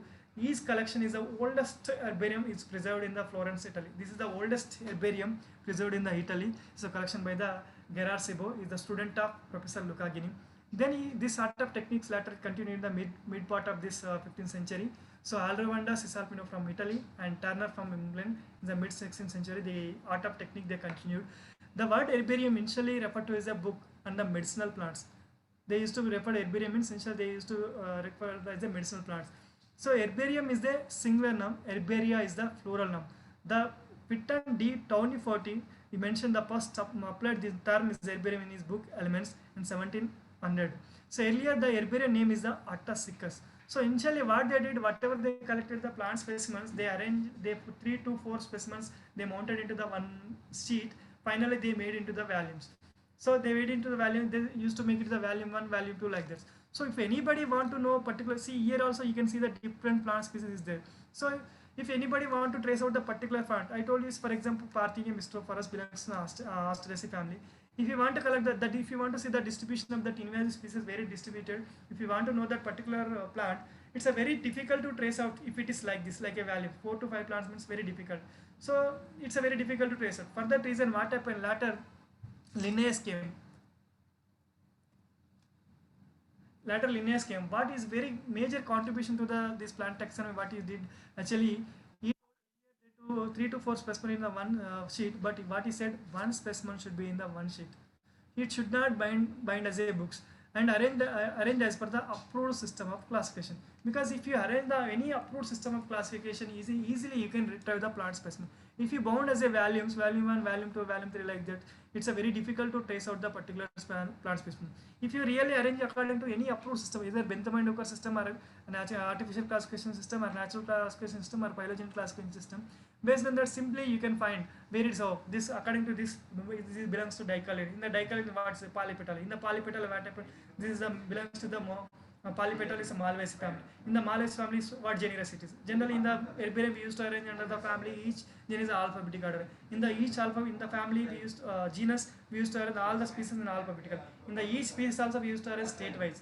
So in the each state we used to arrange in the district wise. So like that you will get. If you want to, but this plants particular plant I told you Cytocline malleana, it's located in Adilabad district. If you want to trace out the particular specimen, no need to search entire the herbarium like this. If no need to each and every cupboard, no need to go, no need to search. If you know the classification system, what classification they are followed in that particular institute, So if it is according to Bentham and Hooker system followed, then I told you cytocline malaliens belongs to the Asteraceae family. Direct you come to the Asteraceae cupboards, there you can find the Asteraceae cupboard. Within the Asteraceae family, we arranged all the genus alphabetical. You come to the C, cytocline, it is a C. You can come to the C. Within the C, whatever the cytocline species, I also mentioned cytocline purpurea variety alba also I collected. Cytocline purpurea also I collected from the same region. So what are the species that in the cytocline throughout the world? Only 4 species we have. So the only 4 among the 4, 3 we have in our India. So these 4 species, whatever the locality, that particularly if you want to see the Adilabad locality, you can come to the within the Telangana, you open the Adilabad district. In the Adilabad district, you will find the specimen. So that specimen you can study it. So like that, if this is the advantage if you arrange the all plants in according to approved system of classification. Any approved system of classification is a very advantage. Easily we can retrieve the particular plant species. What happened? But initially Linnaeus told one specimen on the one sheet, and then it should not bound as a book and arrange according to approved system of classification. He told, but initially he didn't. All the people they didn't follow this thing until Asagre told this volume. Even Asagre told volumes into volume 1, volume 2 like that. Many grass and sedges he told sold out like that. So until that up to 1830 also nobody is followed. So later the technique art of technique is followed. One specimen on the one sheet like that they followed. So index herbarium. This is a very important thing. Is throughout the world whatever the herbariums is there. This is the index herbarium is giving the acronym of the particular herbarium. If you see just you open this link. This is the index herbarium. This is the link. It's working from the since 1996. If you open this link, you type it. This herbarium BSID. BSID means you will get all the information of this herbarium. Our BSI Dakkan Regional Center herbarium acronym is the BS herbarium. So before that we will see this actually how many herbariums in the world we have. More than 3,240 herbariums. Major herbariums, minor many we have. Major herbarium 3,240 herbariums we have in the according to Home Green and Home Green 2003. This many herbarium we have in the world. So this having more than 390 million specimens. So from the past 400 years throughout the world, all the scientists who were working in the plant collected more than 390 million specimens collected from throughout the world and deposited in the herbarium. So this herbarium, all the herbarium, what is the herbarium acronym is given by Index Herbarium. So this is the global directory for public herbaria and assign acronym for each and every herbarium. If you type in the Usmania University, if you want, you comes under the Usmania University. If you want to know the Usmania University herbarium, just you type it HY. You go to this link, you type the HY.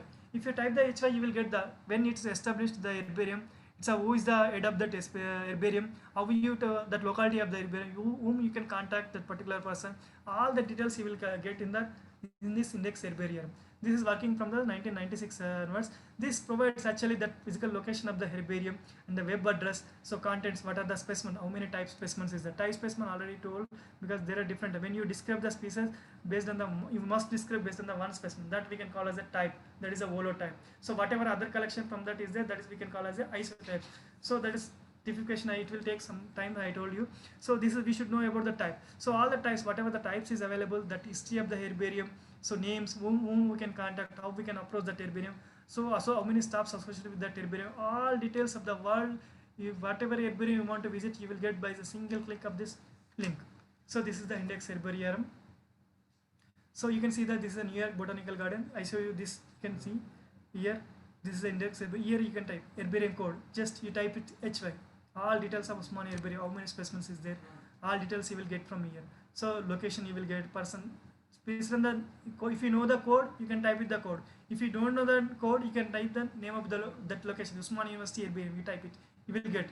So like the details you will get. This is the index herbarium. He is giving acronym, but since 1996 it's working on the online. You will get all the things, whatever the virtual collections is there, you will get it. So import herbariums in the world.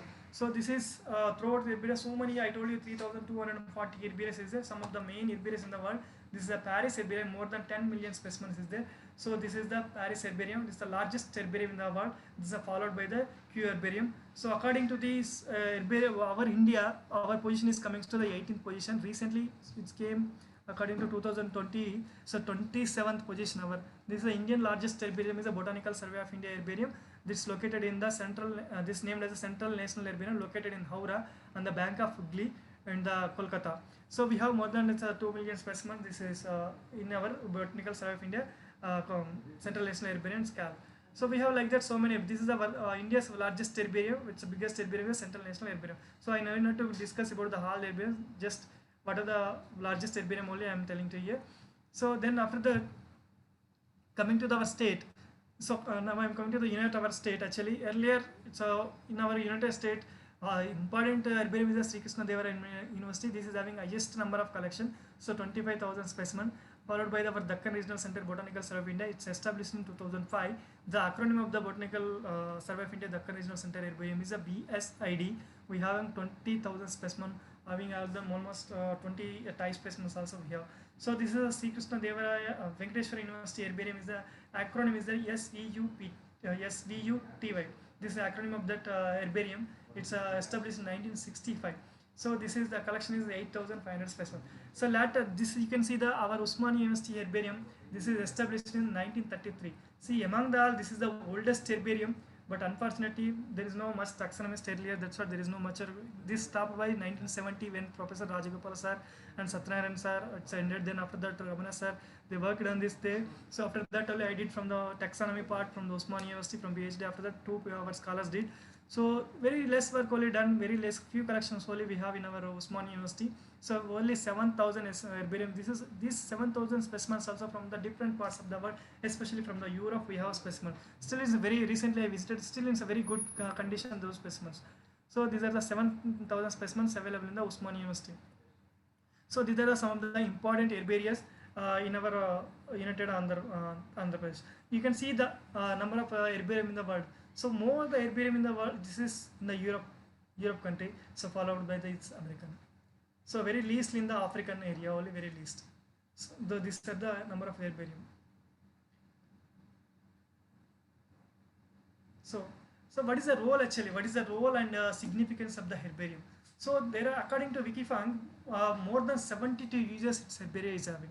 72 uses it's having. So here I will discuss very few important roles in the herbarium. The first thing is the identification of the plant specimen. Already I told you, when we collect the plant specimen, if you don't know the particular plant, just the specimen is even like a layman, you can take the plant specimen, whatever the existing plants available in the herbarium, just you can compare both the specimens, then you can identify. So this belongs to so and so genus or so and so species. You can, but always may not be corrected by comparing the specimen. Already I told you. So at least it will give you a glimpse of idea about that it belongs to which genus and which species. So based on that, further you can go and based on the keys you can identify. So this is a very important direct method. Even layman also can identify by comparing the specimens by this herbarium. So repository of plant specimen, whatever the specimens we collected from the particular region, we have is the this is institutions may be the repository of that particular specimen. If you want to know any plants from the Telangana region, you can come and visit this Botanical Survey of India institution. You can find whatever the collections. It's Telangana, Andhra, and Odisha in the part of southern this Kerala and Tamil Nadu and Karnataka specimens also we have. Anybody want to study at the particular specimen, you are always welcome. You can study our specimens also in our regional center. So evaluation of the endemic and threatened plant species. So already I told you, if you want to evaluate the endemic species, so with endemic species, whether it belongs to the particular this region, it's maybe distributed some other region. So due to that evaluation of the particular species, you can come. If you want to collect the particular endemic species, first you have to visit that particular regional center wherever it belongs to. Regional center covers the that areas. You have to see the herbarium. So if you want to see, I told you already cytocline, you have to come to the visit the herbarium. So from how many localities, how many sheets available, how many localities they are collected. So all the details on the label you will get. So based on the label information you will get, oh, this is the distributed in the so and so area. So it may be based on the distribution. This is confined to this particular area, or it's maybe the strictly endemic to this area. So based on that you can say the evaluation purpose you can do. Then threatened characters. Already told you critical endangered. There are the 9 criteria is there according to IUCN criteria. There are 9 steps is there. Critically extinct and extinct in the near, that criteria is there. So critically endangered, and vulnerable, and least concern, and near threatened, and not data deficient, so not yet evaluated. Like that criteria, 9 criteria is there. So based on the specimen distribution, based on the herbarium, you can start. If you want to the Cycas bedomi, that's located in the strictly in the eastern Ghats portion of the our Andhra Pradesh only. We reported from the when we are doing this assessment of the entire eastern Ghats. Around 2 years we assessed from the entire eastern Ghats from the trees vegetation. While that we studied from that only few localities from the Chittoor localities, even that Nellore part we collected, even Kadapa, Rajampet, this area only that population is there. Even Srikakulam part this only the not bedroom is not it's available in the Srikakulam, but available in the Kadapa and Nellore and Chittur part only you will get in the psychics bedroom. So this is the based on that the distribution we will come to know. So there are the criteria is there in the IUCN criteria, the area of occupancy, extent of occurrence. Based on that, if it is the occurrence is less than 5 kilometers, it will come to the critical endangered category. If the population is facing any risk in the wild, because most of the people they are collecting from the sago for sago purpose, they are collecting the cycas bedroom. So in the forests also they caught the many people, they caught that whatever the material they collected they caught and they kept into the godowns. So for that reason, so based on that we can what how much the criteria is having that particular plant, what is the population distribution of the particular plant. So that is a population criteria. Based on that we can assess the plants. Some criteria guidelines is there, IUCN guidelines. You can Google it, just IUCN guidelines 2017 or 19. You will Google it. You will get all the species information. So how you can evaluate the particular species. For that evaluation purpose, herbariums are also very much useful. So useful. Even red sander. This is the red sander image you can see. So red sander also growing earlier. Only this it's a naturally occurring this our in the only 6 districts of this Andhra Pradesh. So later it was introduced to many parts of this our India. Even we find in even in Kolkata also we collected, but all are in the plantation. Even Sri Lanka in 90 when I visited the Kolkata Central National Herbarium Kolkata in long back in the 1902 itself they introduced the Sri Lanka red sander. So but it's strictly endemic naturally it's growing in our eastern Ghat portion of the Andhra Pradesh part only. But later it's introduced into many parts of our India and as well as in the Sri Lanka. So based on the herbarium information you can find. So they can claim this is also commonly growing in our area, but this was introduced by long back. So that based on the information we can come to know. Even some southern part of the even Tamil Nadu also is there. When I visited recently, last year I visited in Tamil Nadu also. Even 1906 also they introduced. 1902 also introduced from this southern part, Vellore and Tiruvannamalai district. So when we introduce long back, it's more than 100 years over. So then naturally it's distributing, the population is naturally growing. When this is a wingwood seed in the red sander, you can see based on the wingwood seed, it will go through air and it will fall somewhere and it will germinate. Now it's naturally growing in that particular Vellore and Tiruvannamalai areas. But originally its natural population, it's occurring in only in Andhra, eastern Ghats of southern eastern Ghats of Andhra Pradesh. So compilation of floras. If we want to write any flora, even we want to write to the Telangana flora, Andhra flora, what regional flora, state flora, district flora, whatever flora you want to write, you have to visit the herbarium. Without herbarium details, you may not write this floras, because in the herbarium only it's having distribution details, where it is distributed, that all the characters you will get, the distribution details you will get, association species you will get, the important characters, what are the striking characters you will get on the labels of the herbarium. So based on this herbarium specimen, we will write the floras. Revisions, whoever want to do revision in a detailed way, so you can while doing revisions and monographs also, you must visit the herbarium. So preservation of the voucher specimen, whatever the specimen we have collected, that all we are preserving the herbarium. So giving the training to the students or students or scholars or teachers, to anybody, to giving the training on the herbarium technique also, the herbarium is a very important, because how we are doing all the methodology we have to explain to them. So for them also it's a herbarium is a very important. So repository of the pollen and seed material. If anybody want to study in the palynological studies, so we have plenty of, when we are collecting, generally we used to collect 3 to 4 samples. So on that 3 to 4 sample only, one plant only we used to mount, that we will deposit incorporate in the herbarium. Remaining samples we will keep as it is as a duplicate. If further anybody want to work on that particular herbariums and that particular species, you can come and work in this pollen studies, whatever the anatomical studies or palynological studies. So whatever studies you want to do, itself you can study. This is the repository material we used to keep in our duplicate section. So anybody wants to study in the molecular studies, so it's a morphologically you can identify the base. If you want to identify the plant, you need all the parts. You need leaf and flower and inflorescence, flower and fruit. If you know all the plant parts only, you will identify. Sometimes if you have all also, it's a very difficult to identify, because this taxonomy is not easy by simply, we can see by experience, by seeing, oh, this is a so and so plant, this is so and so plant. But identifying, sometimes it will take 1 day or 1 week, 1 month. Sometimes it's very difficult to identify one species. It's not easy. When you get literaturally, you will identify. Otherwise, it's very difficult to identify. So, but molecular studies, if you have a pinch of material from the herbarium or whatever the plant, this from the leaf material, see, you can see that the pinch of material from the herbarium or leaf. So the pinch of material is more than sufficient to reveal the plant species. But this is very expensive compared to the morphology. If we come to identification, authentication to us to identify the plants, then we will generally charge 50 rupees. If you go this molecular basis studies, they will charge 5,000 to 10,000 rupees. So that is the difference. But even though when original taxonomist is not there, there is no this even molecular studies also may not work, because initially that when you are doing this molecular study, they also should get authentication from the our our taxonomical traditional taxonomist only. Traditional taxonomist only, initially they have to identify this is the so and so plant. Then based on that they will identify that data, whatever the data is there, that they will analyze the data, they will upload into the particular website. So based on whenever you further you are doing some particular plants, you will collect the bunch of material. If you do this PCR techniques or whatever is there, then you upload the data, whatever your sequence you get that sequence. If you upload, then it's telling this is the so and so plant. But before that also taxonomist is important, very important. Without taxonomist also you can't do this molecular studies, because initially, because now CCMB is doing this molecular studies, we are giving authentication for them. First when they are collecting plant specimen, we are giving authentication, this is a so and so plant, like that we are authenticating. Further they are going for molecular studies. So this is a thing. So because traditional taxonomy is very important, so taxonomy, identification of taxonomy is not easy, it's very difficult. So these are the uses of the herbarium. So like this 72 uses, more than 72 uses we have in herbarium. So there are different kinds of herbariums. If you collect the dried plant specimens, dried plants we can call as a herbarium. If you collect the dried fungi like mushrooms, we can call as a fungarium. If you collect wood collection, we can call as a gilarium. If you collect horticultural specimens, so horticultural specimens if you collect like this, that we can call, preserve it in the museum, we can call as a artorium. So there are the different kinds of this herbarium. So different types of herbaria, and its role in the significance. There are, based on the types, we have so many general herbaria and special type of herbaria. In the general herbaria, further we divide into international herbaria like Kew herbarium, Paris herbarium, and Geneva herbarium, Leningrad Russia herbarium, and national herbaria. This is CAL. I told you this is the acronym of Central National Herbarium, located at Howrah on the bank of Hooghly, Kolkata. This is our BSA herbarium located at Kolkata. This is the acronym of the herbarium, CAL. This is MH, Madras herbarium. This is our Southern Regional Center herbarium. This is BSI.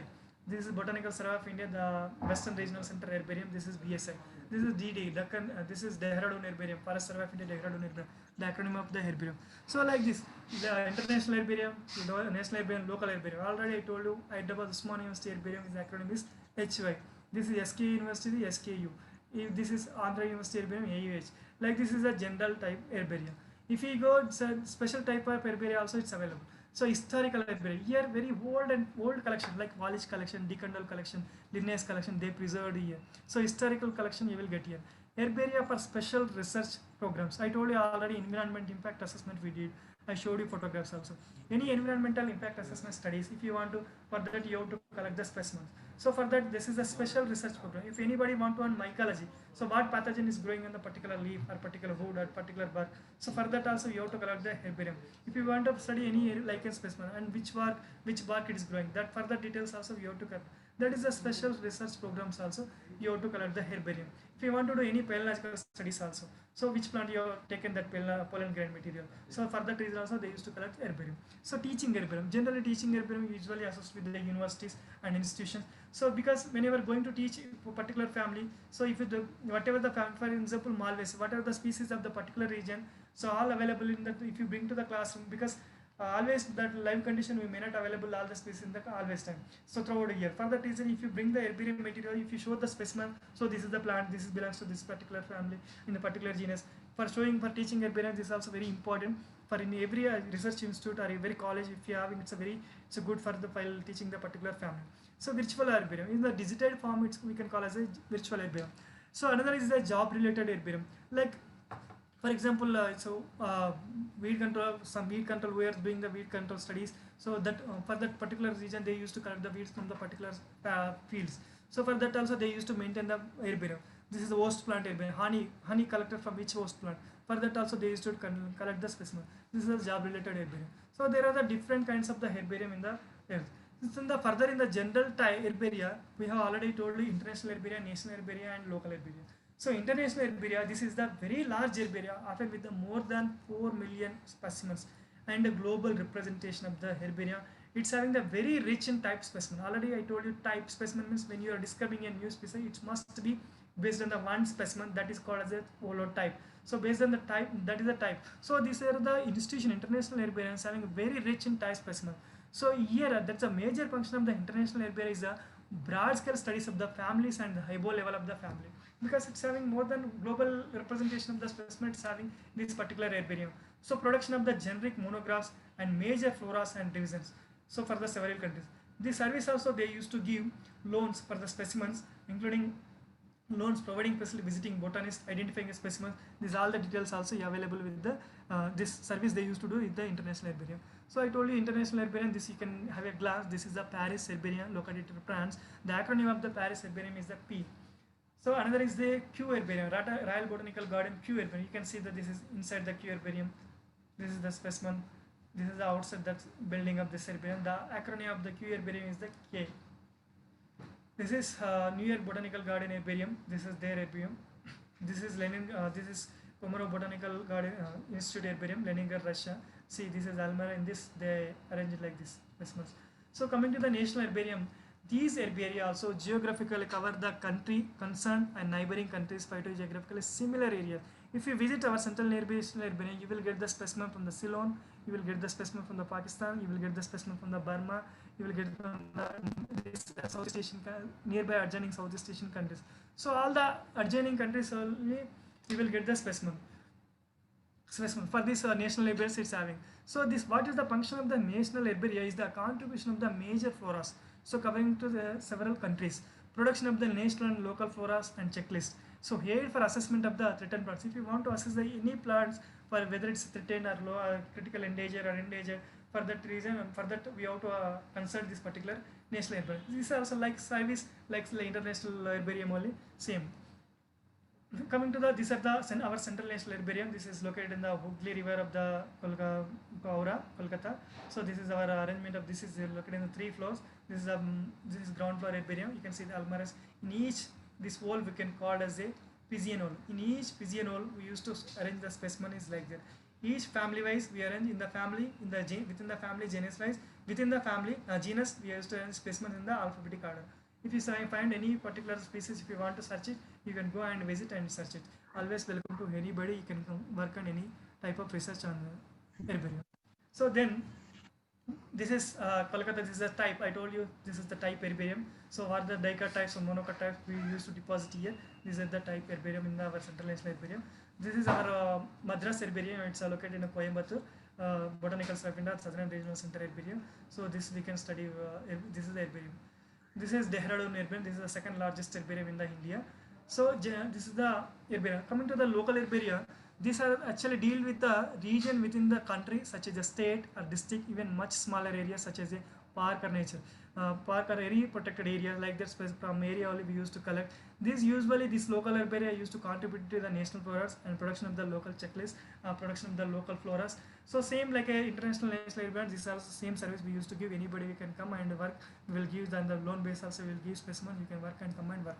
So this is the importance of the local herbarium. The special herbaria, I told you this is a very important special herbaria. They used to keep in a separate herbarium. Otherwise, in general herbarium separate being they used to maintain. This is the Geneva herbarium, Linnaeus herbarium in Linnean Society herbarium in London. They are maintaining separately. This herbarium. This is the Decandol herbarium at Geneva. You can see the specimen. Very old specimen, 1800 specimen. Still love it's a good, very good in condition. So this is historical. This is very oldest collection from our India. This is collected in 1696. The scientific name of the plant is Cyperus proceedus.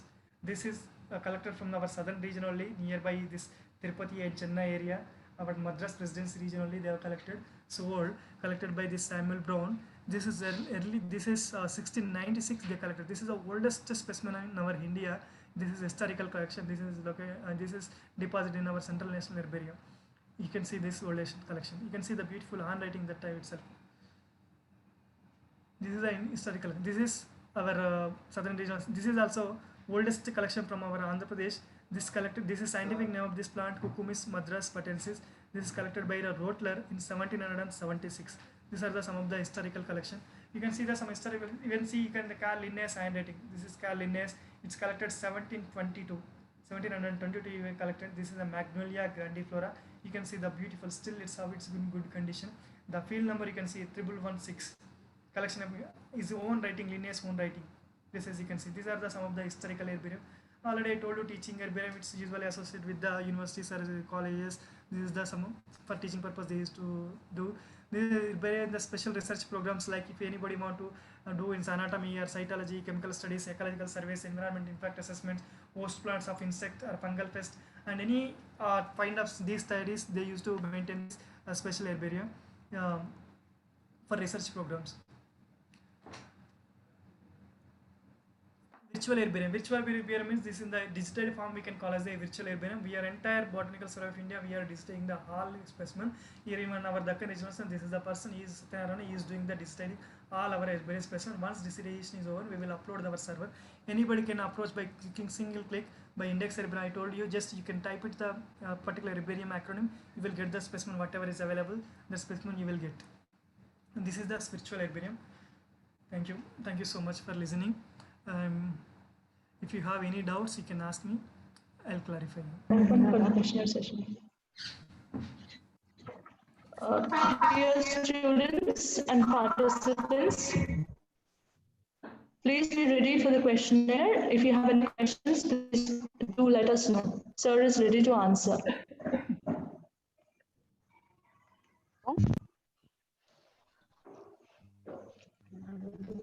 Yes, ma'am. Yavati madam, social welfare Suryapet.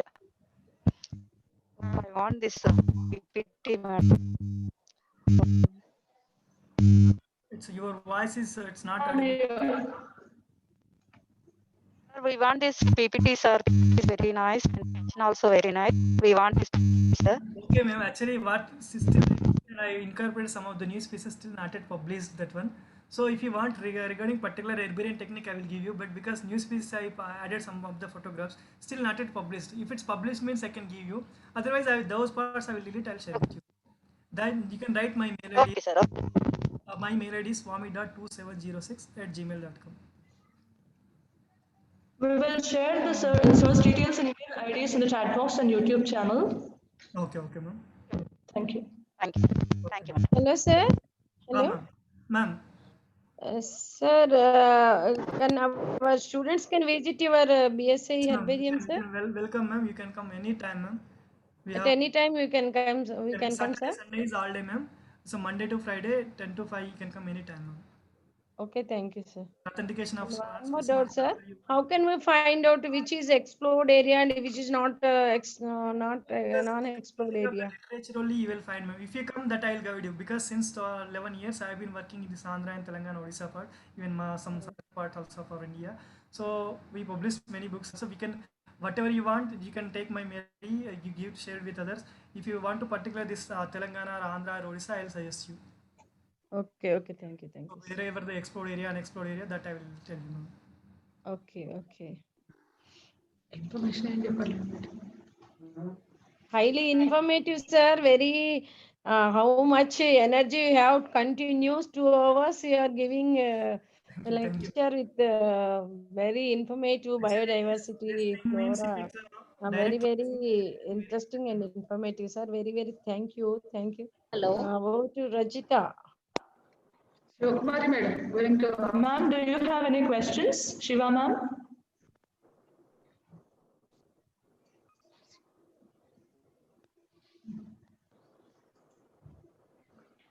I think there is some technical glitch.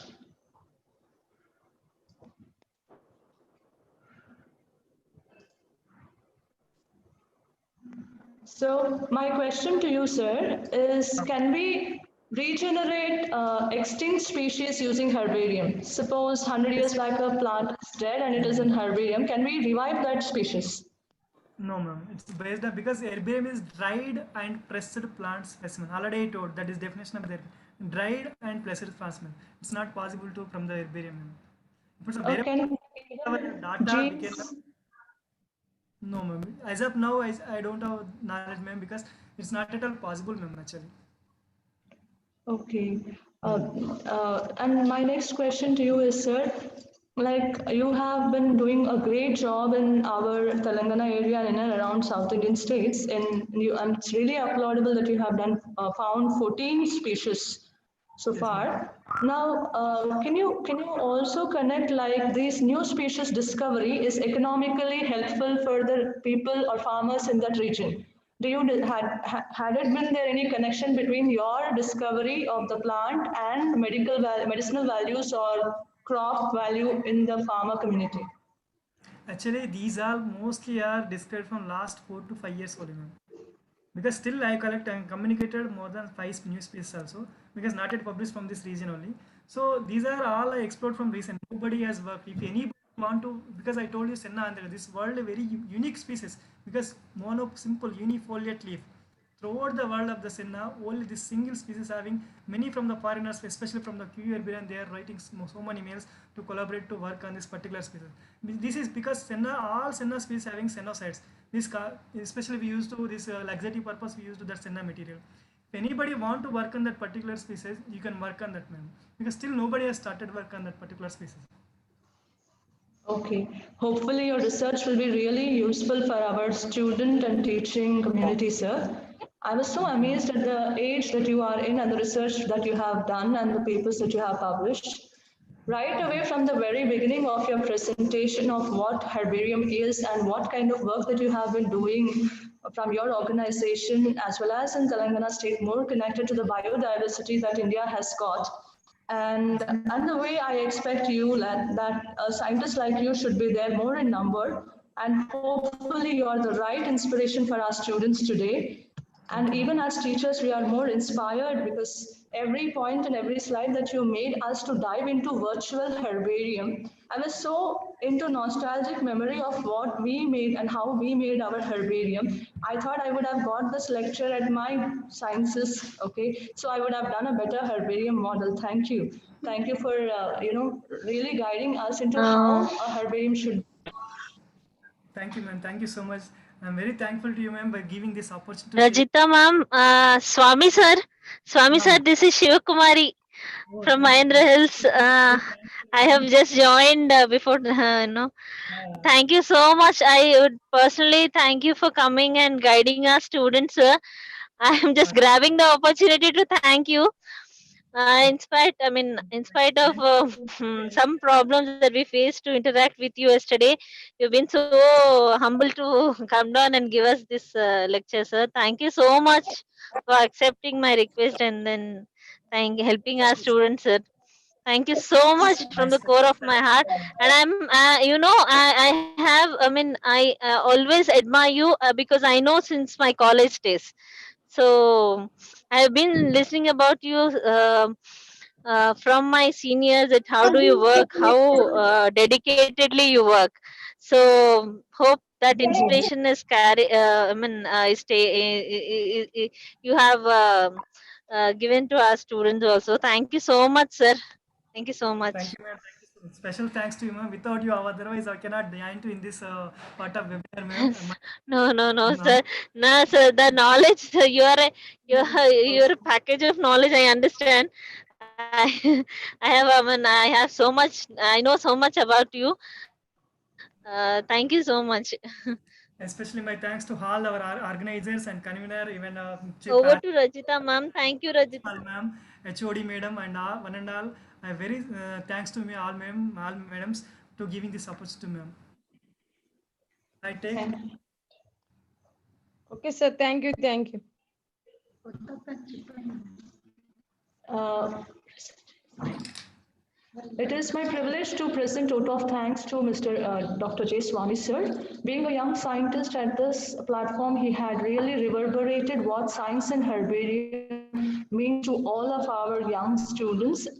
This Science College, Life Sciences College of Mahendra Hills is really in debt to you, sir, for the experience and took us to the virtual tour of what herbarium is and how to really taxonomize things, especially plants. And it is really great to find a gray matter of such kind and a rare species, of course, for being with us. Thank you, ma'am. Actually, unfortunately, the videos didn't play, ma'am. It actually virtual means My intention is I want to show the each and every protected areas, that waterfalls where I find new species. That like that I have taken videos, but unfortunately didn't play here actually.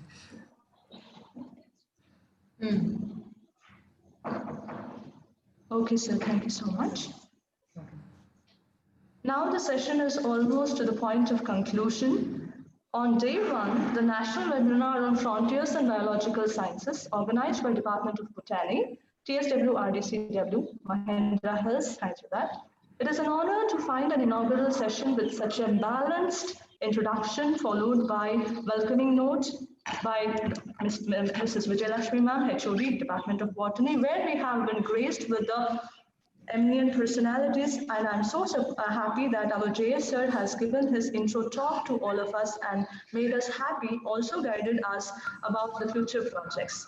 It is real honor to find such a professor, that is Professor R. Limbadri Garu, Vice Chairman, Telangana State Council of Higher Education, and without his support, our dream of PG courses wouldn't have been realized to so far and so quick. I also thank our speakers, three important speakers of the day, that is Assistant Professor B. Sadasivaya Garu, who had blended traditional knowledge with the teaching to the classroom of role of human being in biodiversity conservation, where he has connected every plant and its benefit to our traditional values and made students to feel awestruck by his presentation and down to earth talking and communication. Not just that, the next level and a surprise is where Professor T. Prabhakar Reddy Garu, Senior Scientist and Head Krishi Vignan Kendra of Palem, Mahbubnagar District, has humbly accepted our request on soil health management and organic farming, which is a new trend that is set in South Indian states as well as abroad, where he had instructed how our students and parental community should be more conscious in developing organic farming by understanding soil not just as a chemical compound but as more of life thing and how to manage it for our better farming methodologies. Thank you, sir, for giving such a wonderful talk on organic farming and management. I also take words to thank Jeti Swami sir, Dr. Jeti Swami sir, Botanical Assistant, BSI Hyderabad, who had been to the level of our students in guiding and taking us to the trip of herbarium. Of course, beyond technical glitches, his presentation and valid points of his research and specimen that he has been showing on the PPT made us wonder of identification of plants and herbarium methodology and the quality of work that has to be put in by young scientists and future generations should be really inspired by you, sir. Thank you so much for the entire team.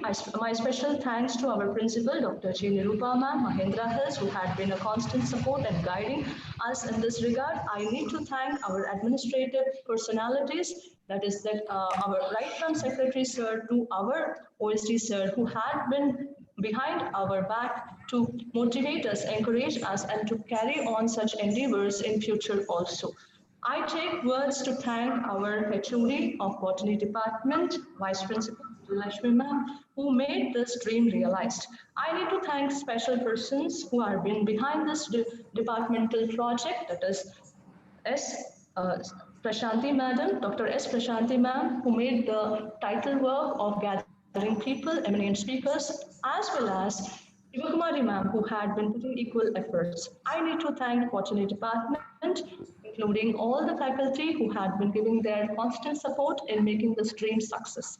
And last but not the least, I need to thank our students who had been giving their 100% concentration on this event and made this a great success. Thanks to one and all, and thank you for joining us. Let us now stand up for national anthem.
Thank you, everyone. Jai Hind.